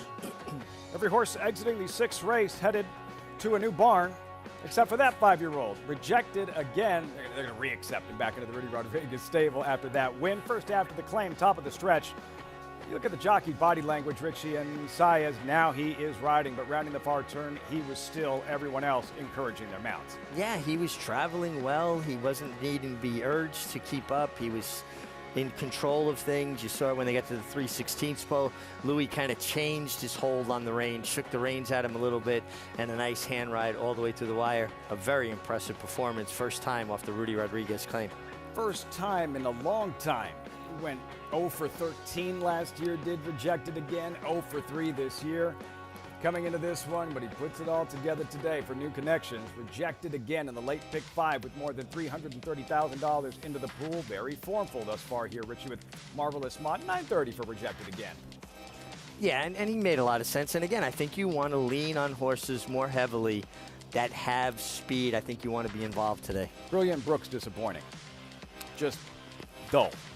He was dull, and that chasing 3-4 wide under pressure trip doesn't work on a normal racetrack. It really doesn't work on a track favoring inside speed.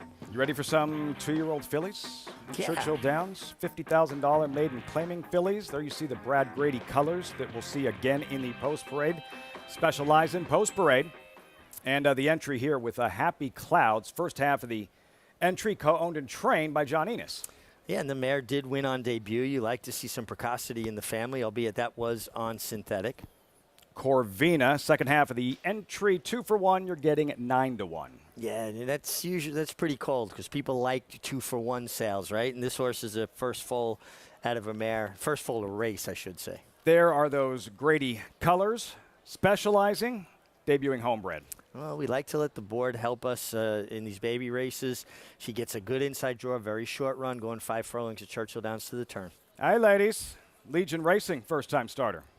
Yeah, a mare that's had 3 foals and 2 winners from those 3 foals. So she's a producer. Horse not taking any money, though. That filly is Go On Girl, Illinois bred, debuting homebred. Yeah, first foal out of a mare that also won on debut. Again, that precocity, and the board tells you she's been kind of raising eyebrows in the morning. That's how she rolls. Only filly in the field with experience. Yeah, experience, both maiden allowance, 1 on dirt, 1 on turf, drops for the maiden claiming. Really on her toe. She has the experience, but not acting like it. Dice Arm, City of Lights, first-time starter. Norm Cassie looking for back-to-back wins. Yeah, first starter for City of Lights, and this horse is out of a Tappet mare. You could see kind of takes more to the maternal grandfather side with that gray complexion. Man, was he awesome at Churchill in that Breeders' Cup Dirt Mile, City of Lights. Here's Miss Addie Lynn, first-time starter for Lorian Wayne Lucas. Wayne Lucas does the training, though. And a homebred here, too, as well. So they've had a hand in the whole production. It's always like trilling, like Land-O-Loose colors, Wayne Lucas. Yeah. White polka dots and green. Here's Tell Me When, Horseshoe Racing LLC debuting filly. Really nice, steady work tab. You can go back to April 30th, and this horse has worked every 6 or 7 days since then. That tells you that a horse is healthy because they don't have interruptions in their training. 2-year-old fillies, Paul, in this third race, Churchill Downs, all the new faces and first-time starters. What'd you come up with? Well, when you look at this race, right, you look at the 2, the 4, and the 6 in here, specializing obviously for Joe Sharp, who trained Gervin, the sire of this filly, has been working good at the Keeneland training track, also throws in a nice little work at Keeneland. The worry would be with her is that she's got the rail, and you don't really want the rail unless you break very, very well.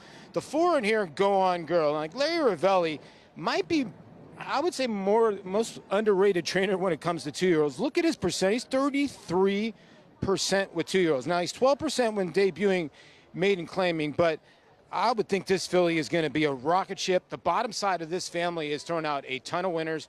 Larry is bringing in a couple horses. He has another horse in the maiden special weight. I caught up with Norm Cassie about the 6 Dice Arm and asked him, what'd you think about your filly? And he's like, listen, I just thought this was a perfect spot for her for the 50. We paid 60 for her. It's reasonable. I think she's got a big shot. The 8 on the outside for Timothy Ham, taking a lot of money. Another man that's very, very good with 2-year-olds. And Lafitte, I hate to report this kind of stuff. I was talking to Norm. The 1s and 2s got hurt after her last race. He really told me he was so disappointed. He's like, you know what, Paulie? I thought she was my best 2-year-old. I really thought she was going by Pretty Birdie and getting better and better. So hopefully she's going to heal up, and we're not going to see her at Saratoga. We'll see her maybe a little bit later, the 1s and 2s. That is a disappointment, Paul. On the 1s and 2s, really impressive last week at Churchill Downs for Norm Cassie. They were looking at a graded stakes race. I think they were leaning vagrancy. Norm felt he really figured her out with the distance. Wow, that is disappointing. Norm Cassie with a win already and trying to go back-to-back here with Dice Arm. You're looking at Specializing, nearing post time, and the Derby City 6. Richie by Gervin. Remember this Haskell win? Thriller in 2017. McCracken emerging with the lead. Inside, Practical Joke in between horses. Gervin charging hard on the outside in a Haskell thriller. This was awesome. Yeah, it really was. And then we look like Gervin, there's no way he could get up from that position, particularly at Monmouth Park. And he got there, snatched victory out of the jaws of defeat. Came with a relentless kind of run. I was there for that one. Exciting race. Crowd was pumped. First Grade 1 victory of trainer Joe Sharp's career. It was the last win of Gervin's career. Looking forward to seeing what he does as a stallion and how much that win meant to Brad Grady. Gervin in that thriller 2017. I can't believe that's been 5 years since that Haskell moment. Now we'll see what his daughter of Gervin does for Brad Grady. Specialized in 5-2. They've reached the starting gate. Final thoughts. I would like people to pay attention, particularly 2-year-old races. When you look at works for first-time starters, how many gate works they've had. The majority of this field all had 2 gate works. It tells you they got the hang of it quickly. The outside horse, the 8, Tell Me When, has had 5 gate works. Sometimes that's a sign of a horse just not absorbing their lessons and a lot of breaking detention, well. right? Yeah, and listen, maybe it's just the trainer's style. That's a lot of gate work, though, something that I always pay attention to. Behaving themselves thus far. New for so many of these, all but one. First-time starters. And we're all set. Derby City 6, Travis Stone with the call. 2-year-old filly sprinting 5/8 of a mile. Third race, Churchill Downs. And they're off. That's How She Rolls and Go On Girl and Happy Clouds and Tell Me When. Those 4 sent on for speed. Specialize in right in behind, racing 5th and moving up. Corvina comes away in 6, 5 lengths back from there to I Ladies, followed by Miss Addie Lynn. Dice Arm is completely outrun so far. Far turn run. Go On Girl, the leader with 3 furlongs to go. Tell Me When in hot pursuit second. Specializes and is waiting back in third and toward the rail. Happy Clouds and Corvina. I Ladies comes alive while wide as they hit the top of the stretch. And brushing their top of the stretch, Go On Girl and Tell Me When. Tell Me When is coming after Specializing, who has come on through to take the lead. So it's Specializing in front, Tell Me When second. The rest with work to do. Specializing digs in. Tell Me When's been trying to get by. Specializing finishing up strong and will do it. Specializing scores by 1.5 lengths over the green, Tell Me When, Corvina, and I Ladies. Right on cue. Brad Grady's homebred, Specializing, victorious on debut. She didn't break. Sluggish, leaving the starting gate. Recovers, handles everything beautifully, and goes on to victory in her debut for Joe Sharp with Tyler Gaffley on. Other than not being sharp out of the gate, you have to really like everything you saw from this daughter of Gervin. She sat the pocket. She wasn't intimidated inside. She took kickback. She came through along the inside. She got heads up with the 8, Tell Me When, who got rushed up into position by Jimmy Graham and said, you know who my father was? He won the Haskell. The Gervin filly, kind of an uncomfortable trip throughout. Nothing bothered her. Impressive in victory in this third race, Churchill Downs. At 5-2 was Specializing. When we come back, time to pad the stats. With another training title nearly wrapped up, Chad Brown unleashes the heavy favorite in the 7th at Belmont. Goodnight Olive to be ridden by Irad Ortiz, 2-time Belmont Stakes winning jockey, working on another Belmont title himself. Off into Perryville, all alone as he turns for home. Nashville under no stress whatsoever. What's it going to take to win the Breeders' Cup Sprint, and could this horse have toyed with a group in the Breeders' Cup Sprint? I'm going to say yes. This was sensational. 107.89 track record. This is one of the most impressive sprint performances that we have seen. This is a horse to get really excited about. Never asked for a thing, track record.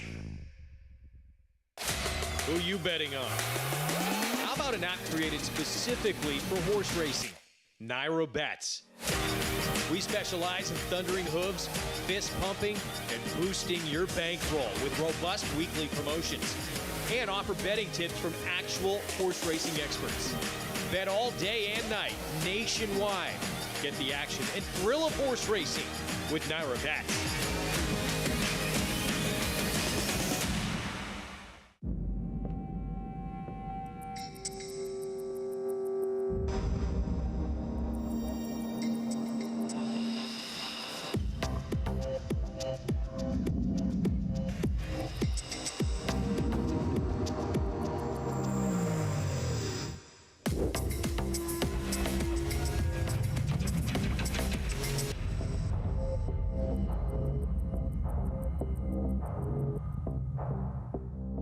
Racetrack Television Network brings you every race, from every track, on every screen, every day. With monthly packages starting as low as $5, RTN gives you great value and access to more live HD streaming and race replays than anyone. Visit RTN.tv today to sign up and watch on almost any device, including Roku and Amazon Fire. RTN has packages that start at $5 per month.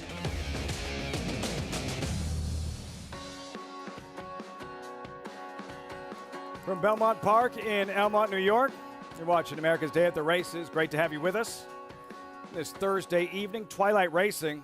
Horses in the paddock for the 7th of 9 at Belmont. Quality allowance race for fillies and mares. 7/8 of a mile extended sprint, $94,000 purse.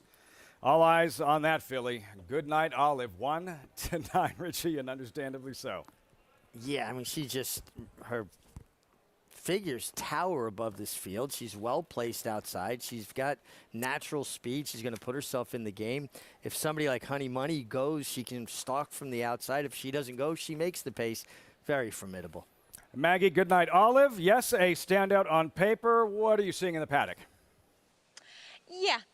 She backs it up here in the paddock, Lafitte. She's gone on from what I saw from her last year as a 3-year-old. She's filled out. She's more powerful looking than what she was last year. And I like the fact that we're keeping her at the 7/8. I know there was kind of some rumblings of desire to stretch her out, but honestly, she is built more of a sprinting type. So I like her coming back in this spot. She looks fit, ready to go. She's sharp too, which I always like to see with these fillies coming back. Another layoff horse that interests me a bit. Now, obviously, we see some incredibly inflated prices on the board right now with the short price of Goodnight Olive, but number 4, Amelia's Moon, she comes back for a trainer in Michelle Hemingway, whom we've seen her bring horses here to New York, to the NYRA circuit, and maybe they don't win, but they run well. And I like what I'm seeing from this filly because last time she looked dull in her coat. She was really, really light. She was not carrying her conditioning well, and that's a different story today. While she looks lean enough in the fit sense, I think she has strengthened up, especially across her hind end, which I like to see, and she looks better in her coat. And furthermore, I love the 7/8 for her. She ran her fastest number, second off the bench, or second in this country, after she did take down a Group 1 in Peru, but I think she's just built more like a 7/8 to maybe a 1-turn miler, but this is the right spot for her coming back. And Lafitte, you know, when you're dealing with these short-priced horses, you always got to try to find some value and some prices for underneath in your exactas. No such thing as a sure thing, even though Goodnight Olive is being bet in that fashion, 1-9. Too bad these her jockey trainer aren't going so well here at Belmont Park this year, Richie. It's Irad Ortiz, it's Chad Brown, and the damage they've done thus far in 2022. 5 graded stakes wins together. The New York lone Grade 1 Belmont weekend, Bleecker Street. But I do think it's something to follow. I will be curious to look at the Brown Irad stats at the end of Saratoga, like comparing them to last year's stats and seeing what the difference might be with the presence of Flavia Pratt and Brown spreading the wealth a little more seemingly. Well, absolutely. Flavia Pratt has definitely taken up some of the slack, if you will, right? He's the guy they're looking for. So if there's 5 or 6 horses in a graded stake, he's going to be on one of them. And that precludes somebody else from being on one of them. Yeah, we were speculating last year. We were seeing Pratt was here. I remember when in the early 2000s, late 90s, early 2000s, Jerry Bailey was out west seemingly every other weekend for Bobby Frankel. Right. Every other weekend, riding big horses in big stakes races. We started seeing some of the same with Pratt last year. Will he make the move? Will we see him permanently in New York? He's here. We'll see how it all shakes out. For the time being, Brown with Irad Ortiz on Goodnight Olive. You'll see her again in the post parade. There's Honey Money, daylight winner in her latest last month. Does her best running when she's involved. She has the rail on a racetrack that's been playing kind to inside speed. Trevor McCarthy, a rider that pays attention. I think she's the one who's in front. Betsy Blue, first or second in 11 of 13 lifetime. Hard knocking Hickory shows up every time. Earner of over $330,000. Got to respect the horse that tries this hard. Halo City split a field of 7 at this level last month.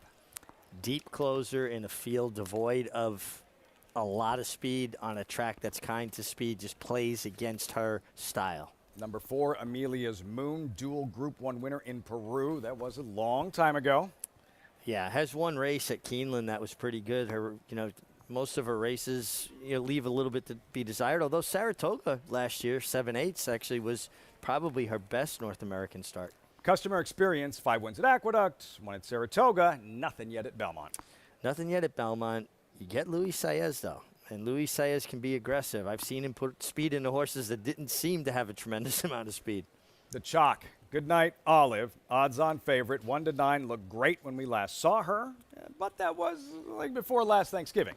Yeah, it was also Chad Brown. Chad Brown, it doesn't seem like layoffs really matter. He has just an incredible handle on getting horses ready, and this horse is very well placed outside, quick enough to put herself in the game. 1-9. Good Night Olive, we check in with Maggie. And Lafitte, this 7th race is the Farewell Joe Campbell race. And I'm pleased to be joined by the legend that is my good friend Joe Campbell. Yes. And Joe, you've been the paddock blacksmith for 18 years, but on the racetrack shoeing horses for over 50. I asked you before coming out here, I said, Joe, think of one of the craziest stories that you've had with shoeing horses in the last half a century. Well, usually when you're identical twin, it happens every day. So when I was in a paddock, my brother needed some help one day, so I came in, horse threw a shoe. He said, we got to get this shoe quick. What can we do? Campbell, fix it. I said, which one? Me or Charlie? Campbell, one of you. So we both went over, but we got it fixed. Now, Joe, maybe people don't or do realize that there's always a blacksmith in the paddock. So how essential is it to have someone like you and someone as skilled as you every day at the races? The biggest thing is to be calm and try to be professional. And you know the shortcuts because you have to. It's more a matter of time more than, you just got to get it done right. And you usually know what you got to do. You just react. You just do it. Also, you've had your hands on some pretty talented horses over the years, including a Triple Crown winner. I shot affirmed in '78, and it stood up for about 30-some years. And then, then my TV time was done. You did have a pretty long record, to say the least. Now, I'm going to expose you a little bit. Okay. Happy belated birthday, Yes. first of all. But secondly, 70. And being a blacksmith is an incredibly physically demanding job. But you just told me you're still going to come out here and shoe some. I'm still doing some in the morning till I fall apart. But so far, I feel pretty well. And I got good people to work for it. I can't complain. It's been a good thing. It's a good job. Well, you don't age a bit. I can't believe when you told me that. Joe, wishing you the happiest of semi-retirements, and thank you for all you've done being the paddock blacksmith here at NYRA. Well, it's Maryland breds. We stick together. Thank you. Thank you. Thanks for the thrills. Lafitte, you can tell Joe's loved. Very much loved, very much appreciated. Those Maryland breds, yeah, they do stick together. A tremendous blacksmith. Richie from a family of tremendous blacksmiths. Yeah, his dad Elmer was a legendary blacksmith here in New York for many, many years. Actually, Laz Barrera was his client, and that's how Joe got to shoe affirmed because his dad worked for Laz. Yeah. And, they are a legendary racetrack family. I've known them my whole life. I know he's going to be spending a lot of time on the golf course because that's one of his passions. Just semi-retired. Yeah. All the best in semi-retirement. Will be missed when he's not here. Happy birthday, Joe Campbell. 50 years on the track, 18 years paddock blacksmith. 7th race, Belmont Park, about 2 minutes out. 1-9, Good Night Olive. You're looking at Betsy Blue, who you thought Honey Money might make the lead, drawn inside, and Maggie made the point of, look, if you think for whatever reasons Good Night Olive might be vulnerable, anybody else you like you're getting your number, you're getting your price. Yeah, I don't think she's vulnerable, to be honest with you. I'm kind of thinking about who might be able to be second. She just looks too good on paper. She looked great warming up, right connections. Irad Ortiz closing in, cutting into the gap a little bit on Dylan Davis for leading rider. I don't know when he has to start his suspension that he incurred in England, but he's drawn within 4, and very likely will draw within 3 here. Now Dylan's not going to lay down. He's got business and he's riding terrifically. Manny Franco's still in the hunt. It's basically those 3, but A lot will depend on when Irad has to serve those days from England. And not riding here Saturday either. Right. You know, and he's traveling. He's shipping around, too, to ride big races in other venues. And, you know, it's hard to balance that, keeping your good horses together and riding the big races and trying to be leading rider, because being leading rider takes volume and takes you being there on site every single day. I talked to Irad earlier at the Jocks room about the suspension from England. And watching it, I really didn't think he did a lot. But their rules there is you don't change lanes till a certain marker, particularly on straightaway races. Did you think that could have been his reputation precedes him? Oh, I kind of think scenario? Absolutely think that hurts him. And I basically have told him so much. And I was surprised he didn't get days when he bothered Yes and Yes, who runs later in the card with Johnny Velasquez. David Donk later. And I told him that. I said, I don't know how you didn't get suspended for that one. I could have seen you getting a pass in England because it wasn't really that bad. But that's karma. You know, and I told him, I said, you're so talented. You're going to wind up in the Hall of Fame. Why do you always have to feel like you got to take an unnecessary edge? It's one thing to take an edge. What's he say? Necessary. And he said, I know, I try too hard sometimes. I said, you frustrate me because I know how talented you are, and I am a fan of your riding, except for when you feel like you've got to do stuff that, to me, it's a time to mature and get past that.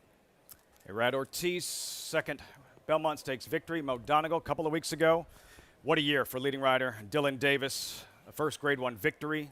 E.P. Taylor last fall. That winter riding title at Aqueduct in the mix for a first Belmont riding title. And what that would mean to that young man. And again, it's the consistency he's shown in his riding is the consistency he's showing being high up in the standings and battling for leading rider. He always had ability. It just wasn't consistent. He came back from that injury, and he has been focused. Eye of the tiger. I mean, he really has figured it out and has become a very consistent top-class rider. Sitting this one out, Irad Ortiz is not. How do we know Goodnight Olive is as good as she was when we last saw her? You always say you don't know. What a racehorse was at 2, once they're 3 the following season. Now 4. She's only raced 4 3 times. Her 4-year-old debut here. Odds on at post time. There she is. 1-5. Goodnight Olive, the heavy favorite in the 7th at Belmont.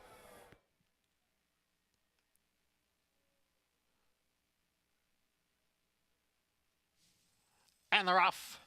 And a quick start for the big favorite, Goodnight Olive. She is immediately set for the early lead. Honey Money is down at the rail. Betsy Blue's in between horses. Customer Experience on the outside. Then Amelia's Moon running in 5th, and Halo City is the trailer. Goodnight Olive has made her way down to the inside and leads here by a neck. Honey Money's in between horses. Customer Experience is on the outside, and Betsy Blue sits behind those front 3, the opening quarter mile, in 23 seconds. The prohibitive favorite, Goodnight Olive, leads here by a half length as Customer Experience now moves up on the outside. Honey Money and Betsy Blue are together 3rd and 4th, and it's 5 lengths back to the 2 trailers, Halo City and Amelia's Moon. Goodnight Olive ran the half in 46-1, continues to lead here with Customer Experience on the outside in 2nd. Betsy Blue has taken 3rd. Honey Money has dropped out of it.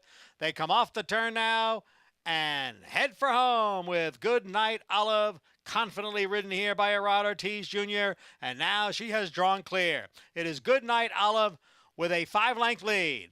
Betsy Blue in 2nd. Goodnight Olive says goodbye to the rest of this field. She comes off a long layoff to win here, and Irad Ortiz Jr. gets his 3rd victory today. Betsy Blue was 2nd. Halo City came from last to finish 3rd.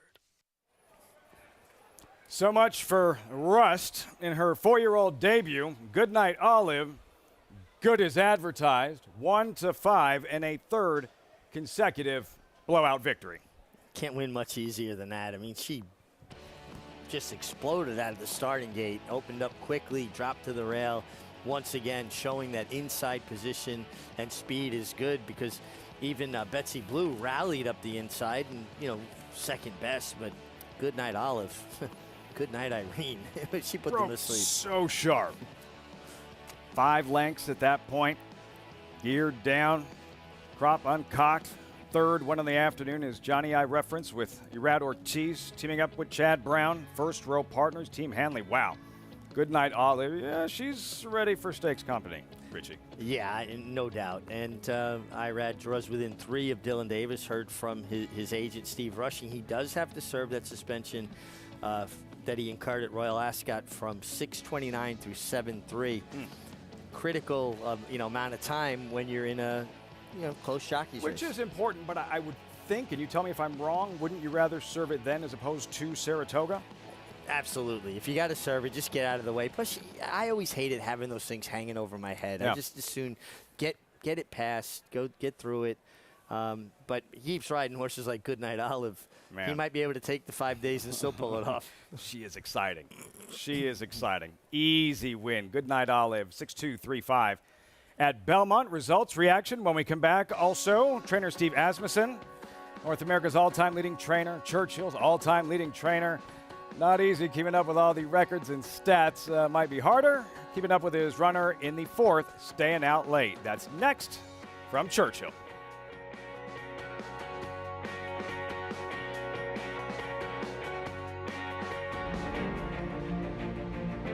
Idol perfectly timed. Idol gets up under Joel Rosario to win the big gap. It's known agenda for St. Tobias Stable. Race Adler, a scintillating performance in the TBG Del Mar debutante. And Clariere will win the cotillion. Down to the wire. Who's going to win it? It's Mala by a neck. Curling, the classic sire.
Welcome back to Belmont Park. This is America's Day at the Races, as always, brought to you in part by America's Best Racing. For the love of the race, visit americasbestracing.net today. Another visit to the winner's circle for Irad Ortiz. 3 wins on the afternoon. And this filly, a Goodnight Olive. Man, is she good, Richie. She is good. She bounced out of the gate, made the lead. You see him taking that long, languishing look back. That's when you know it's not that quick, peek a guy will take. That's a look like, I got so much horse. I got all day to take a look around, curl my mustache, drop my heels, pose for the picture. She won with consummate ease, and Irad Ortiz really just gave her that confident ride. She won in hand. She'll go back to the barn and get like a nod of approval from, Jack Christopher and Zandon and Preakness winner early voting, all-star cast in Chad Brown stable. And yeah, she is ready for bigger and better. Yeah, she's older than them, but, they'll probably give her a wink like, you done good. That's it. Made us proud. Went out and dominated again. She had won her last 2 by 17.5. And a blowout this afternoon as the heavy favorite. Late pick 5 follow along. 240. Goodnight Olive, more than 330,000 wagered into the late pick 5 pool. 2 left. Belmont Park. We'll have them for you right here on America's Day at the Races, and live racing continuing from Churchill Downs. Post-parade brewing, $20,000 claimer, non-winners to lifetime, 1-turn mile, 3-year-olds and older. Updated odds, staying out late, 6-5. 3 minutes out. Post-parade, there's Barstow. First half of the Barstow Southwest Racing Stable entry. Claim for 10, moves up to 20. This is considerably tougher than what he's been facing. Captain Fantastic, second half of the entry. First half of the claim, Gennaro Garcia, there he is. Another one making the same move. Claim for that 10, moving up to the 20, facing considerably tougher. And once again, we talk about horses. Entries take money. People like a bargain. They're getting 2 for the price of 1. Very cold. This one, not so much. Staying out late, Gaffleone, Asmussen, 6-5. 3 minutes to go. Saddletail 2, break from the rail. Well, this horse is 6-5. He had ran last night when we were covering racing from Canterbury. He'd been 2-5. Kiss Principal, second at this level at 11-1 last month. Yeah, player turning back a little bit in distance. 1 turn. Jimmy Graham's always aggressive. Mo Betta, number 4. Just not a finisher, Richie. No, a horse that ran second at this level, 2 starts back at Oaklawn, comes back off a bit of a freshening. Number 5, Formal Order. Dangerous off the cutback in distance, I think. Yeah, to the 1 turn. This horse stretched out from 6 to a mile to 16th last time, only beating a half length at the same level. Fed Money, class drop, cheapest he's ever raced for. Jimmy Baker, a horse that's taking a considerable drop in class. Last time was seen for 30, got the job done. That was on turf, though. Icon to the outside, Peter Blum, homebred, now with trainer Mike Maker. Another horse taking a substantial drop in class, retains the services of Ricardo Santana, and returns as a first-time gelding. Notable. All 1 for something. Who's going to earn that second career victory? We'll find out in a minute. Paulie, does this feel about right to you with staying out late, the favorite, even money? A race looked competitive on paper. He is the heavy choice. I'm sort of torn, Lafitte, to be honest with you, because this is a horse, if you looked at this last race, he really had the race completely sewn up, and he sort of got to looking around on the front end. And, at age 4, is he still a little bit green, but he lugged out considerably in his last race, and he lost. He ended up getting run by late in that race. Now, is he going to be the speed in this race? His lone win was first time out going gate to wire. Now, he's shown that he can rate as well. When you look at the rest of this field, you do have the 3 Kiss Principal, who has shown some speed as well. When I look at this race, the lone horse that's dropping is Fed Money. The 6 in here, I know the horse is 1 for 15, been facing way tougher. Jelly Nougat absolutely blitzed that field last time for Joe Sharp. I think this horse would be more involved as well. And I also like the 1 straight 1, Barstow. Again, we're getting that 13 pounds with Renee Diaz, guys. Renee Diaz getting that 13 pounds has been very, very profitable at this meet. This starts the late pick 5. And by the way, if you're interested in some of the horses in the next race, Mr. Kaleem Shaw is at the racetrack. He just flew in earlier today to watch his horse run in the next race. The 12 horse, Armin, for Simon Callahan, a Bolt d'Oro, and we know these Bolt d'Oros are running $600,000 purchase. I would think that's a pretty good sign. That horse and the 3 are taking all the money in the doubles. We'll have much more on those 2-year-olds. Race 5, Churchill, Bolt d'Oro as a stallion. What an exciting 2-year-old he was. Armin, Kaleem Shaw, as Paul mentioned, on hand, teaming up with Simon Callahan, 3rd in the Kentucky Derby back in 2015 with a massive Dortmund, finishing behind American Pharaoh. Callahan had firing line correction. Bob Baffert trained Dortmund, but owned by Kaleem Shaw. Armin, Bolt d'Oro, first-time starter, one of 2 Bolt d'Oro first-time starters in the 5th at Churchill. This 4th race, Churchill, Richie, we saw staying out late. What did you think distracted him there in deep stretch when he got collared at Oaklawn? I honestly think what distracted him was his rider, Isaac Castillo, that day. He was going forward. He looks to his right, sees a horse making a move on the outside. Instead of continuing to ride his horse forward, he tries to kind of go out to meet him, but he did it so abruptly. He threw his horse back to his left lead. He slowed down all his momentum. That's not race riding. Race riding's an art. It's subtle. It's going out subtly to meet a horse, not to jerk a 1,000-pound animal from one path to another like that, all you're going to do is slow him down. I think guys have a misperception of what true race riding is. See how the favorite is ridden on this occasion with leading rider Tyler Gaffleone staying out late. Post time for the 4th Churchill, late pick 5. Here's Travis Stone.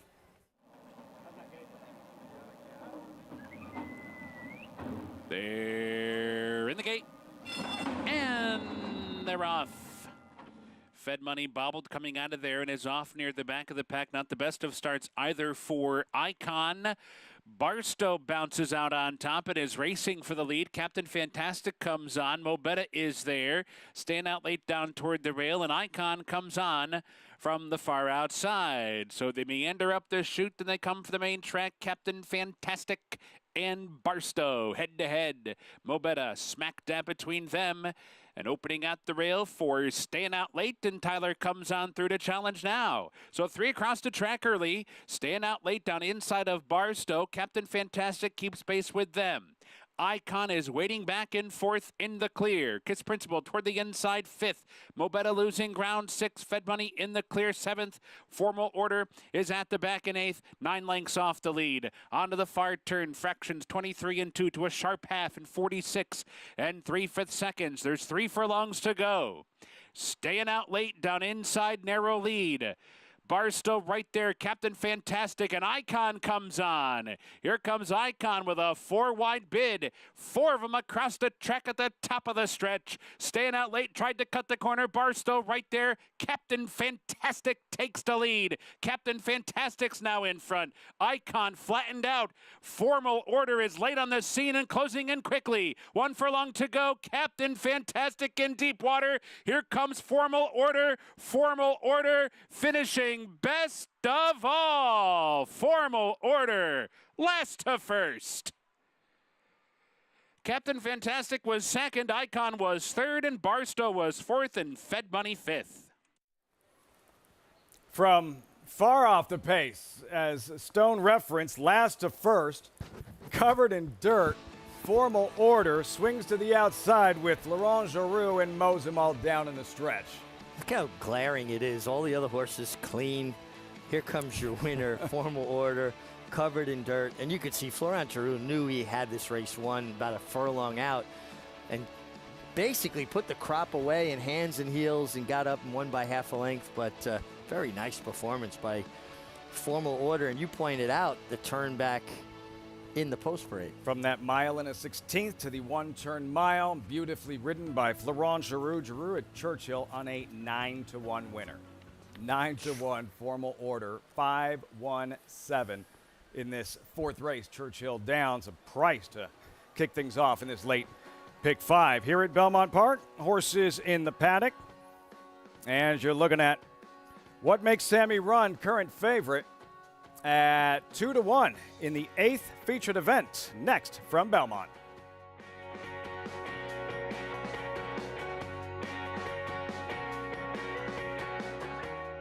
Irish Hill and Duchess View Stallions, proudly standing the ultra-fast, multiple stakes winning son of Uncle Mo, King for a Day, the only horse to defeat 2019 3-year-old champion Maximum Security. Well, King for a Day was basically a clone of Uncle Mo. I mean, good speed, the ability to carry it over distance of ground, real professional horse and a really cool horse to train. Sire maker extraordinaire Uncle Mo, represented in New York by King for a Day. Visit ihdvstallions.com to book your mare today.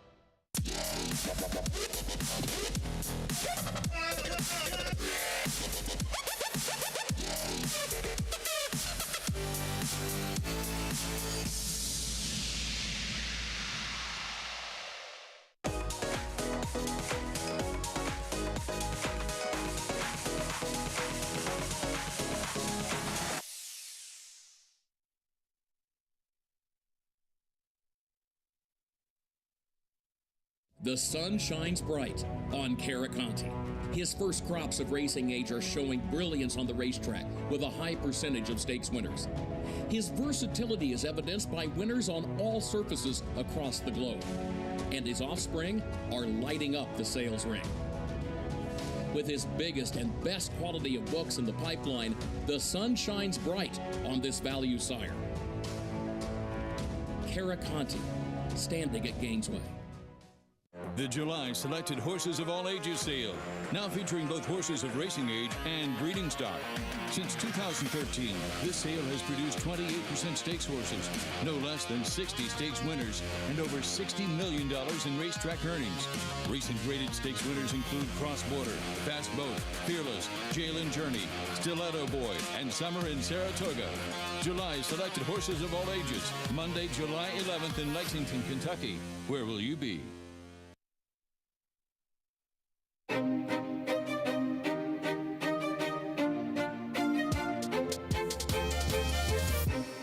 My favorite race is the Pilgrim of 1992.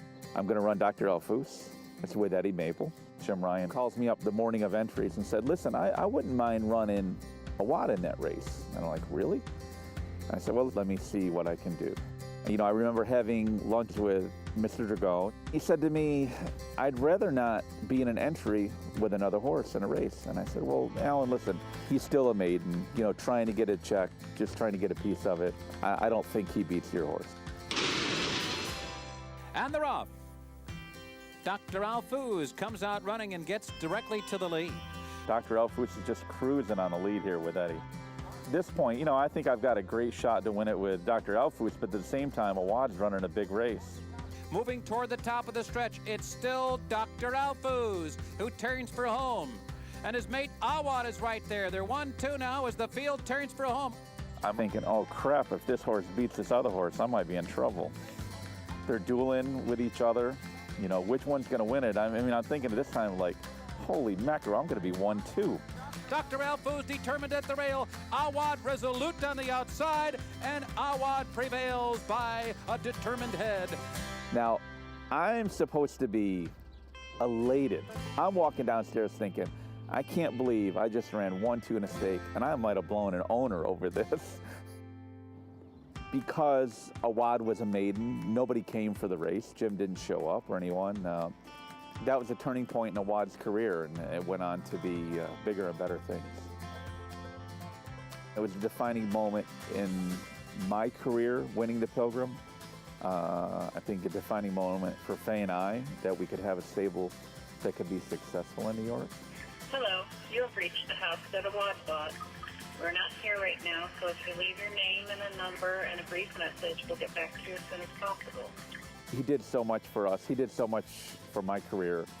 Those horses don't come around very often. How could you not love that story that Dave Donk just told? And I love the answering machine with his wife, Faith, on the recording. And Awad's such a special horse for them. But Dave Donk does send out 2 horses here in this featured 8th race. And yes, he's in raging form, but trying to get the New York bred Big Package back on track. As last time out, he found a fairly tough spot to come back and in the elusive quality. And I just think that he, A, might be better at the 6, and B, he just looked as though he needed a race. So I should say coming back at the 7 was a bit of a stretch for him just because he wasn't totally fit. I want to give him a pass for that last effort. He's so much more tucked up and defined this time around. I think he makes sense in here, though he will have to have his running shoes on, as number 8 is Pulsate, another horse coming in off of a layoff for Bobby Robato. And there was some argument, and rightfully so, that maybe in his last 2 races he wasn't ridden aggressively enough, that those were weirdly turf sprints that didn't have much pace in them, and he was restrained, whereas maybe he should have gone on to be more forward. We'll see what they do with him here. You know, there is a bit of speed. Obviously, Yes is that fast, but he can be pretty tactical, Paul State, and he got really sharp once they got the tack on him. And as far as fitness coming back to the races today, he looks ultra fit. This is the most fit I've ever seen this guy coming back from a layoff, Lafitte. Tricky horse to ride, Pulsate. Yeah, he's a horse that does have tactical speed, but they don't want him on the lead. They feel like he loses interest. Continue that conversation. Post-parade, Principled Stan, Irad Ortiz looking for a 4th this afternoon. Horse has been showing good speed going longer and setting legitimate fractions. I think he'll appreciate the cutback, this son of Kingman. Ortiz Brown also looking to go back-to-back. Ortiz brothers will be side-by-side in the gate. Big Package. Yeah, Big Package, a real accomplished turf sprinter, but there's not a lot of real speed for a turf sprint, and he's dependent on pace. King of Dreams, best races on synthetic tracks over the past year or so. And another one that's more of a closing type, a horse turning back in distance, should be outfooted. I don't think he's helped by the pace scenario either. Favorite, what makes Sammy run? Defeated? Listen, 4 lengths in the Grade 1 Jaipur Belmont Day. Yeah, but again, a horse that doesn't have a lot of tactical speed in a race for a turf sprint that doesn't have a tremendous amount of speed. Mata out, Sheki Shabazz out, Yes and Yes in. David Donk has him going well. Yeah, Yes and Yes in raging form, 2 for 2 this year. Part owned by Phil Gleaves, who was one of Woody Stevens' assistant during that skein of 5 victories, along with Dave Donk. Sandy Bruno as well. Yes and Yes in really good form. Ponyless, Pulsate, got to time it just right, Manny. He's a horse that probably could make the lead if they wanted it, but they feel like he's a horse that loses his interest when he makes the lead, that he's better with a target. That's why he's ridden in the fashion he is. I have a different take on that, but we'll talk about that after we talk about Mr. Hustle. There he is, Belmont's leading rider, Dylan Davis. Mr. Hustle, back in January, showed some speed sprinting. Then they stretched him out, and it looks like he kind of dulled his speed because when they turned him back into turf sprints, he really hasn't had the same kind of speed he once possessed. Field for the 8th, Thursday feature, Belmont Park, $96,000 per 6 furlong sprint. On this firm turf course, Yes and Yes, who's 4 to 1. Let's go back to his most recent. Remember, this is on yielding ground. Yes and Yes, with John Velasquez here engaging the leaders and going on to his 2nd straight win since joining the Donk stable. Sit in the pocket. He waits. Irad Ortiz on the lead. He drifts out. There's a room for 2 horses there. Johnny waited till there was plenty of room, and then Irad puts the squeeze play on. Johnny takes up. Horse loses all momentum. The fact that he was able to catch his stride again, he's on his wrong lead now, and accelerate again between horses. This was a spectacular athletic feat. You do not see that. You will see it on the turf. You would never see it on the dirt. But it's rare when a horse can re-engage like that, find his stride, kick on. It speaks to the athlete he is and the form he's in. And he's a horse that has always shown a lot of natural speed. In a race devoid of speed, he's probably going to make the pace, and he's going to be tough to run down. Pulsate's interesting. And my take on riding horses that pull up when they make the lead, put them on the lead from the start. They've already broken that plane, and when they feel something, I won more races by putting horses on the lead that people told me would pull up when they hit the front. You get even more aggressive, that strategy. And then Principled Stand, Maggie, currently 3 to 1, and what could be a big afternoon for Irad Ortiz seeking a 4th, and again, trainer Chad Brown looking to go back-to-back. Yeah, you're looking for 3 wins on the card as well, Lafitte. And Principled Stand, I love this spot for him. I've always been suspect of his affinity for wanting more ground. That I know he's pretty much ran in a mile in his 4 starts, 1 mile, 16th effort. He just never really grew. And he's a 5-year-old now. He's very small. He's short coupled. He always gets himself sharp. And these are just all qualities of a sprinter. So the fact that he has that speed going longer, I think, he's probably not quite as fast as Yes and Yes or even maybe Pulsate, but he's going to be right there. And I just could not love this spot more for him turning back in distance today. And 2, last time I thought he was about 90% fit. Today, he's 100%. I'm going with Principled Stand here. As we'll also take a look at the outside runner, number 9, Mr. Hustle. Yes, Mig's right. That stretching out horses sometimes will definitely dull their speed, and this guy maybe not in the greatest of form, but he does have efforts on the turf that make him competitive if you go back a ways. Now, I do think that you have to be ultra fast in those 5.5 races. The last 2 that are showing at Pimlico and Keeneland. You don't have to be quite as fast going the 6 here at Belmont oftentimes. So I think naturally he will be able to sit a bit closer. He's gotten a big aggressive warm-up from Dylan Davis. He's a smaller, handier horse where we'll see how he negotiates Belmont, but I just think physically he's much more suited to this 6, and like I said, I think it puts him in the game a bit more. Lafitte? Mr. Hustle, Maggie, 10 to 1, trying to pull off an upset with Dylan Davis-Ritchie here in the feature at Belmont. Yeah, listen, Dylan's been riding terrific. It just depends on how much this horse can revert back to his speedy ways, because, again, I'm just not seeing a clear-cut speed for a turf sprint. Maggie makes a great point. Those 5/8 races, 5.5, they are a little bit different than the 6 furlongs at Belmont Park. They are run at a much more hectic kind of pace. Pulsate pictured 6-year-old debut. Let's go back to that Aqueduct Turf Sprint Championship. In a hard-fought second-place finish, Pulsate, there he is with Manny Franco just behind the leaders training for home. Yeah, listen, he got a good turf trip. This is what you want to do, save ground. Manny, found the split. He starts riding. You can see the rider on the lead. I believe that's Paco Lopez trying to tighten things up, and he does so effectively. Another rider that's always much more intent on riding somebody else's horse than their own, but certainly a time or two. Yeah, certainly tactics worked that day, and he didn't shut him off. He just put him in close. So you'd rather see Pulsate more aggressively ridden? Well, I just think that, there's a time, once in a while you got to try something different. And I remember riding horses that people would tell me, yeah, listen, this horse pulls up when they make the lead. Try to time it perfectly. When you put them on the lead from the start, they've already broken through that plane. And then when somebody comes to them, as long as you make them see, they'll kind of run on with the company. The thing about them, Lafitte, they don't get rank. You can ride them out of there hard and put them on the lead, and as soon as you put your hands on, they come back to you. It's not like they're going to run off with you. Pulsate, Mark Keller, Bobby Robato pictured, Manny Franco. You and Maggie went with Principal Stand. Where would you like to see Gerard Ortiz place him early on? I think he's right in behind the pace. I think he's sitting right in behind who I perceive as the pace is the 7, Yes and Yes. Yes and Yes for David Donk, who has a pair. Principled Stand, Seth Klarman's English Gelding, lightly raced, fast 5-year-old at 5-2. And what makes Sammy Run the favorite at 2-1? Johnny I standing by with the call to feature, 8th race, live, Belmont Park.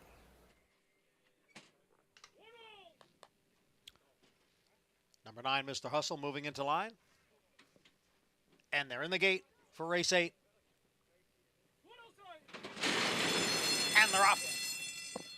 Principal Stand from the inside is sent out for the early lead. And King of Dreams is running in second as Yes and Yes now moves up. Pulsate is in 4th. Far outside Mr. Hustle. Then What Makes Sammy Run in 4 lengths back to Big Package, who trails the field in 7th.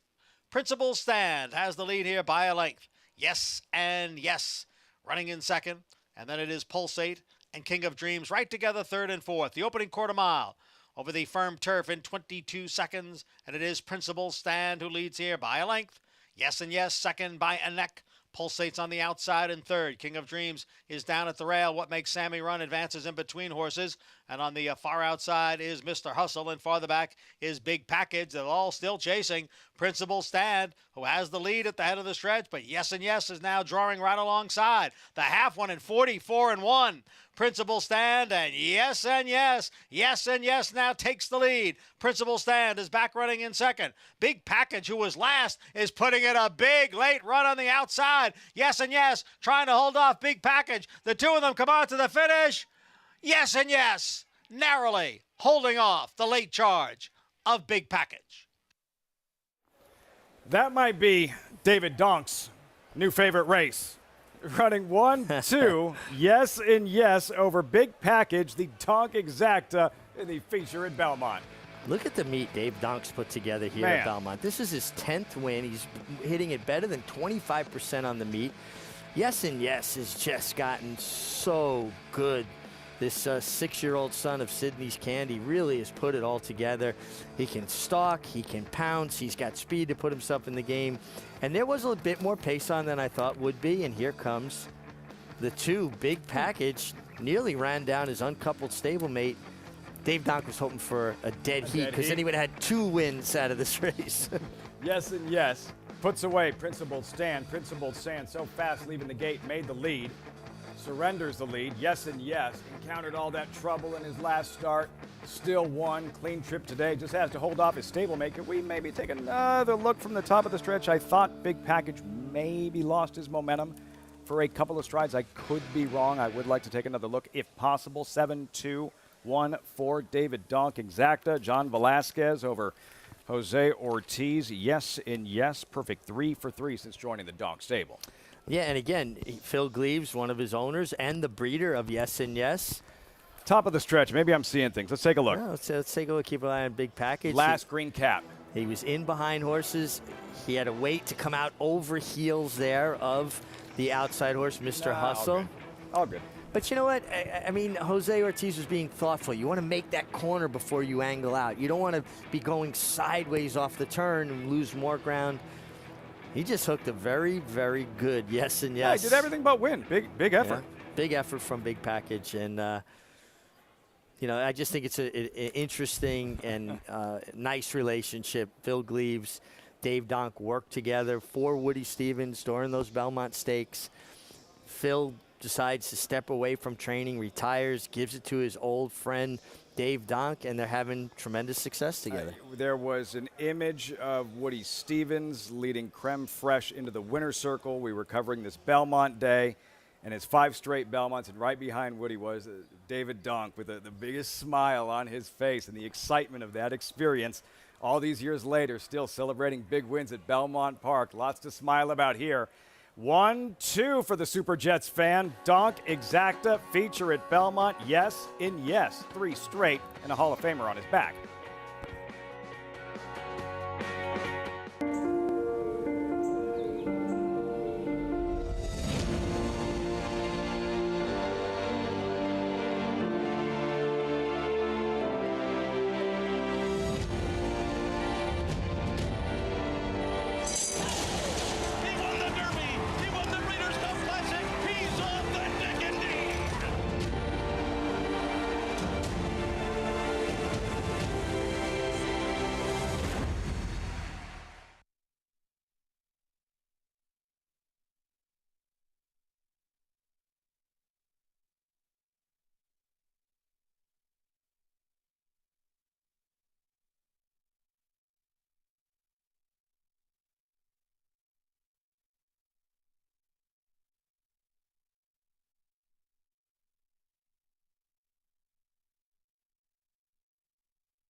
Race to get excited about. Churchill Downs potential. Stars of tomorrow. Never know.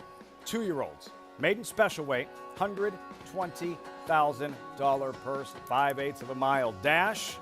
Favorite towards the outside. Armin. Bolt Doro, one of 2 by Bolt Doro. Post parade. Here's Sailor's Chance. Last Chance Racing first time starter. A little bit green with the pony. This is out of a mare that had 6 foals to race. All 6 are winners. 4 of them won on debut. Knock, Bolt Doro, first of 2. Now, Bolt Doro there for the Ruiz family. 5 for 11 with debut runners, Bolt Doro. Ruiz homebred, number 3, Fight Fiercely. Joe Cohen owned debuting colt. Out of a mare that's had 1 foal to race that also won on debut, Precocity and Taking Money. 4 is out, Jeremy's Jet. Eakly, Cheyenne Stable, Oklahoma bred first-time starter. Oklahoma bred not taking much money on the board. Sometimes we got to look at the board to help us a little bit with these horses without proven form. Especially these kinds of races. A Tolson debuting homebred for Mulholland Springs LLC. Yeah, is also a full to Maximus Mischief, a debut winner, also winner of the Remsen Stakes. Tyler Gaffley on a board, leading rider. Sivaco, Town and Country LLC, first-time starter. Savacco wearing an outside cup. Is that a full cup so that maybe he's blind in that eye? But he is a half to marathon specialist Lone Rock. Going to want perhaps more distance in this 5 furlongs Dakota run. Calumet, homebred first-time starter. How about the work two-back? 58-4, first of 17. Huge work. How do you do that? Jackie's Warrior Connection. Steve Asmussen trains for the Robersons. Yeah, for a horse trained by Steve Asmussen, 21-1 debut, not taking any money at all. Two Phils is. Phil Sagan debuting homebred, currently 4-1, first time started by Hard Spun. Yeah, first foal out of a mare that won on debut and obviously must be raising some eyebrows in the morning. 21-1, Bluff City, Cold Bernardini, first time starter. Mare's had 3 foals to race with 2 winners and 1 debut winner. Another one, though, not taking a lot of attention on the board. The colt Paul referenced earlier, Kaleem Shaw, is at Churchill Downs to see Armin's debut. Bolt Doro, first-time starter. By the right sire, Bolt Doro got off to a white-hot start at stud first crop. But, boy, this is a very tough post.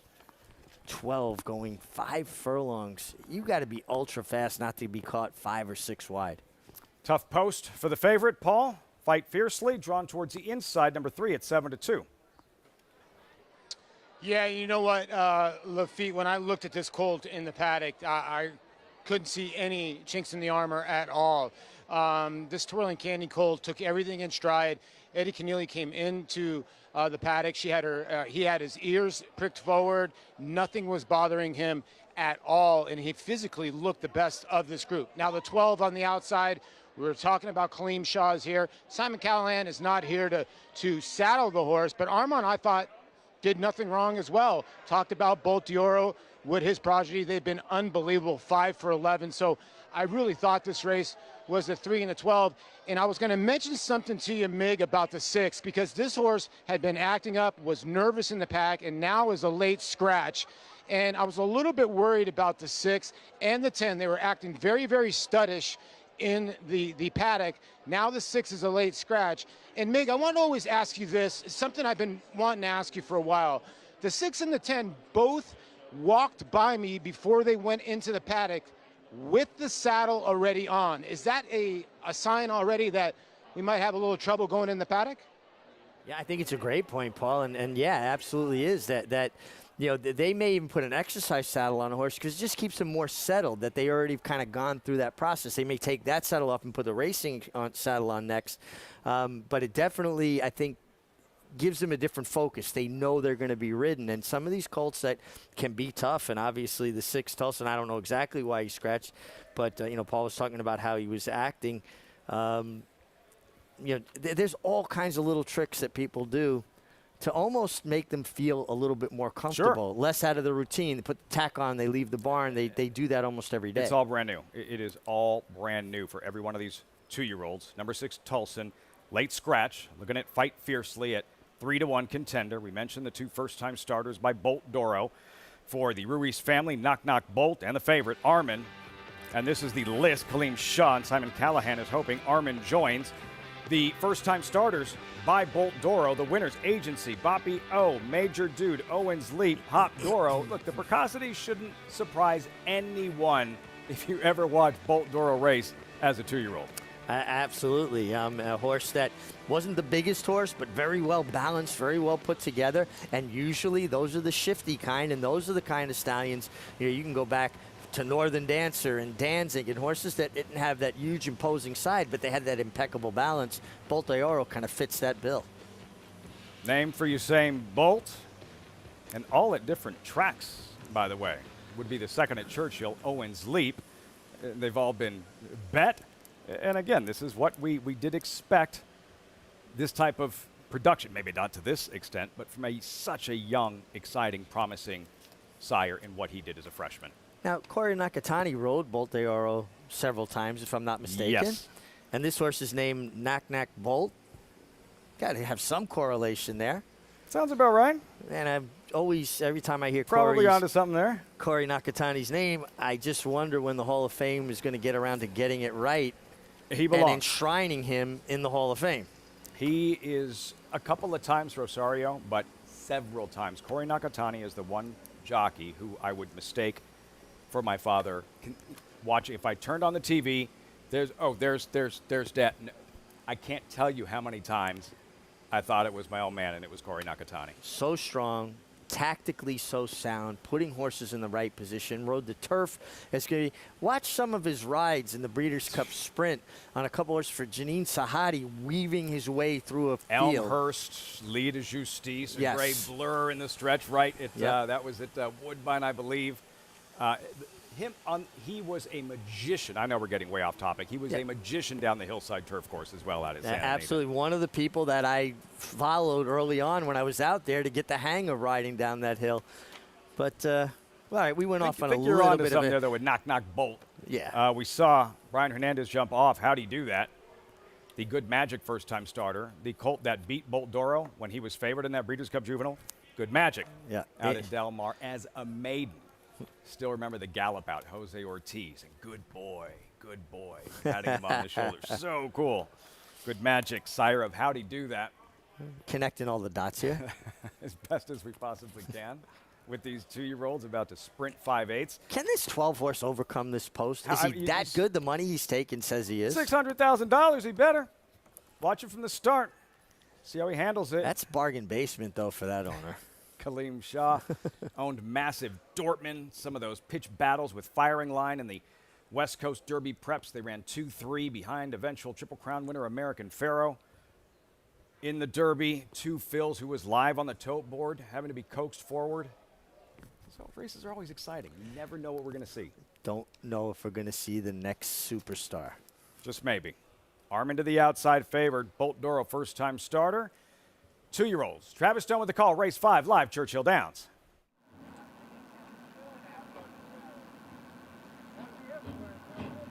They're in the gate. And they're off. Eakley racing for the lead. So to Fight Fiercely and for the outside Bluff City. Not far behind is How Did He Do That? Armin comes on with 2 Phils, but they're chasing Eakley, who's clear by a length heading for the far turn.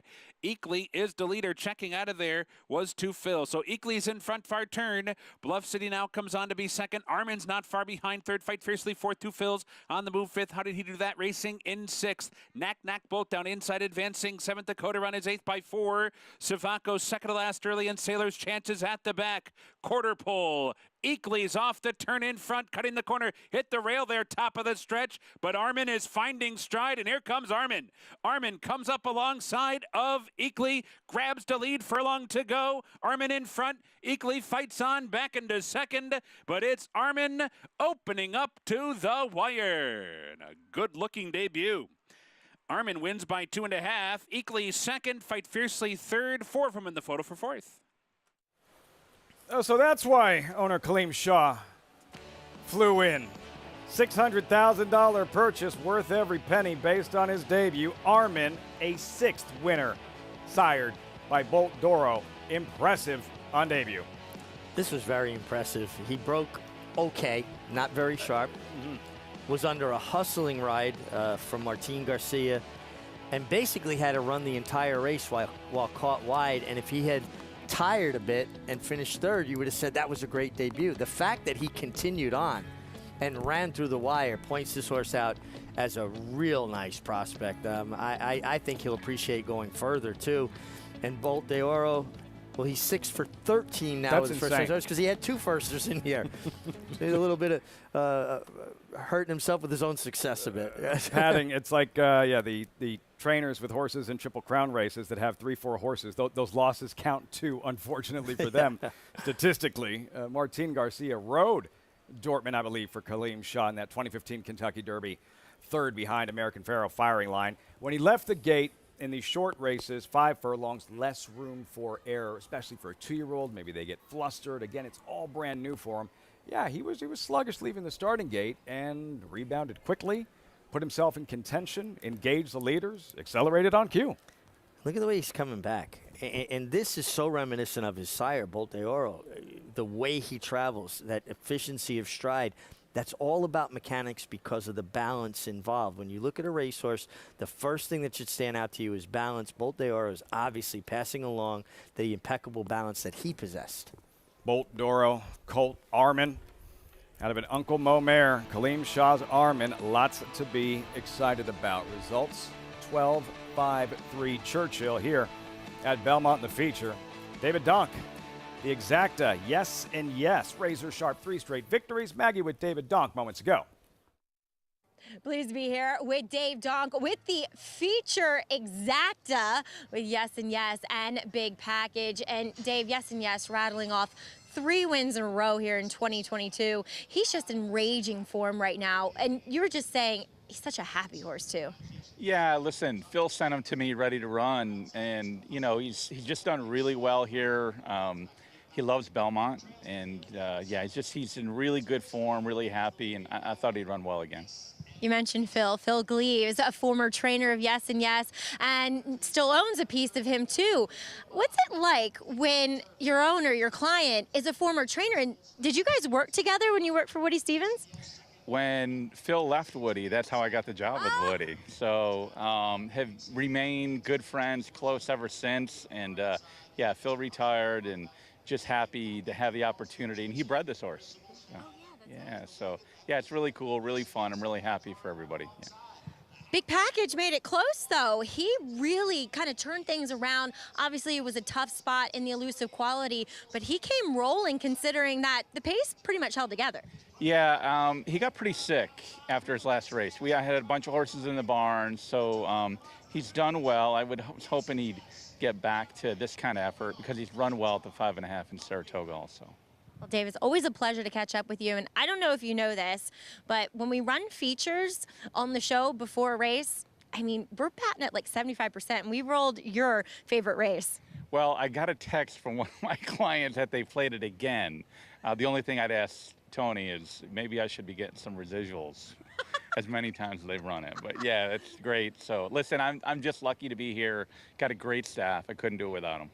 Dave, I think we have like 3 features. So, you know, we don't want to take credit for your success here at Belmont this meet, but just saying, but congrats. As long as I get the money.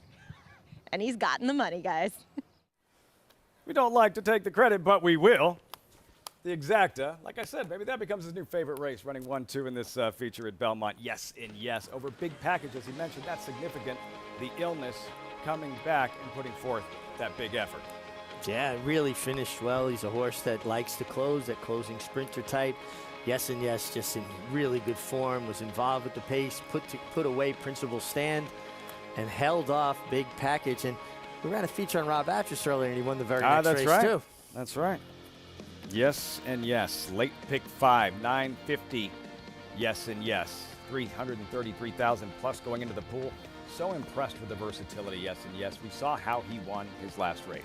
Like 99 out of 100 don't win that race, overcoming that kind of trouble. He won on yielding ground that day. He's handled firm ground. Like, he does it all. Does it all. And a younger horse, I didn't think he wanted to go a mile. I think he's very capable. He's a different horse now. I think he'll get a mile in Saratoga if they choose to try it. When we come back, David Donk's My Favorite Race feature. In case you missed it the first time. Riders up in the paddock at Belmont. One left, 8 minutes supposed.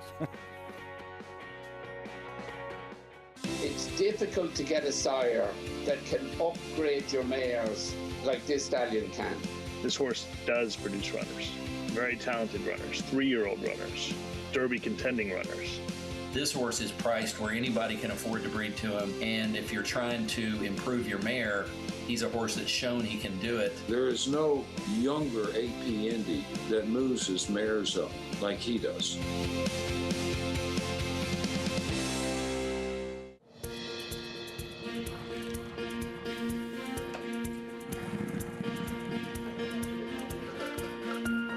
We take pride in what we do. For me, it's more of a passion than actual work. I'm an assistant trainer. Carpenter. I'm a peace officer. I'm a jockey.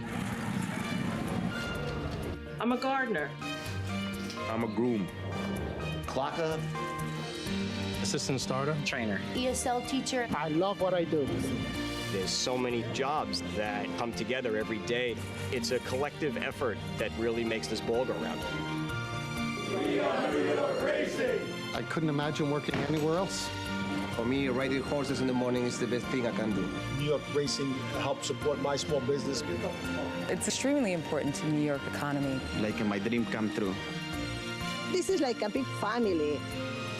We are New York horse racing.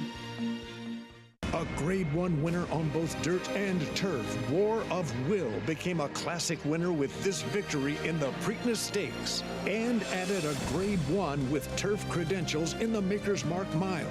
From ages 2 to 4, this versatile son of War Front proved his class at the highest levels. Now his first foals have arrived.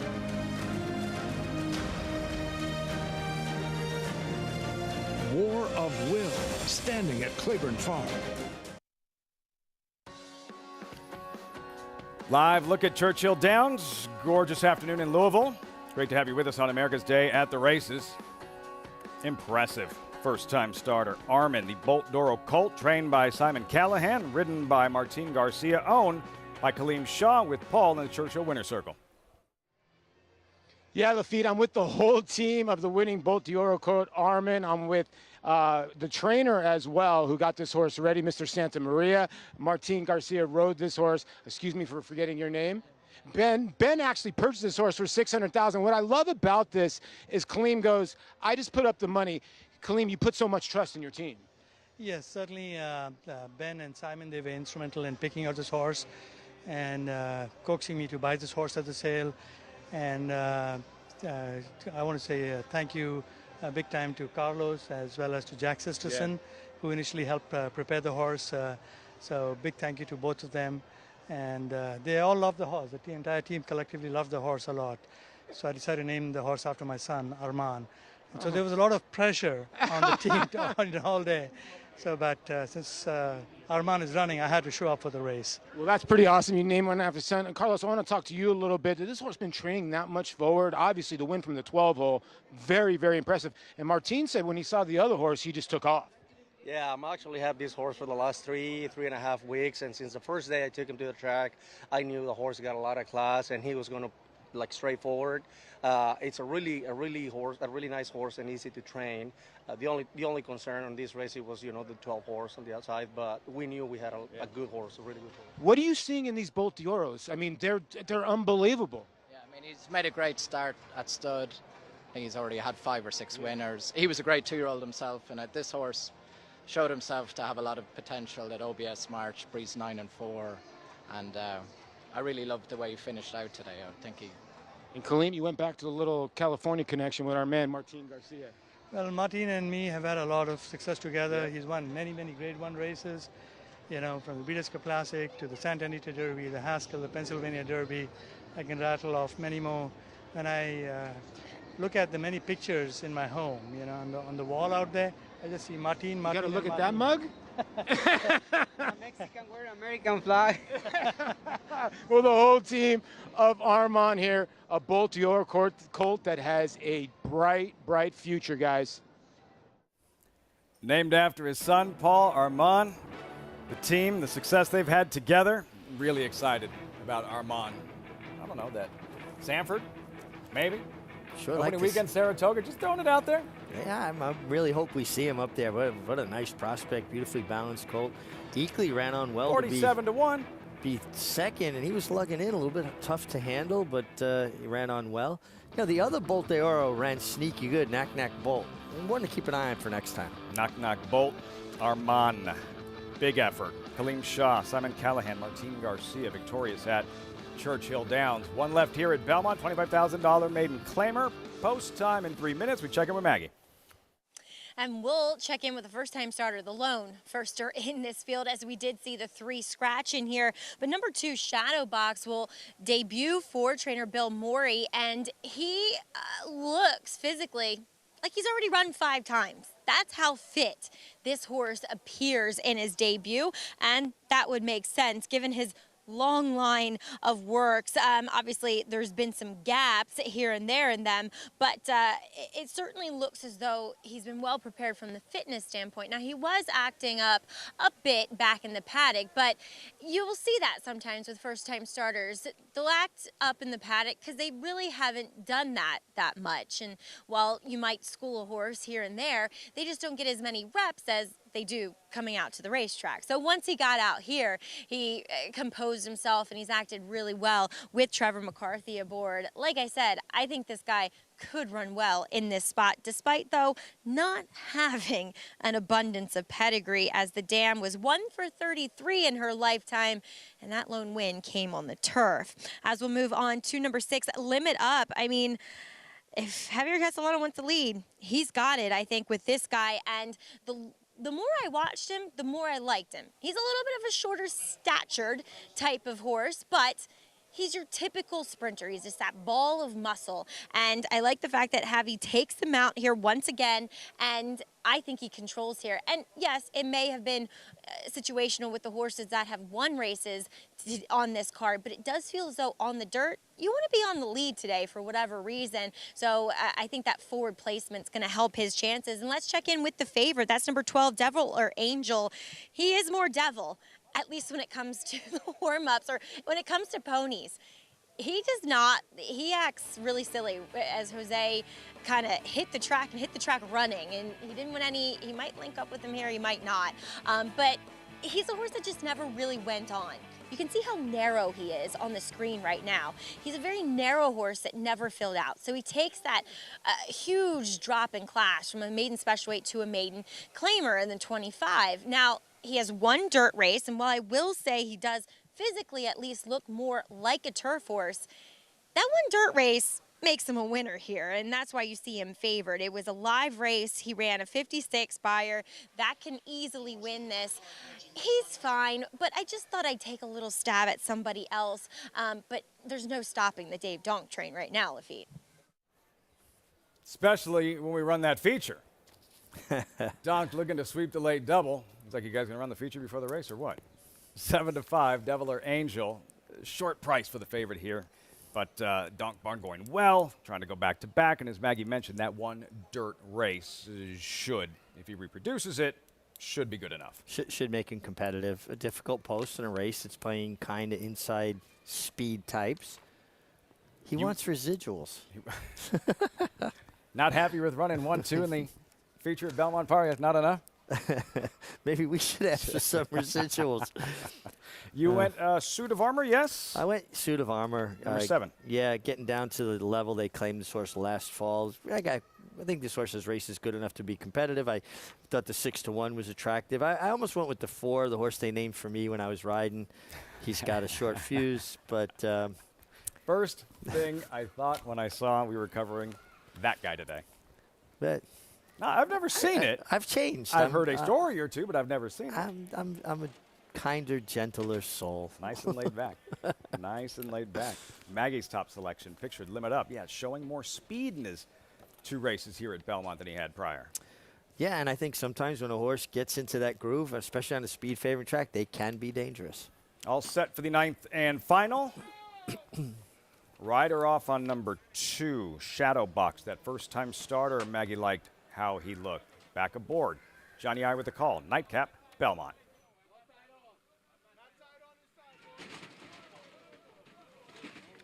Number 12, Devil or Angel, broke through the gate. We'll have a delay. Wow. Devil or Angel, the favorite, breaking through the front of the barrier, and you saw the assistant starter take a tumble right out of the gate. Yeah, he was trying to hold on to Devil or Angel, and he kind of went with him, and you know, in that case, you just hope that he didn't hit the front doors, the starter himself.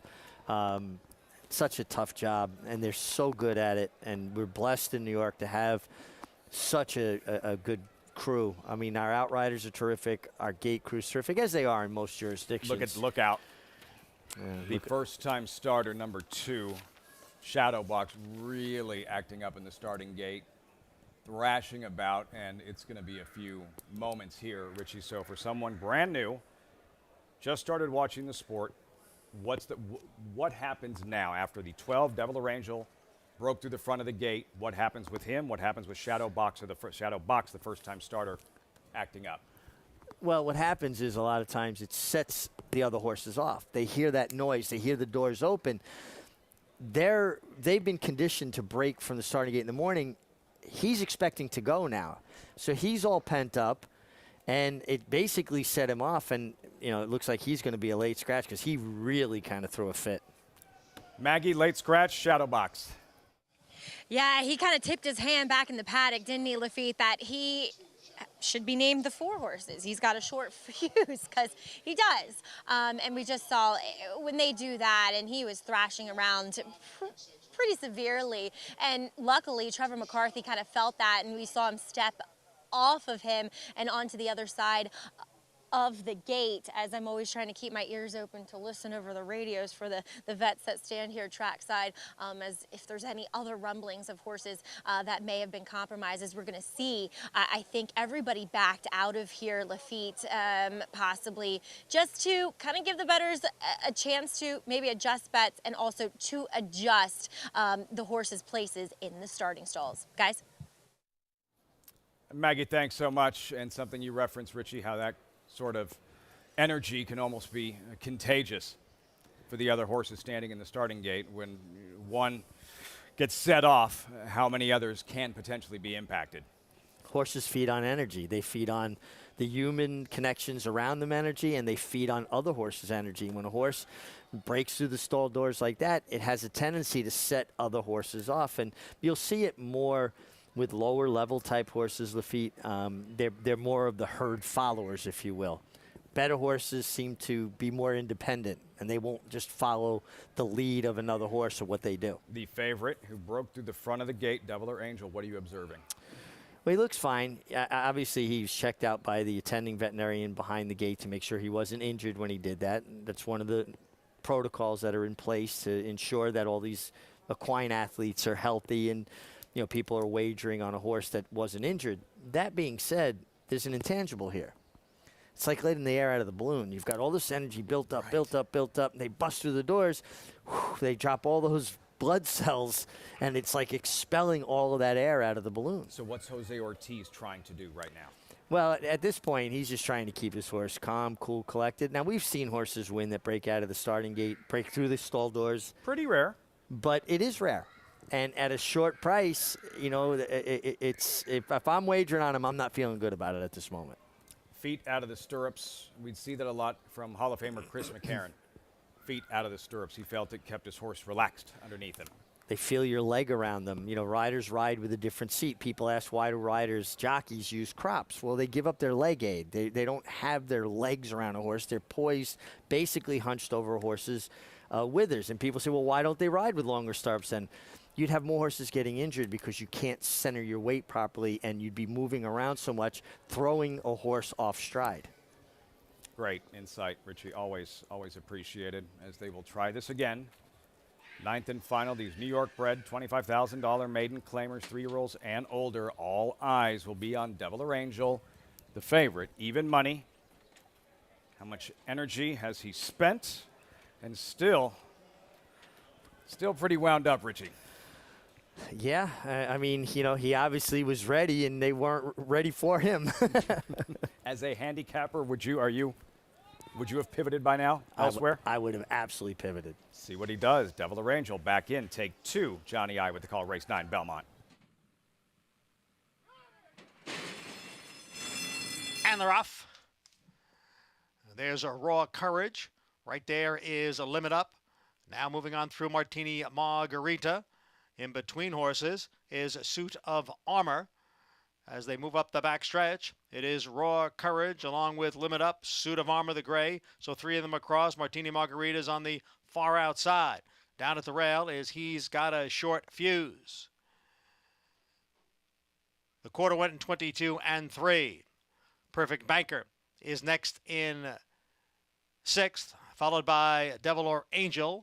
And then comes Bersano.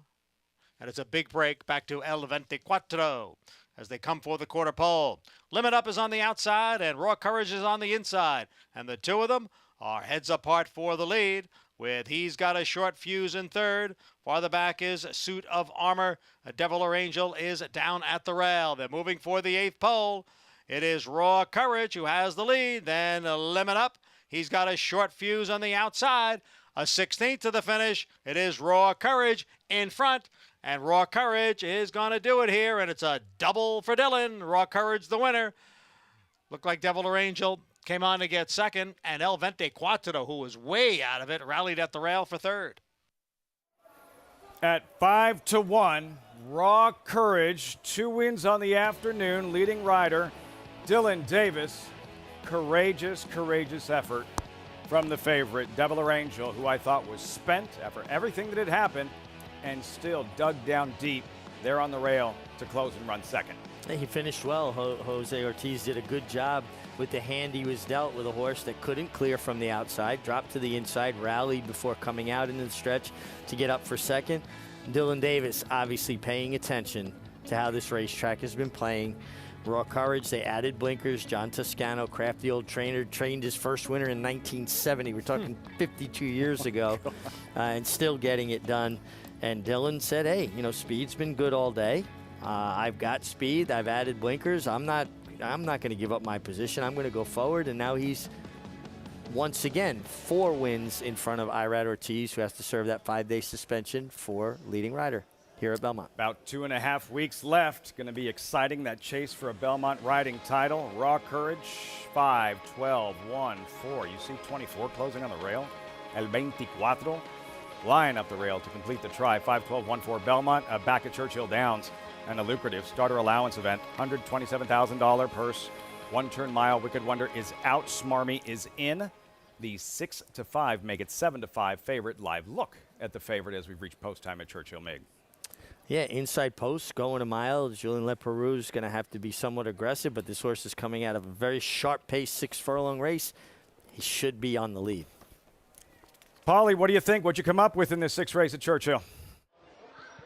Well, when you look at the one in here, Lafitte, at 7-5 is, you know, she tough to really take. You look at her races, right? Blinkers are coming off. They tried a 1 race experiment with the blinkers, but she's lost at 90 cents on the dollar, 50 cents on the dollar, 50 cents on the dollar. She's lost at 8-5, 9-5. The one time she won, she was 9-5, and she posted a giant here at Churchill. And I think a lot of people are looking at that as sort of the that she's the one that beat and catch. And I look to the 2 right next door, going from the Dale Romans barn to the Steve Asmussen barn, the Philly by Quality Road, that has some tactical speed, has ran the mile distance here. I think can stick close. I had this race nothing but 1-2. I'm surprised the 1 is the favorite. I thought the 2 might be the favorite. And to me, the 5 taking more money than the 3, I don't know about that. I think the 3 is a horse that needed the last race, and that's the horse that's going to be rolling late if the 1 and 2 get into a little tussle early. Code for Success, number 3, saw a last-to-first winner in a 1-turn mile race about an hour ago. Churchill Downs. Smarmy, despite the fact she's burned all that money Paul referenced. Tough to trust, but 8-5, and now at post time, as they've reached the gate, I should say, Lady Traveler Meg emerging as the 8-5 favorite for her new trainer, Steve Asmussen, Brian Hernandez ride. Well, you know, we've seen a little bit of a different Churchill Downs strip today where speed hasn't been dominant. We've seen actually horses closing more. And Smarmy's going to go. How about Stellar Grace? Doesn't she hold the key to this race, coming out of a sharp-paced sprint as well? We could see a hot pace on here. Laurent Giroux, Stellar Grace, see how it all unfolds. 8-5, number 2, Lady Traveler. 8-5, number 1, Smarmy. Travis Stone with the call, race 6, live Churchill Downs. They're in the gate. And they're off. Bit of a bobble on the start for Code for Success. Lady Traveler's looking for the lead. Stellar Grace not far behind. Duplicitous and Rookery on the far outside. So 4 across the track as they advance up the chute. And from their outside posts, Rookery and Duplicitous are both looking to challenge for the top spot. Lady Traveler's down toward the rail, and Stellar Grace is right there too. And Smarmy comes on as well. So the scramble is on early. 4 across the track. Lady Traveler down inside. Smarmy in between. Stellar Grace right there. And Rookery on the outside is an up-close 4th. A break of 3 lengths back to Duplicitous and Code for Success, who let the other 4 do battle up top.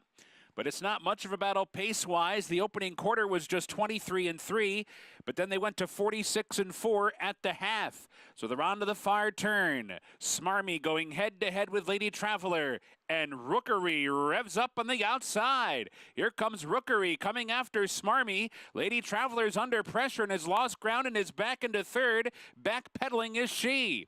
Duplicitous comes on, and so too Code for Success at the quarter pole. Smarmy off the turn in front. Rookery to the attack. Here comes Rookery coming after Smarmy. These two head in head, 1 furlong to go. Smarmy's short lead at the 8th pole. Rookery trying hard but is back into second. Duplicitous late on the scene from third. Final 16th, and Smarmy turns back Rookery and everybody else, and is a 3-length winner in the end.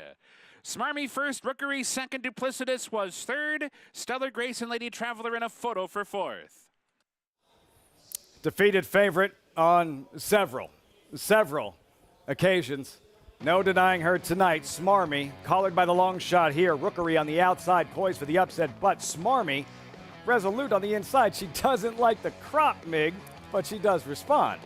No, and you'll see she'll flag her tail and kind of let her know, Julian know, I'm not crazy about that, but she ran on and got, to me, a curious kind of journey to the winner's circle. Was, didn't show as much speed the first 8, then got engaged in between, kept finding. Good run from Rookery. Wayne Catalano, over 1,500 wins as a jockey, closing in on 3,000 wins as a trainer now. Dude can cook, as I understand, as well. You can have a cook-off for me anytime. The throwdown. Mig and the Catman. Breeders' Cup Sprint win last fall. And here, Rookery on the outside, but too much Smarmy. Again, the tail goes up, doesn't like the crop, but digs in, draws off. Rigney Racing, Phil Bauer, Julian Leperoux. Not the favorite, Lady Traveler at 7-5, who finishes off the board, 1-7-6-5. You see anything with Lady Traveler? No, popped out of the gate in good order, got her position, actually got the rail position, just didn't show up. Maybe fire on this afternoon, 1-7-6-5. Smarmy delivers in the 6th at the Downs. You're watching America's Day at the Races.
Great to have you with us on this Thursday evening. America's Day at the Races, as always, brought to you in part by Claiborne Farm. 100 years doing the usual, unusually well. 9 up and 9 down from Belmont Park. In the nightcap, New York-bred Maiden Affair and Dylan Davis on the inside battling. Raw Courage finally graduates in his 13th career start.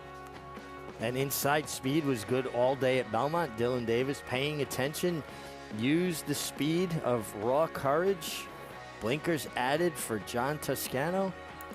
And there's the result. And just to show you how strong the inside was today, look at the one horse, El 24, who was a huge price, finishing strongest of all on the inside. Love the story earlier. In case you missed it, you were interviewing Dylan when he talked about the injury and being home and watching the racing on TV and how he couldn't do it. And in that moment, in that time while he was healing up, rededicated himself. And you could hear what a difference that made in terms of the direction his career is going and what he's doing out on the track and how he's producing here at Belmont this meet specifically. Lafitte, it's a shock to you the first time you realize they run the races with or without you. Great stuff from Dylan Davis. Another 2 wins on this afternoon. 4 clear in the standings, yes? 4 clear at the end of racing today, and it's going to be a fight down to the wire. Manny Franco's still in it. Irad's certainly in it. I mean, the suspension's going to hurt Irad's chances and the traveling, but, Irad's at that level, too, where he's like a hired gun. Have tack, will travel. What do you think that would mean to Davis? It's again, he had that first Grade 1 win last fall, EP Taylor for Christophe Clement. His first Aqueduct Winter riding title, a spring riding title here at Belmont. What do you think that would mean? Oh, well, again, it shows that it wasn't a fluke, that he can compete at this level with everybody. They always love to say, oh, well, the big guns are back in town now, and it's nonsense. It's the horses you get to ride and the opportunities you get to have. And, I remember one year being leading rider at the spring meeting and won it like 30% at Aqueduct. Came here, and everybody's like, well, the big guys are back in town, and I went 11 for 22 opening week. I mean, it's just about the opportunities you get. It's going to be exciting. See how it all unfolds. Out to Churchill Downs, Paul LeDuc is standing by. Winning trainer Phil Bauer, smarmy victorious at Churchill. Paul. Yeah, I am with winning training Phil Bauer, underrated trainer Phil Bauer. And, you were talking about Swarmy, and you're like, gosh, she keeps on swishing that darn tail.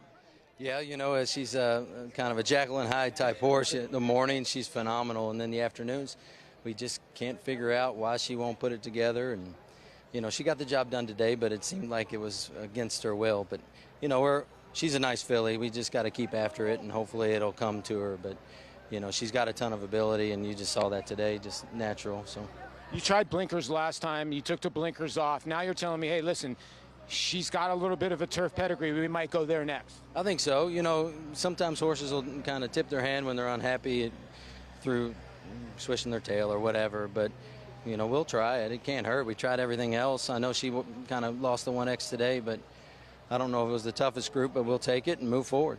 Well, you paid $700,000 for this filly, so she has a ton of potential. You think this is a kind of race that can maybe give her some confidence? You certainly hope so. We thought that when she broke her maiden last fall, and every race since today has just been kind of a head scratcher because she indicates she's ready to go, every morning and leading up to the races. So hopefully, she'll take a step forward here. Well, born and raised here in Louisville, Kentucky, is a winning trainer here, Phil Bauer, but he didn't go to Louisville. Remember that. He doesn't want to get any of the Kentucky people mad, Lafitte. You don't want to do that. Don't want to do that. But he does get his picture taken in the winner's circle. Rigney Racing, Phil Bauer, smarmy, and horses get their confidence. Gets that win. It all comes together for smarmy, and now, interesting to see what she does moving forward. And sometimes all it takes, a horse kind of gets some confidence and put it together. You hate to put human characteristics on animals, but horses have a lot of human characteristics. I've seen horses go back to the barn after losing a photo, and they're mad. They're in the back of the stall. They don't want to talk to anybody. They don't want to look at anybody. They don't want to eat. They understand when they are the herd leader and when they win. So we'll see what happens with Smarmy moving forward. Nice win today out at Churchill Downs, and more live racing from Churchill. Plus, the Grade 2 Mother Goose. Saturday, the feature at Belmont Park. How good was she in her 3-year-old debut? Juju's Map, ready for graded stakes company. Second in last year's Breeders' Cup Juvenile Fillies. And Shahama exiting for Todd Pletcher, the Kentucky Oaks. The Mother Goose on Saturday. The momentum continues for War Dancer. Following a triumphant Saratoga meet as the #1 second crop sire, his progeny have posted 14 more wins in 2022, like Pop the Bubbly. And it's going to be Pop the bubbly. You should be dancing. On the outside, you should be dancing the winner. And fun while it lasted in an 8-length blowout. Final furlong. It's fun while it lasted until the 16th left has 8 lengths on them. Now with $3 million in progeny earnings on dirt and turf going long and short, War Dancer is a sire on fire. Join the momentum today at wardancerstud.com. The Thoroughbred Owner Conference is back in person for the first time in 3 years and is being held in the new 1863 Club at Saratoga Racecourse, July 25th and 26th. Attendees enjoy 9 ownership topics with an impressive list of speakers, along with social events to meet other owners and network, an opening reception at the National Museum of Racing and Hall of Fame, a conference dinner, and an afternoon of racing at Saratoga. It's the 2022 Thoroughbred Owner Conference, July 25th and 26th. See you in Saratoga.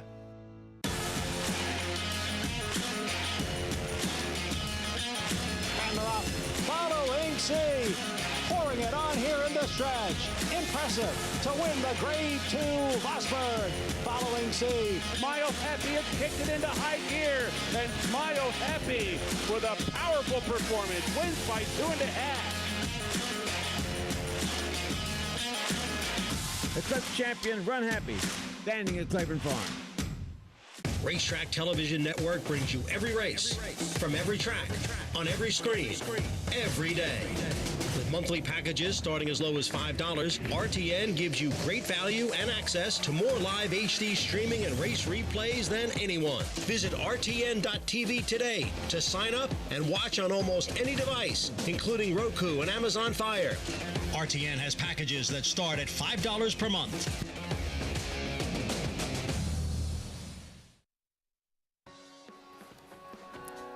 Gorgeous paddock here at Belmont Park. Welcome back to America's Day at the Races. Brought to you in part by America's Best Racing. For the love of the race, visit americasbestracing.net today. 3-year-old filly division. It is deep. There is all kinds of talent. We look ahead to Saratoga with races like the Coaching Club, American Oaks, the Grade 1, Alabama, Richie. This Mother Goose, though, on Saturday could play a significant role in some of the challengers in some of those Grade 1 races at the Spa. This Mother Goose.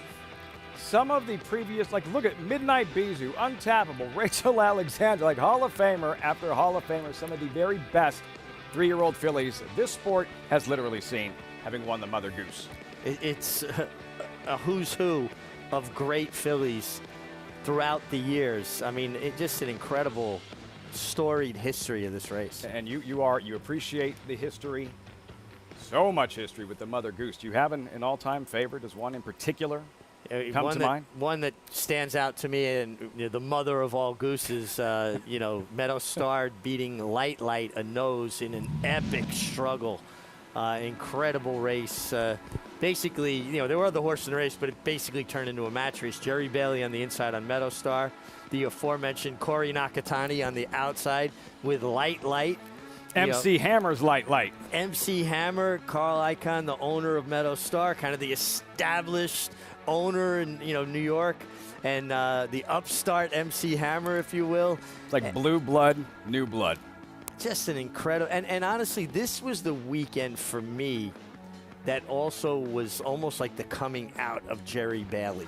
Hansel winning the Belmont, this filly winning the Mother Goose. Black Tie Affair, Breeders' Cup Classic. Yeah, this was, but these particular rides on this mare, and I remember actually watching this race with Jerry's dad. I didn't have him out. I was done riding for the day.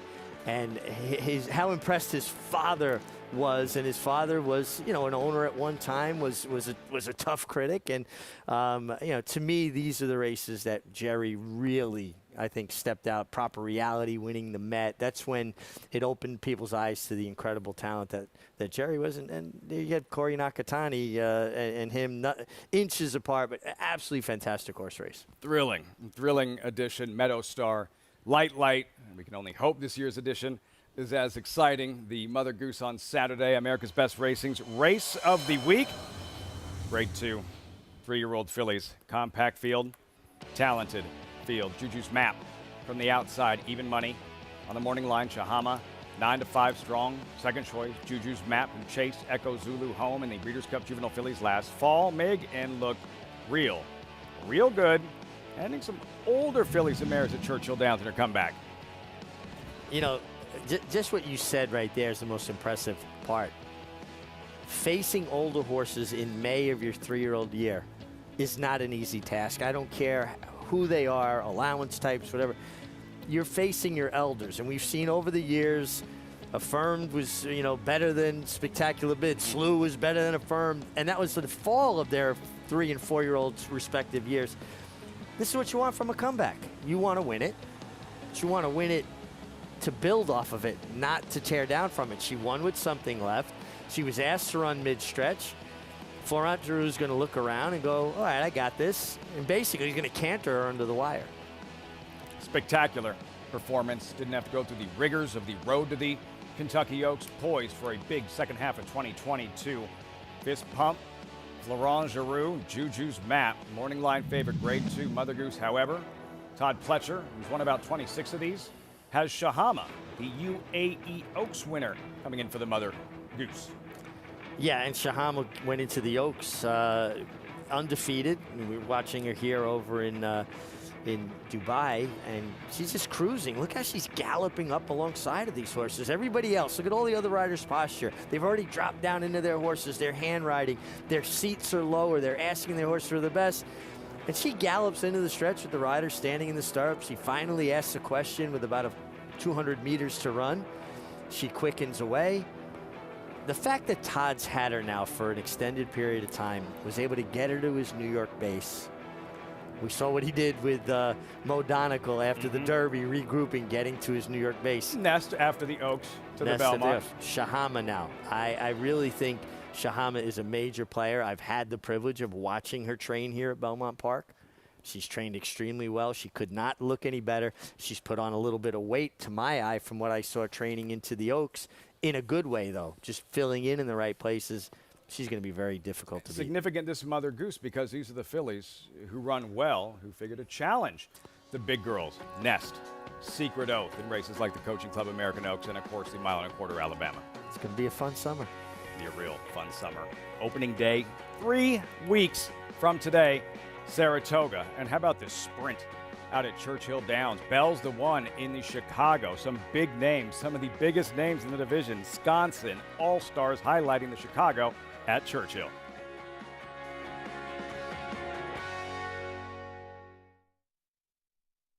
Spun to Run. In the Breeders' Cup Dirt Mile, he defeated a loaded field that included multiple Grade 1 winners Omaha Beach and Improbable. His brilliant speed figures were among the fastest of any 3-year-old at a mile or more. And he hails from the legendary Danzig sire line. Multiple graded stakes winner, millionaire, Breeders' Cup champion, Spun to Run, standing at Gainesway.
Look at the Churchill paddock. Coming up, race 7 in 7, America's Day at the Races. Continuing our coverage from Churchill Downs, where this weekend It's an all-star cast. Some of the best female sprinters in the game in the Chicago at Churchill. Lady Rocket, Bell's the one. Sconson towards the outside, 2-1 morning line favorites. 7 of them sprinting 7 furlongs, Paulie. It feels like there is like a Breeders' Cup Filly Mare sprint type of quality in the Chicago at Churchill. I couldn't agree with you anymore, Lafitte. It is a monstrous group, and Byroness on the inside for Cherie DeVoe is 5-1 on the morning line. And here's a horse that's won her last 2 races by 6 lengths total, and she's in tremendous form. I think the theme of this race is all these fillies and mares love Churchill Downs. When you look at Byroness, she's 3 for 5 over it. Lady Rocket, probably going to be the pace setter in the race, has got to win over the racetrack. We know that Sconson absolutely loves Churchill Downs. She usually waits for her late run, and it's just a ton of quality in this race. It's the bottom line. 4 Graces to 6. You know, she's a mare that just keeps getting checks, but she doesn't get to the winner's circle. And then Bell's the one is 11 for 24 lifetime. So there's just a lot of horses in here that love to win races. It's going to be very, very interesting who the public makes favorite. I think that Sconson will go off favorite just because that mare just loves this racetrack. She faced a lot easier field last time. It was basically a public workout. She's able to circle the field. But I think Byroness on the inside, and let's be honest, the 2 Penny Baker from Michael Stidham and Jimmy Graham. This is a horse that ran over in Deauville, ran over Chantilly, over some synthetic racetracks, Lafitte, and was getting better and better. Comes over here and blitzes a field at Laurel in a 1-turn mile race, cutting back to 7 furlongs. The 2 horse in here, Penny Baker and the Dagadoro filly, got a great family with Macaroon on the bottom side. Could be any kind of animal. So an interesting race in the Chicago on Saturday. Loaded, Paul. Live coverage right here on America's Day at the Races, the Chicago, in this time and space where the path, except for like Triple Crown races, Breeders' Cup races, it's typically the path of least resistance. Not here, not in the Chicago. No, I mean, this is a Breeders' Cup preview type race, and I'm interested in Penny Baker, too. Macaroons out of a mare, Fast Cookie, wound up winning the Cotillion for trainer Belmont. I actually broke her maiden. Nick Santagata rode her in the Cotillion. She was a dirt horse through and through. Chicago, we'll have it for you. A thriller on paper. Hopefully the outcome is equally as exciting. Post-parade, 7th race, Churchill Downs. Martin Garcia seeking a second win with My 6 Cents at 22-1. Yeah, at a big price, and My 6 Cents says we're going to see a really good edition of the Chicago. Whiskey Double, 9-1 at 8:30, Meg, at 8:30. Whiskey Double on you. Gets a, I'm all in. Gets a hard riding Ricardo Santana. Second start for Mike Meeker. You're to blame, the 8-year-old, 46 lifetime start. 46 lifetime start and fell in a salty group here. Mask Parade, first start since the Travers just missed at Churchill. Yeah, look at the numbers this horse runs compared to the rest of the field. He looks like he's very formidable here. Looks great on the track. Odds-on favorite, 3-5. Wow. Scratch number 7. Fenwick Station to the outside. Spa City, Maggie Moss. Tom Amos at 11-1. Yeah, consistent runner, runs good figures. Does have some speed. We know Tom Amos is not afraid of allowing horses to use their speed. Rip. $141,000 purse for this allowance. Mile and a 16th event, $80,000 allowance optional claimer. It's not even right. Not Mass Parade. Unraced again since the Travers last summer, and in the comeback here, Richie does everything but win. I guess my question is, off the bench, this type of race, could it have been too taxing? Do you worry about regression or a bounce? Yeah, but he's getting on close to 6 weeks from that race. Looked like he was struggling to find his best stride in behind horses. When he finally drifted away from horses, that's when he found his best foot, if you will. He looks too good on the racetrack for me to get by. Mask Parade. Paul, running in races like the Jim Dandy Travers last summer at Saratoga, now poised for a what looks like productive second half of 2022 now as a 4-year-old. It really does. I mean, there's really nothing you can, like Mick said, like, look at the numbers. This colt by Upstart has not really run a bad race. You know, when you know, Albert the trainer, Albert Stahl, debuted this horse. This horse was 29-1, came back and went long immediately. He knew he had a horse that wanted to go long, took a little while, took his time. But look where he broke his maiden at. Churchill Downs by 11 1/4 lengths. Sounds pretty familiar to another horse called Rich Strike, but this was in a maiden special weight. And then after that comes and wins the Ohio Derby, runs a credible race against Essential Quality, actually had his head in front in that race at Saratoga, came back in the Travers. That's really a tough double to do, especially for a young horse. I like that Al gave him some time. They took the blinkers off of him last time. Seemed like it got him to settle. He was rolling late. You know, I'm sort of with Mig. I thought he'd be 1-5 in the spot, but I think a lot of people are thinking, well, Al Stahl's having sort of a soft meet. Well, his last like 5 or 6 runners are starting to run around and running well. And I think that Al's barn is starting to circle right back into form here, Lafitte. If I had to go underneath, I think the 6 is going to be really, really tough to beat. I'd go with Silver Dust or the 3, My Sixth Sense. I think the 3, if Martin Garcia wants to, he can take the initiative and maybe get to the front end. I don't know if he can win this race because he's 0 for 11 the last 2 years. But Silver Dust is very interesting, has some very good back numbers with Adam Beschizza. His form is really muddied up with a turf race, a sloppy race, a couple sloppy races. The second race on the form, he got bothered at the start. If he's able to run his race, he has some numbers that can run underneath. You look last year, he ran in the Stephen Foster 2 years ago, and he ran 3rd behind Tom Detat. So he's got some back class. I'm hoping that Silver Dust, the old 8-year-old, probably going to be behind the 6 in here, Mass Parade. Fan favorite on the Derby Trail 100 years ago, Silver Dust, 8-year-old now, Ben Ali winner last spring at Keeneland. He's in the gate, Adam Beschizza. There goes You're to Blame. But all eyes on number 6, Mass Parade for Al Stahl, the odds-on favorite. Ohio Derby winner, looks the part on paper. Outclasses these. Now he has to go out and execute. Mass Parade steps forward. On the outside, Spa City for Tom Amos. And we're all set. $141,000 purse. Travis Stone with the call. Post time, race 7, Churchill. They're in the gate. And they're off. Whiskey Double mid-pack bounces out near the top. Intrepid Heart toward the rail. Mask Parade and Spa City on the far outside. Racing for the clubhouse turn, Whiskey Double up for an arrow lead. Mass Parade's going to stalk from 2nd. Spa City spun out 3 wide, racing up into 3rd. Intrepid Heart finds a spot toward the inside, saving ground 4th. My Sixth Sense moves up into 5th. Silver Dust, and at the back is You're to Blame. So they move around the opening turn, and Mask Parade has taken the lead. Mask Parade grabs the lead with 3/4 of a mile to go.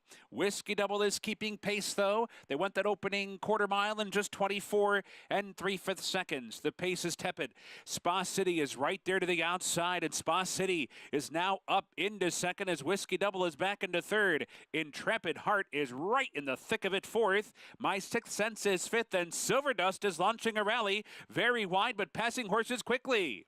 And You're to Blame is the trailer, so they're on to the far turn. Mask Parade holding on to the lead. Spa City cranking up the pressure. Spa City and Mask Parade going head to head.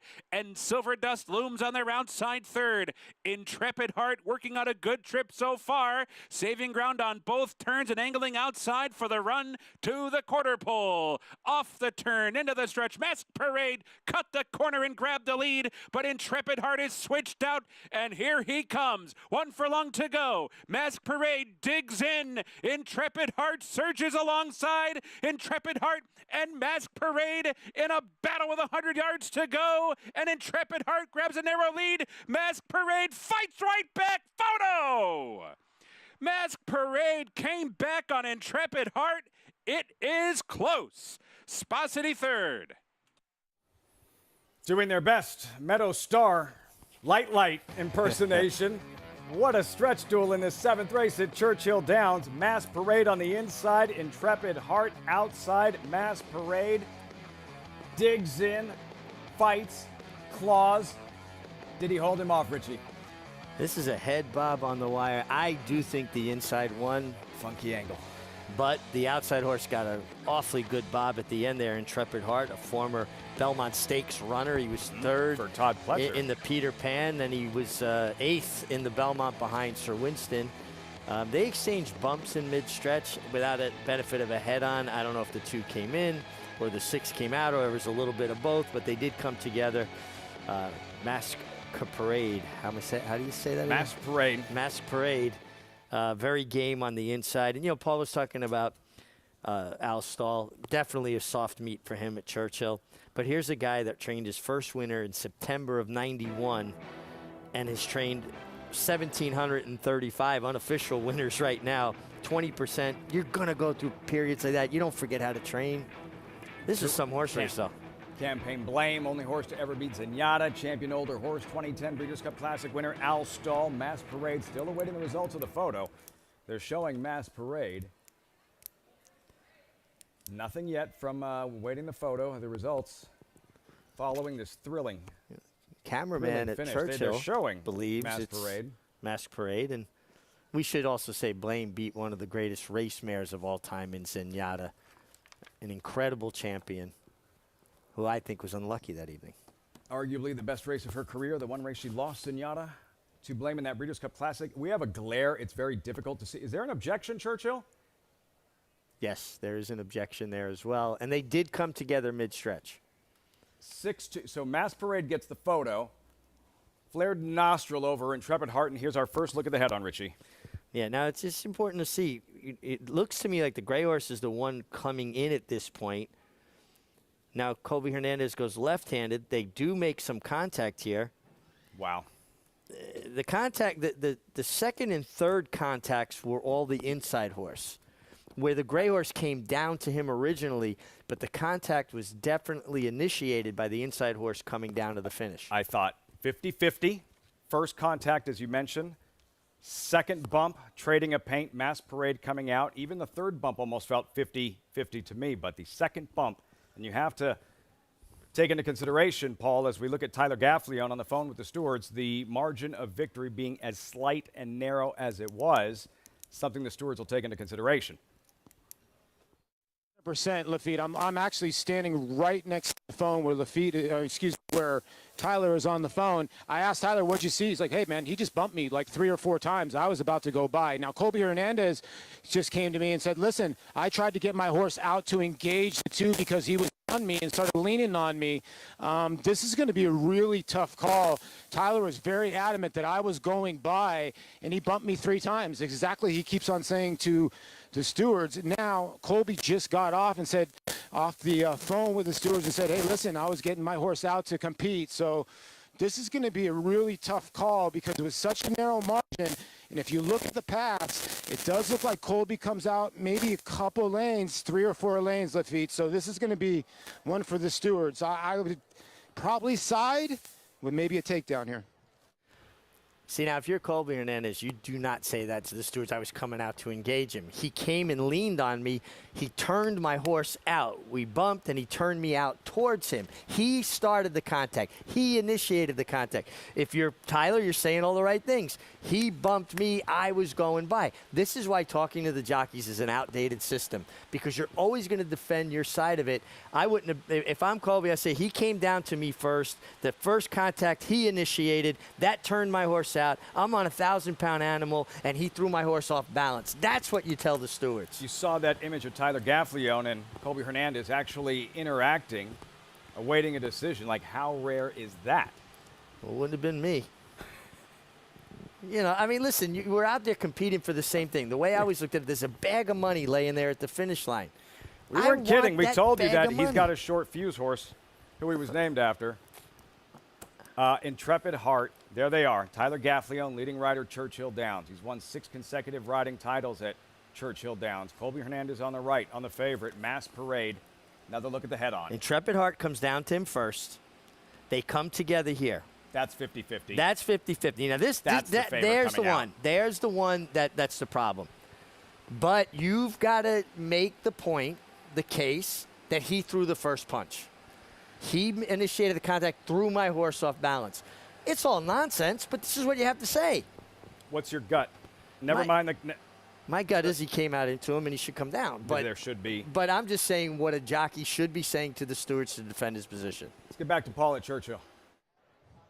I just talked to Al Stahl. I said, Al, what do you think, 50-50? He said, hell no, 99-1. My horse was never going to get past. So listen, there's two sides to each story here. The longer they take a look at this, I would think the more damning. The gray right here in front of me, this is a tough one. This is really a tough one for the stewards. But I think as close as it was, I know Al just had just an unlucky meet, and this would make it unluckier. As confident as Al Stahl is, I have a feeling he might be disappointed with the decision once we have it. I agree as well. I expect we'll see a disqualification. They do let them play at Churchill, though. I've seen bumping go on that was dismissed. Now, maybe not in as close a photo as this, Lafitte. But honestly, when you're defending your position with the stewards, you have to be absolute. You can't say things like, I came out to meet the challenge. No, I didn't come out. He bumped me first and turned my horse out, threw my horse off balance. It's what you have to say to defend your position, and you can't waver at all. You have to be confident. How much of the steward's decision is based on what they're actually looking at that happened on the racetrack that's actually impacted by, again, outdated. I don't quite understand it myself. Well, why they still talk to the jockeys? I mean, can it really have that much of can it make that much of a difference? Well, again, I don't understand it. You don't see a referee in the NFL throw a flag and ask the defender if he got bothered first, or did he touch you, before the ball got there? No change. No change. It's pretty consistent. I was wrong, but it's pretty consistent with Churchill Downs. They let them play. What a race! Some added drama. There's Al Stahl. Mass parade. He told Paul he was positive. He told Paul he was absolutely positive and that he was never getting by Mass Parade. They had to sweat out the stretch drive and sweat out the objection. No change, Mass Parade, and Colby Hernandez holding off Intrepid Heart in a stirring, thrilling edition of the 7th at Churchill.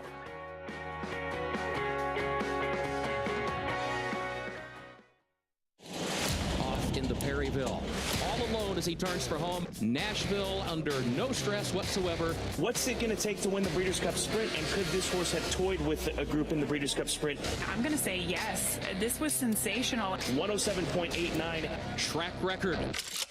This is one of the most impressive sprint performances that we have seen. This is a horse to get really excited about. Never asked for a thing, track record. Now more than ever, it's time to get with the program because New York breds start with an advantage. New York breds run for serious green at Belmont and Saratoga. New York bred maidens run for up to $75,000 and allowance horses for up to $85,000. And serious New York bred owners can collect awards of up to $20,000 per horse per race in open company. So get back with the program. Seriously. Harris Farms, proudly standing Smiling Tiger, a triple Grade 1 winner, defeating Breeders' Cup champions Dancing in Silks and Amazombie, a leading California sire with over $9.7 million in progeny earnings, with 94 winners in 2021 and graded stakes superstars like Spice Perfection. Spice Perfection wins the Grade 1 La Brea. And Tiger Dad. Smiling Tiger, a leading California sire, standing at Harris Farms. It pays to be Cal-bred. Need help in finalizing your picks for the next race? Check out the Trackmaster selections provided by Equibase on every U.S. thoroughbred and harness track on Naira Bets. Use these selections to get quick expert advice from professionals in the business. Check out the thumbs up graphic next to the pick and the wager pad and scroll down for more details on the horse. Trackmaster selections available on Naira Bets and the Naira Bets app.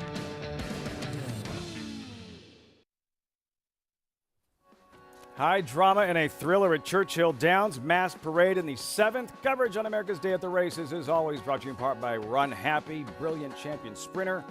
Always race medication free, making little Run Happies at Claiborne Farm, standing in stall 1. Al Stahl, the winning trainer. Mass Parade, stall with Paul in the winner's circle. Yeah, Lafitte. Al just told me 99-1. Why'd they take so long? I don't really know.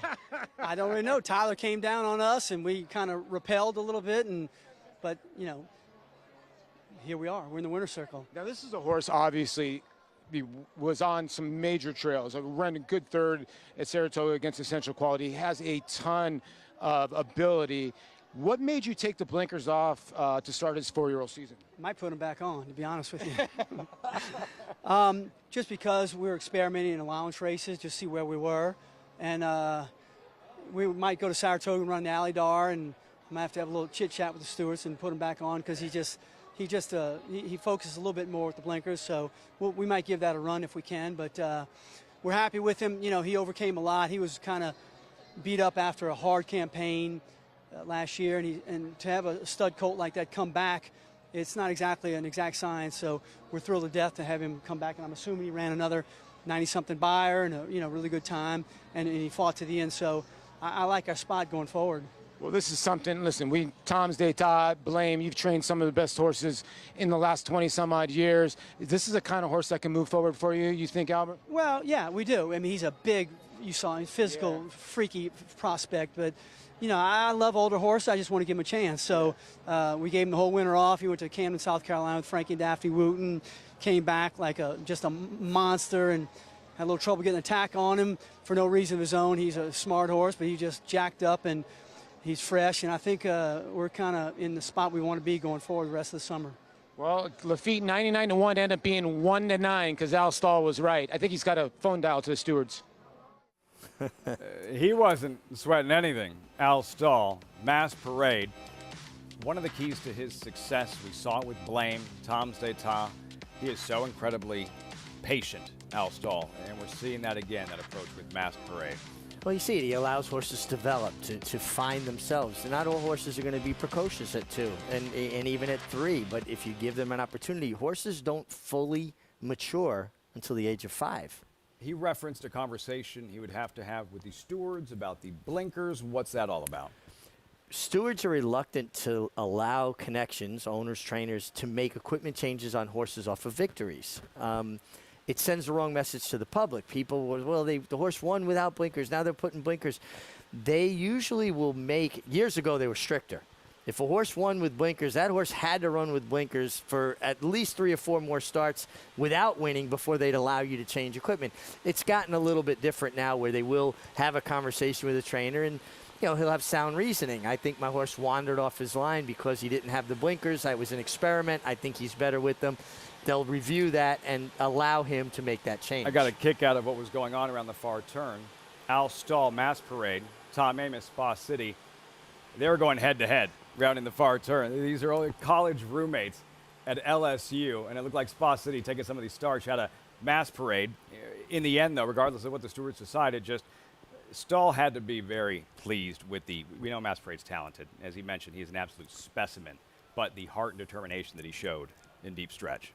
Listen, you know, a lot of horses win races because they're best. It's when they have to reach down and find more that you see their character, that determination, that will. You know, being a great athlete, whether it's an equine athlete or a human athlete, takes will and skill. If you've got the skill and the will to back it up, that's when you're a champion. I think Stahl brought Tom's d'Etat back in the Aladar a few years back at Saratoga. A race to look forward to seeing Mass Parade resurface at the Spa in a few weeks. Big win there, Mass Parade at Churchill Downs. Todd Pletcher had a big win here at Belmont a couple of weeks back, running 1-2 in the Belmont Stakes. Mo Donegal and Nest for Mike Rapoli. That team well represented in the 8th at Churchill Downs with 5 prizes. That's next.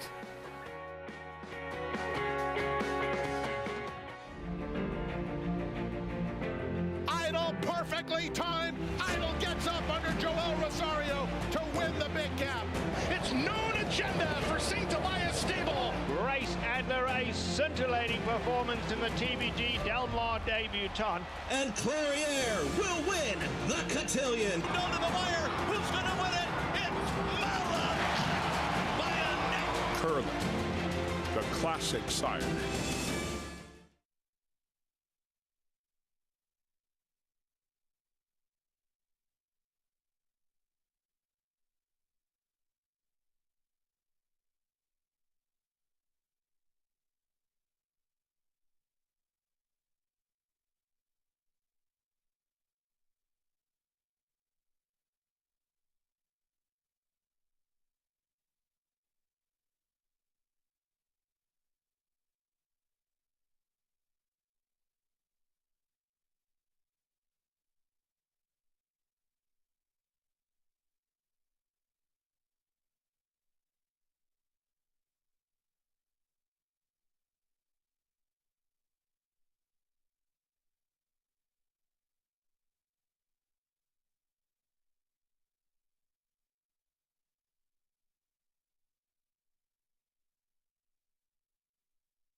Winding things down on America's Day at the Races is always brought to you in part by Claiborne Farm. 100 years of doing the usual, unusually well. Insignia, the favorite in the 8th and final, coming up from Churchill Downs. Todd Pletcher, however, is represented, an outsider. 5 prizes for owner Mike Rapoli. Just ran 1-2 in the Belmont Stakes. This past summer, Todd Pletcher was inducted into the National Museum of Racing and Hall of Fame. A surprise to absolutely no one. We've been regarding him as a future surefire Hall of Fame trainer for years. He is the consummate professional with a resume that just won't quit. Todd Pletcher in the Hall of Fame, but for those who have known him longest, who have been closest to him, probably saw this coming a long time ago. We was at La Mesa Park in New Mexico, and he was 8 years old, and they had a horse sale there, yearling sale. Todd said, "Dad, this lady wants to give me a horse. Her husband bought this horse out of the sale for $800, and she's going to give it away." He said, "Dad, this is a nice little horse. He's correct. Can I have him?" We took him and we broke him, and the first time we ran him for 25,000 claimant. They claimed the horse. He won, and he had 36,000 in the bank. And I said, "That's a good start on your college education right there." I have never in my life been known except, "Oh, that's Todd Pletcher's mother." I have no identity. I'm just Todd Pletcher's mother. Todd Pletcher had the work ethic, he had the energy, he was articulate, and I guess I could say he's pretty handsome too. But the big thing was he was a damn good horseman. And Lucas must be proud of you people. I don't care how the related. He is. We all saw him here at Belmont, and you can see that he's sort of taking pride in the fact that most of the guys that have worked for him are doing pretty well. I used to say, "I'm going to have a name for you." You know, like all these big people have names, and, you know, Marvelous this, and this, Assessing, and this. I said, "You're El Duro." He said, "What does that mean?" I said, "El Duro is the person that is the tough one, the hardest one. The one that, like, if it's a group of people there and you point to them and say, that guy, he's El Duro." Obviously, he's a very unique guy. He's hands-on on everything. You try to go into the computer, believe me, it's not going to work. You know, Johnny and I were sort of coming along at the same time, so it just sort of evolved where Johnny was on the rise and our stable was growing. The Shadow, lights down, Uncle Mo, English Channel, forward, stay thirsty, Alice Malice, quality road, left bank, cross traffic, lawyer Ron, wait a while, and it's going to be a filly in the Belmont. To me, Rags to Riches was always the most exciting and funnest win that we've had. The Derby with Super Saver was almost like a relief. With Always Dreaming, we really felt like we had a huge chance, and it was extra special to win it with Johnny. After all these races that we had won together, he had won the Derby with somebody else, I had won the Derby with somebody else. It felt right. It felt really, really right. We've had a lot of starters in the Derby. I think we've had 59. But one thing I'm proud of is I think 29 of those have gone on to win stake races after the Kentucky Derbies. And it's a vintage performance by Vino. All the grade ones, the champion horses, the number of wins, the money earned, 14 training titles at Saratoga, and he's won 14 in 25 years. The Lucas organization instilled early on is it's a team effort. I've been fortunate to have staff that has been with me for a long time and a good portion of the 25 years that's taken to get to this point. Without them, you can't make it work, and I also appreciate that some of them who have worked for me have gone on to do very well on their own. So Wayne Lucas has a pretty impressive family tree. Our branch has done pretty well on its own also. The one thing I contribute to Todd's success is he's always known what he wanted to be, and Todd was a type that anything he set his mind to, he could do. The first text I sent to him was to Todd and Tracy, congratulating both of them, because it's an amazing team effort. Tracy's involved in the business. If Todd works 20 hours a day, she probably works 21 hours a day. She deserves as much credit as he does.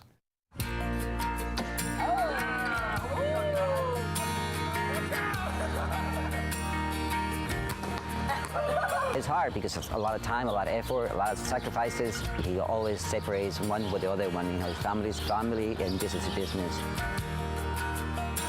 There's some games that I missed, and there's some parties that I missed, and there's some school events that I missed that, I wish I could have back. But on the flip side of that, I think the one thing that we get in this industry is the family can also share in a lot of the stuff that's going on. So, the kids were able to spend summers working at the barn, and they were able to come in for the Derby and go to the big races. It's not too often that your kids can come to your job, come to your office, and then share some of the big moments as well.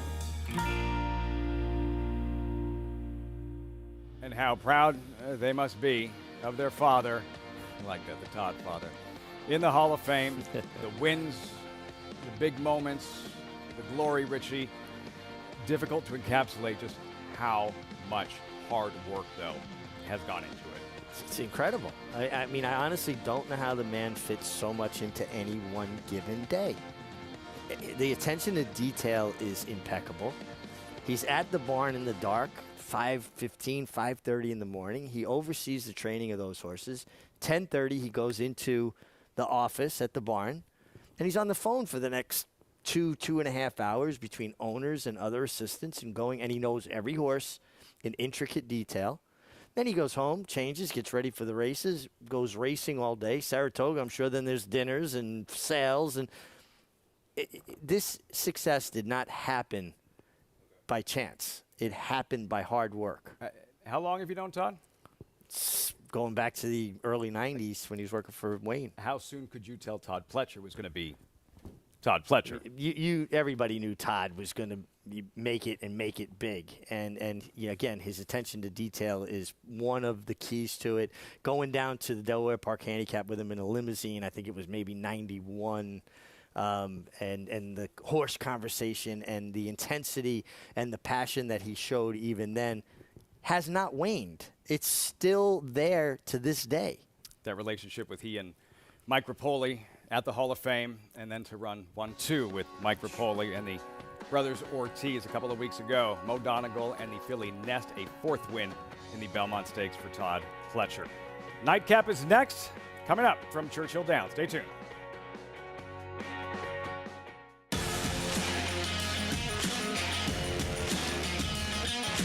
And they're off. Following C.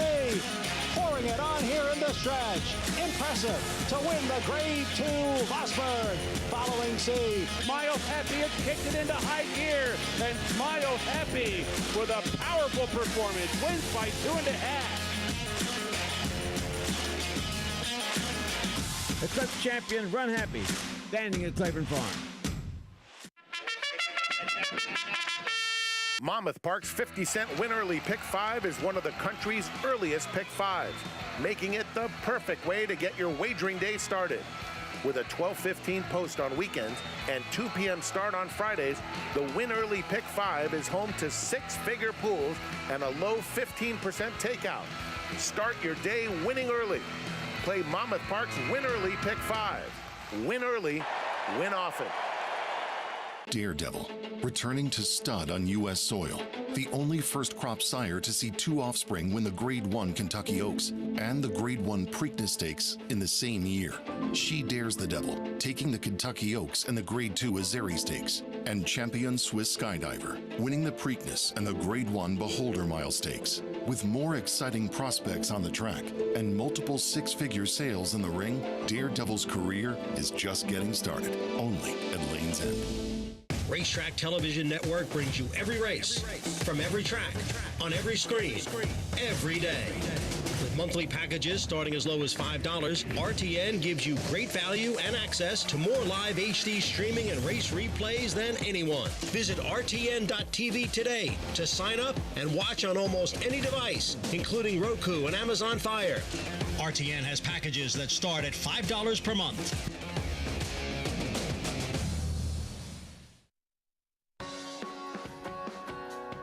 Great to have you with us on America's Day at the Races. As always, brought to you in part by Hillendale at Alapa.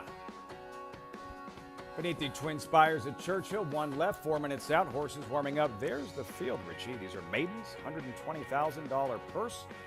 The Preakness distance of 1 mile and 3/16. Fillies and mares, 3-year-olds and older. 1 mile and 3/16. taking all the money. Insignia from the outside post, mile and 3/16. So she's got Curlin on the top side, but Keep the Peace, the mare, was a sprinter, and the whole female side of the family sprinters. I think mile and 3/16 is a big question mark here. Paul, Mig says perhaps question mark. Insignia, handicappers don't seem concerned. 2 to 5, 2 minutes out. You know, Mig sort of hits the nail on the head, because if this horse Insignia had any other name underneath it besides Brad Cox, this horse would not be 3 to 5 or 1 to 2. Now, the horse was best first time out, got left in the gate, and closed up nicely. Now you're going from 6 furlongs to a mile and 3/16. That's a tough ask. I would think the horse is going to break a little bit better, but they're basically telling you this horse is a mortal lock. Now, physically, she looked the part that wants to go the distance to ground, but sometimes we fall into that trap of closing sprinters. Are they really going to want a mile and 3/16? But it's, like I said, Brad Cox, and there's $39,000 to win on her. She's 1 to 2, and she's probably the horse to beat. You know, the horse on the inside I'm interested in is the 2, She's Keen, a horse that, you know, in the first 2 starts, not much. And like Rusty Arnold, he races his horses into shape. Last time, around 2 turns, a little bit better. Made a middle move, was wide most of the way. I think be able to save a little bit ground. I like 10-2. I also think the 5, South Georgia, is your long shot here at 19 to 1. The dirt numbers are just way better. She needs to get out of the gate. She comes from way out of it, so maybe she can pick up the pieces. Tough proposition. I don't know what to tell you on the 10. I think the 10 is one of those horses I just don't know what to do with. At 1 to 2 with Brad Cox stretching out, she looks like she might win this race by many, but I am going to box the 2 and the 10. I really do think the 2's got a big shot in this race. At 7 to 1, She's Keen. Calumet still looking at Gary and Mary West. Insignia. Let's go back to the debut, Richie, and what happened right from the start with Insignia. Yeah, I mean, she was down on the inside. She broke a step slow. You know, as a first-time starter will.